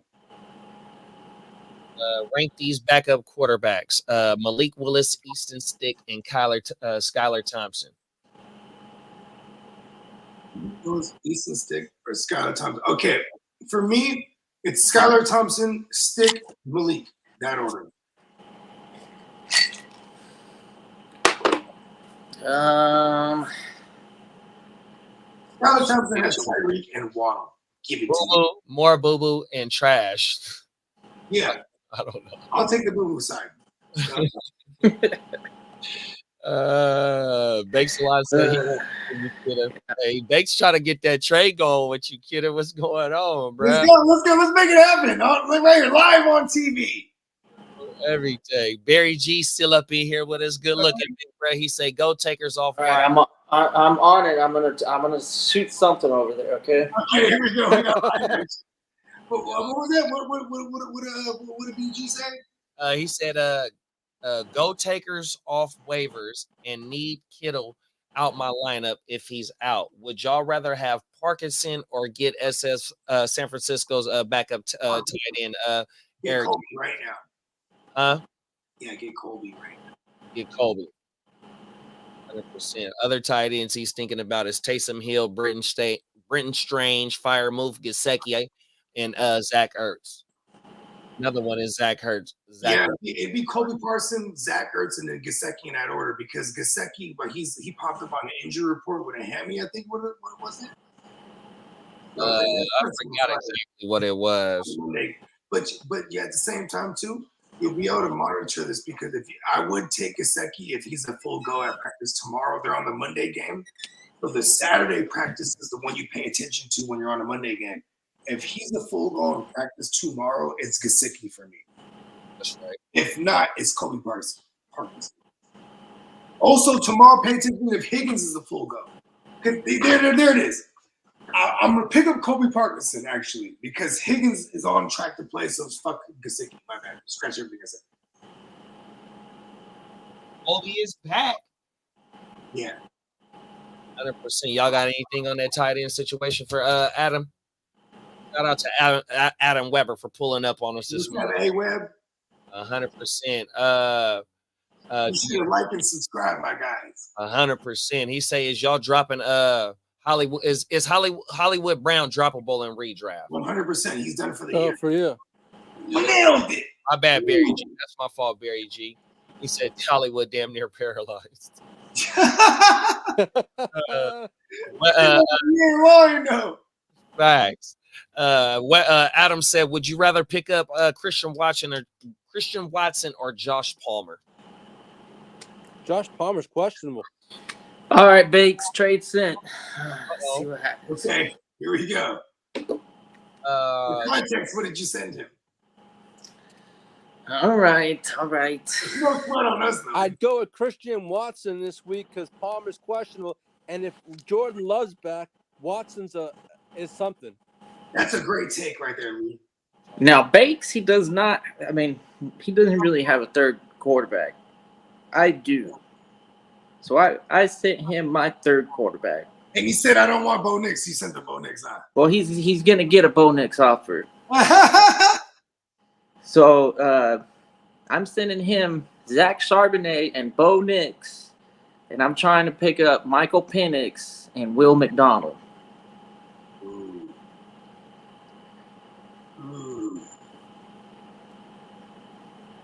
Most would probably say I would lose because Penix is sitting on the bench for whoever knows how long. Will McDonald is a defensive lineman. And then you're getting a quarterback that plays every week and then a running back that plays every week. And now that we've seen that the Seahawks are confident in him having that 3-down back role, if they move on from K9 and choose Charbonnet at the end of the season, because this is a dynasty trade. So, yeah. I think it's a fair offer. I don't think I'm trying to squeeze one by. I'm not asking for much, and a lot of people would say that I'm on the losing side of this. Hold on. Run that back. Send it. Bo Nix, the Zach Shababla. And I'm trying to get up Penix and Will McDonald. Ooh, I think that's a win-win situation for both parties. Because the kid you're asking in return isn't a starter right now and is doing nothing for him. Now he'll jump to having 3 QBs when he has his J Love back, and he even has Malik Willis for that matter. But he would much rather. Okay, he'd probably start Malik Willis over Bo Nix. I'm not gonna lie to you. But for the future, to have a Bo Nix, this is an enticing one. Let's see. Banks, where are you at? If he doesn't show up, I'll text him. I'll be like, listen, we got some action here. I'm gonna text him right now, actually. I'm gonna text him. We got Christian Reyes, good looking for pulling up around on us, bro. He's a regular around here, man. He said, I just went out and got Rashad for Madison and AR. Is this good? I'm going to roll with Kirk and Caleb. I think Kirk is going to get hot. Madison. Yeah, that's not too bad for sure. Madison, I don't think Madison is a real deal in Vegas like that. Even though Rashad, you said, what is it? A strain?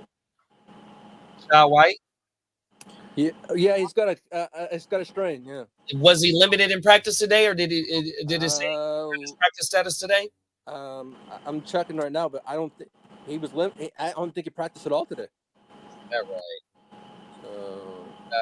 But see, Madison I don't think Madison. I mean, he might be a flex worthy starter if it's more than one flex position. He's not an every Sunday flex worthy as of right now.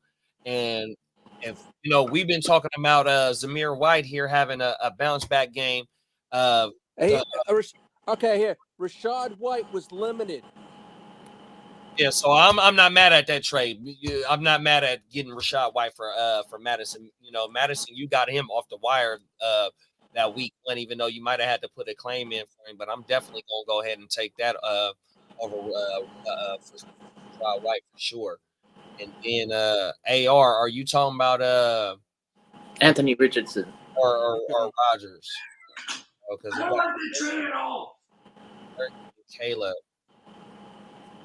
I gotta throw in my 2 cents. Cousins and Caleb Williams. Yeah. And I gotta throw in my 2 cents. I don't like that trade. The Rashad White one. Yeah, I would have kept Rashad White. Alexander Madison. No, he got Rashad White. Oh, let's go! I love that trade. Stand up and take him out. I was like, why? Why would that happen? 100%. Good shit. I heard my name once, 2 more times, so I can appear like Beetlejuice. Oh, there we go. Yes. What's up at work? Just listening in the background. Trade going. I even texted. I was like, "Dude, we got some action." Yep. I'm all about it. Let's go. So since you're listening, I know you hate it, but just think about it. Imagine them on your roster. Zach Charbonnet for Will McDonald had a farm, and Bo Nix for Michael Penix.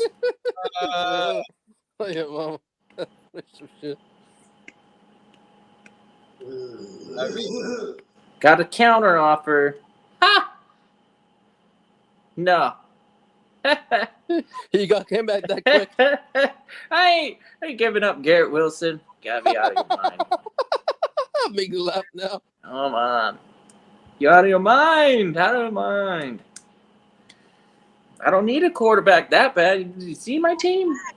I have a bunch of them. Yeah. That's some funny shit.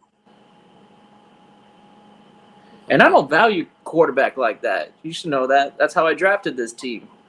Yeah, and the fact that you're getting Penix it's really because you can get a Penix I mean, maybe this time next year, Penix is the starter for the Falcons, and then Cousins is starting for like, the Raiders or the help me out here. Who's these QB? Tennessee or like, you know what I mean? Like Cousins is gonna have a job. Oh, for sure. So the fact that if I can get a So I Penix, sent him another New York receiver. We'll see what happens. And it ain't Malik Neighbors. is it one apostrophe Dale Robinson? Hands up. Yep. And that's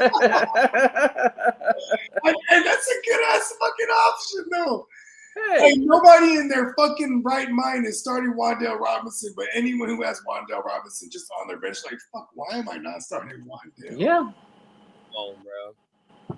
He's the number 35 receiver in the NFL. That's a solid wide receiver 3. That he countered. I countered back. Action. You said it yourself. Cousins is gonna get hurt. Yeah, but I have Drake May and Bo Nix, so I don't really. He's using your own words against you. I could play Drake May, Bo Nix eventually this year, I'm sure.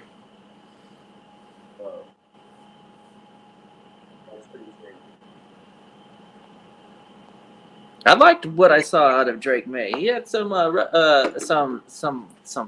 So does Bo Nix. Hey, Mayday, we're going down. Mayday. Oh, let me throw these beers. Throw some extra beers in the freezer. Yeah. Extended version today. I'm getting a late start today. Shit. I haven't had a sip of alcohol all morning. Now it's 12:30. Get it in, man. I'll get it in.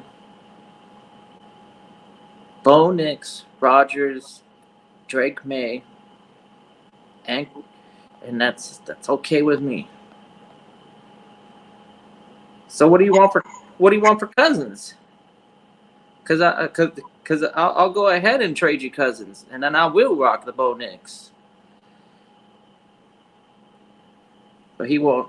I already tried that. That's the first. That was the first time. That was the first type of trade we were trying to swing. Was me trading him Cousins, and I'm trying to bring stuff back. Yeah. Y'all been at it for a minute though. Yeah, we've been doing this for maybe 2 months. Good golly.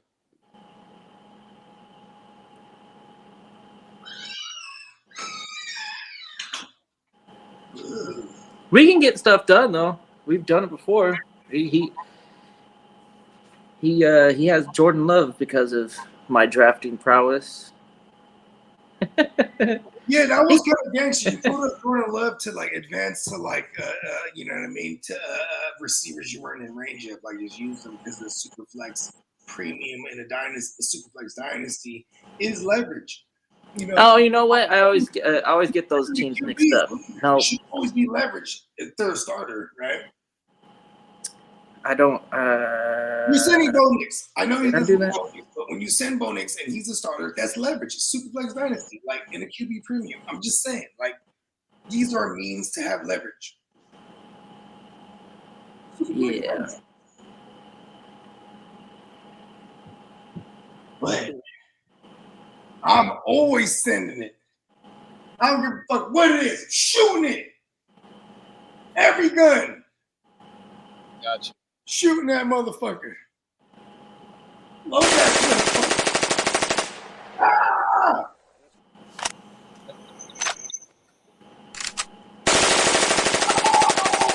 Ah! We in this building, man. Yeah, bro. Yeah. Okay. Let's go to the Monday Nighters and we'll close this thing up. Cool. He said, "I'll take cousin. Send me an offer. I got Maki D's for you." Who the fuck's Monkey D's? Ooh. We got Jacksonville at Buffalo Monday night, bro. What's your thoughts on that shit, man? You know what's kind of funny is Jacksonville kind of has Buffalo's number in these last couple of outings. You know, and minus the players.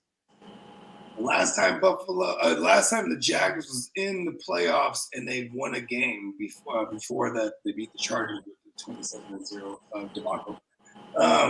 Okay, Bogey, thank you. I'm just adding the context.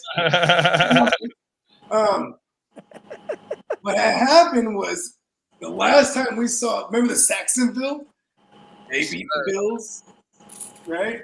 The black Josh Allen before he was Josh Hines Allen, the black Josh Allen versus Josh Allen 2 years ago before Saxonville. They won that game in the that was, I think, Trevor Lawrence's rookie year. I'm just saying, like, it's kind of crazy. Historically, they have their number in recent history, even. But I don't think that's the case this time around. Who are we starting in the receiving options for Buffalo? This is the question. Shit, bro. Definitely firing up Kincaid for where you drafted him at. Huh? We're just doing it. I mean, what other options are you? Unless you're active on the true statement. If you're in a tight end league for real and you have Kincaid, you're just firing him up, right? We'll have to, bro. Yeah. Everything, and then like I was a big believer that Curtis Samuel was gonna do something. He ain't showed shit. You know what I mean? Shakur been getting a look and Keon been getting a look. So if you got to pick out who you more confident in Shakur or Coleman, I would have to probably go Coleman. Let me go look at my shit. I don't mind picking on Jacksonville's secondary either. They're not the greatest. They gave up a 90-yard big one to Tyreek Hill week 1. They also gave up, I think, 5 for whatever the fuck it was for Waddle. Week 2, the Jags, they actually gave up some booty to Jerry Jeudy, and Elijah Moore got some targets there too.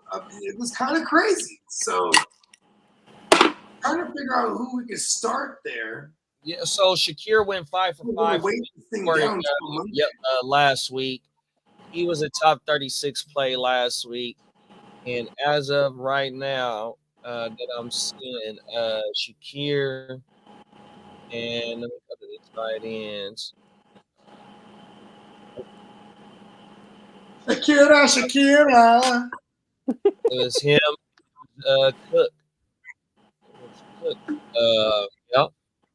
My mama the ones that made noise. So I mean, if you want to go off of recency bias from last week, you know what I mean, fucking Shakir did his thing. But like Kidduff has always has pointed out, you know, Coleman is gonna make a mark in this offense. This is just when when are we gonna see it on a consistent basis? And Shakir went 3 for 3 in the first week as well. So as of right now, Shakir got it's a very, very volatile play, he's right? 8 for 8. Yeah, he's 8 for 8 with 100 yards. That's so volatile. In two fucking games. That's crazy. He has 100% catch rate right now. Right. He went 3 for 3 for 42, and then he went 5 for 5. You know what's funny about that? If you look on PFF, it'll have him rated dummy high because of shit like that. You know what I mean? He might not even qualify yet. I mean, I guess early on they'll keep the numbers. 7 refills. Oh. I got it. Uh-oh. It's pending. It ain't going nowhere. But this is the Cousins. If he wants to get Cousins, I'm willing to throw in Patrick Queen and Zach Charbonnet to get a first and Romo Dunze. Are you fucking serious? Damn, Banks, that's a good ass deal, bro. I'm just saying, like, I mean, I know it's dynasty, but I'm talking about if he needs to get it. Well, he might not be spooked on getting a QB like that, but damn, he's willing to do it. Keeps his shit of Penix as well. Oh, Penix is in it? No, he gets to keep the Atlanta quarterback situation. What's the full I'm deal? just taking Odunze and next year's first. Wow, you're making it very affordable. I'm a straight shooter. He's shooting a shot. Do you think Banks feels scared? I've tried to trade Cousins to him. Man, I love these live trades. He doesn't. I don't think he's really high on the idea of Cousins being on his squad, but I think his squad needs it because he's rolling. Is it Justin Fields, if I remember? No, it's Gardner Minshew. So he's right now to this week. He's got Minshew and Malik Willis. Yeah, because he got the and he Jordan. does have Jordan Love. Man, bless his heart, man. That's a rough one. We're talking dynasty, so he is comfortable. For years to come, he's probably going to have Penix. You know what I'm talking about? Yeah. Let's get some action. You're buying Roma Dunze. You're buying this is expensive to buy the dip, but in Dynasty, I'm not mad at it. He's doing it. Dunze should be a guy eventually. Yeah, I think in next year he's going to be the one. I am not starting him this week or ever until I see it, though. I swear to God. Bruh. I swear to God. I swear to Bob. Okay. And London, starting her if you have him, because fuck your life, right? He's a 69 goal. You know what I mean? The 69 guy's actually showing up right now, so we're just going to start him against him. Definitely. Who else do we got in that game? I guess some flyers. I mean, some flyers. Redarno, Mooney, where you mentioned that. Outside of that, I mean, Kyle Pitts. If you're in the tight end league, obviously you have Kyle Pitts. You're going to start him. They actually have been susceptible to the tight end, so we might have a little confidence starting some Kyle Pitts here. That's about it for that game. Oh, my bad. I was supposed to be closing up the Bills game. My bad. Okay, running back, take two. So the Jags, it's Christian Kirk with Christian Kirk flexworthy. Brian Thomas, flexworthy with precaution. You're starting ETN, you have to. I'm not starting Trevor Lawrence. 2 QBs so far in this league have played against Buffalo, haven't been the guys. We're talking Tua, who died, and then week 1 with Kyler. What else on the other side? James Cook, you're firing him up. And Josh Allen, you're firing him up. Everybody else, Yeah. Wham. you're playing him. We said that. I think that's it, right? Yeah. Now, this is the fun one. The Louisiana boys. LSU versus LSU. Let's go.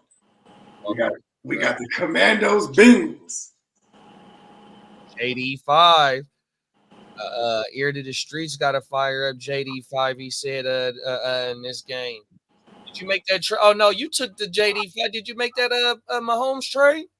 No, I haven't made it yet, but I told him I'm thinking about it, but I'm leaning about taking it though. Man, you better take that trade, run that trade back. What, the Mahomes trade? Yeah, what's that trade? Let's see if I feel the same way. It was, I would get Mahomes and Ben Sinnott, and he would get J.D. Daniels and the tight end from the Giants, the rookie. Theo Johnson. It's Mahomes for JD. Give me fucking Mahomes, bro. Do that trade right now. Let me go hit the smash button on that one. Hold on. This is a long-term trade. That's a keeper league. Yep. Let me hit the smash button. Hey man, Jaden Daniels might have fun running all over the place, and whoever has him is gonna be fun. But when he gets hurt, bro, that's inevitable. Oh no. All right, let me hit that smash button. Oh, did it? There we go. All right, trade accepted. Night, man. We got him going up against Cincinnati, man. And I got high hopes for my boy finishing. Trade accepted. Oh, here we go. There you go. Got it. And Got it, bro. the Bengals been giving some booty, huh? On the ground. Let me see. Week 1, Stevenson. Week 2, I guess they did destroy. They killed Isaiah. Yeah, but out of 2 weeks, they give some decent booty on the ground. We're starting to be rocking now. They given up 319 yards on the ground so far, and one team. Yeah, we're doing it. I'm starting to be Rob the Mob. Monday Night Anchor. Give me what I need. Give me what I need. in there doesn't work. You know that? Well, I got B-Rob a lot of places on everything. I think he continues to make a role in this offense for sure. And I want to say he was a 60-40 split last week. Let me pull that shit up. I gotta go find it. He keeps moving up in the snap share and touches wise. Count these pills. Austin Eckler is just like reputation wise. They want him on the field just so like because he's a threat. You know what I mean? 100%. And Eckler had a nice little game too. He was involved last week. I was looking at that. Was Brian Robert in week 2? Was his usage in the pass game anywhere there? Because week 1 they were throwing him the ball, but he was doing all kind of fumbling. Yeah, he had fucking 3 receptions for 49 yards, but last week nothing in the receiving game. He just had that was week 1. 3 yards.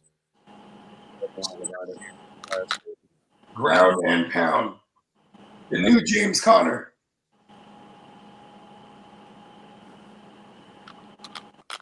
Give me new James Conner for the win. And if anybody's waiting down Higgins, that's kind of reckless, huh? He's playing. He's playing. He's going to play. Yeah, my boy was at a 60% last week on everything. He's going to play, though, they say. Yeah, he's going to play. He practiced in full today. Wow. And then if he gets another day in full, yeah, that kills all the Gesicki plays. I'm not going to lie to you. Well, it helps being a Monday game. Gesicki was hurt. He came up on the injury report, too. There it is right there. Whoa. I like the Bengals to win that one. I like them to whoop some ass. Waking up.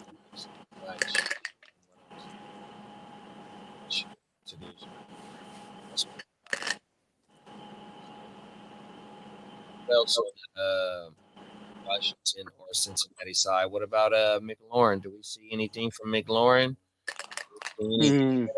Cam Taylor-Britt is their number 1 corner on the other side.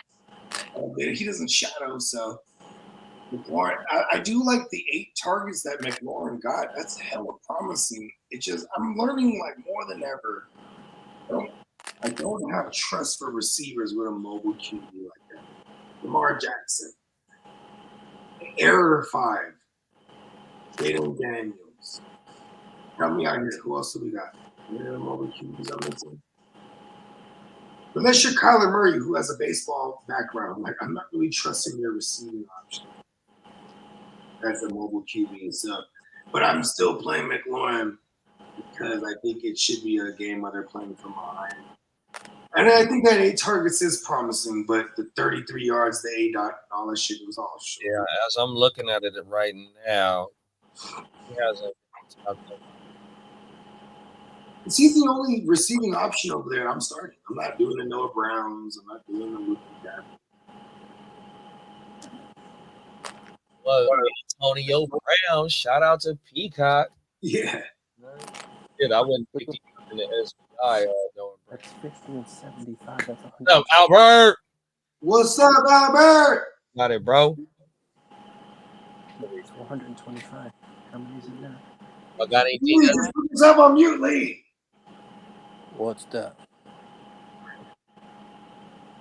I got anything on the Washington and the Cincinnati, or y'all got anything y'all want to? Yeah, we can put a bow on it. I think we can put a bow on it. Yeah. Damn, we did 4 hours and 18 minutes here. Like that's like a Friday morning show. Yeah, man. Let's go ahead. Shit, man. Talk to him, Bo. You let him know what's going on, man. Man, shit. Check this out, man. We got a special edition of the OJ and a blunt for breakfast, orange juice and a blunt for breakfast on the Heart to Start. Yeah, tomorrow podcast that's coming to you live and direct, 7:00 a.m. West Coast time, Saturday mornings. And then we got all day coverage. The Grit Don't Quit on the GWN and across all Platforms. and channels.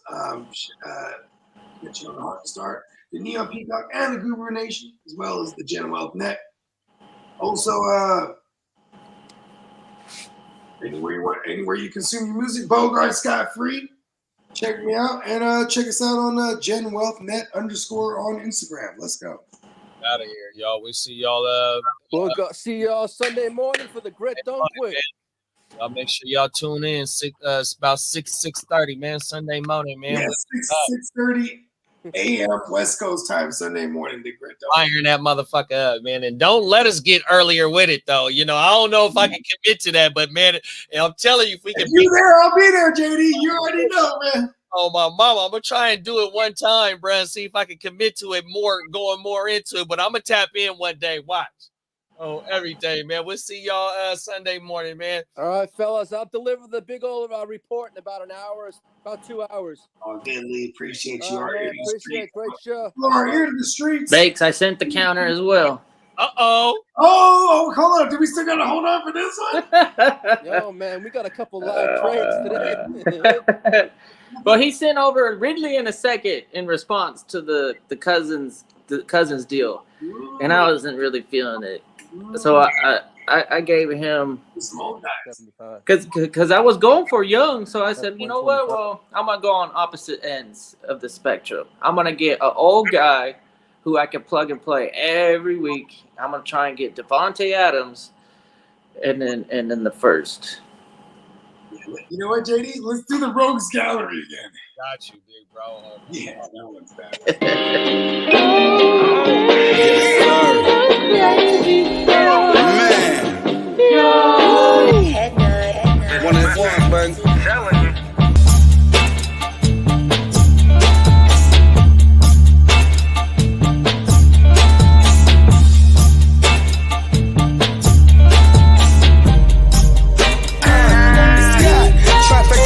Blast from the past back to our roots. Dash for the cash, stack in the blue. Fletcher Reed, I'm the absolute truth. Big dreams, so we have to pursue. Strapped with a tool. Feel the wrath of my crew. Clock spritz when my rhymes itch. Beat off the hate, going hard in the paint. If your name ain't God, I don't answer to you. Answer to me. Bogart Scott Free, luckily I got the answer for you. Seen it trying like a South. Look young, I got the password for you. Feeling like game. Smoke a backward with you, smoke a back with it too. Show you how to maintain, so you never go astray. I done lay on the path for you.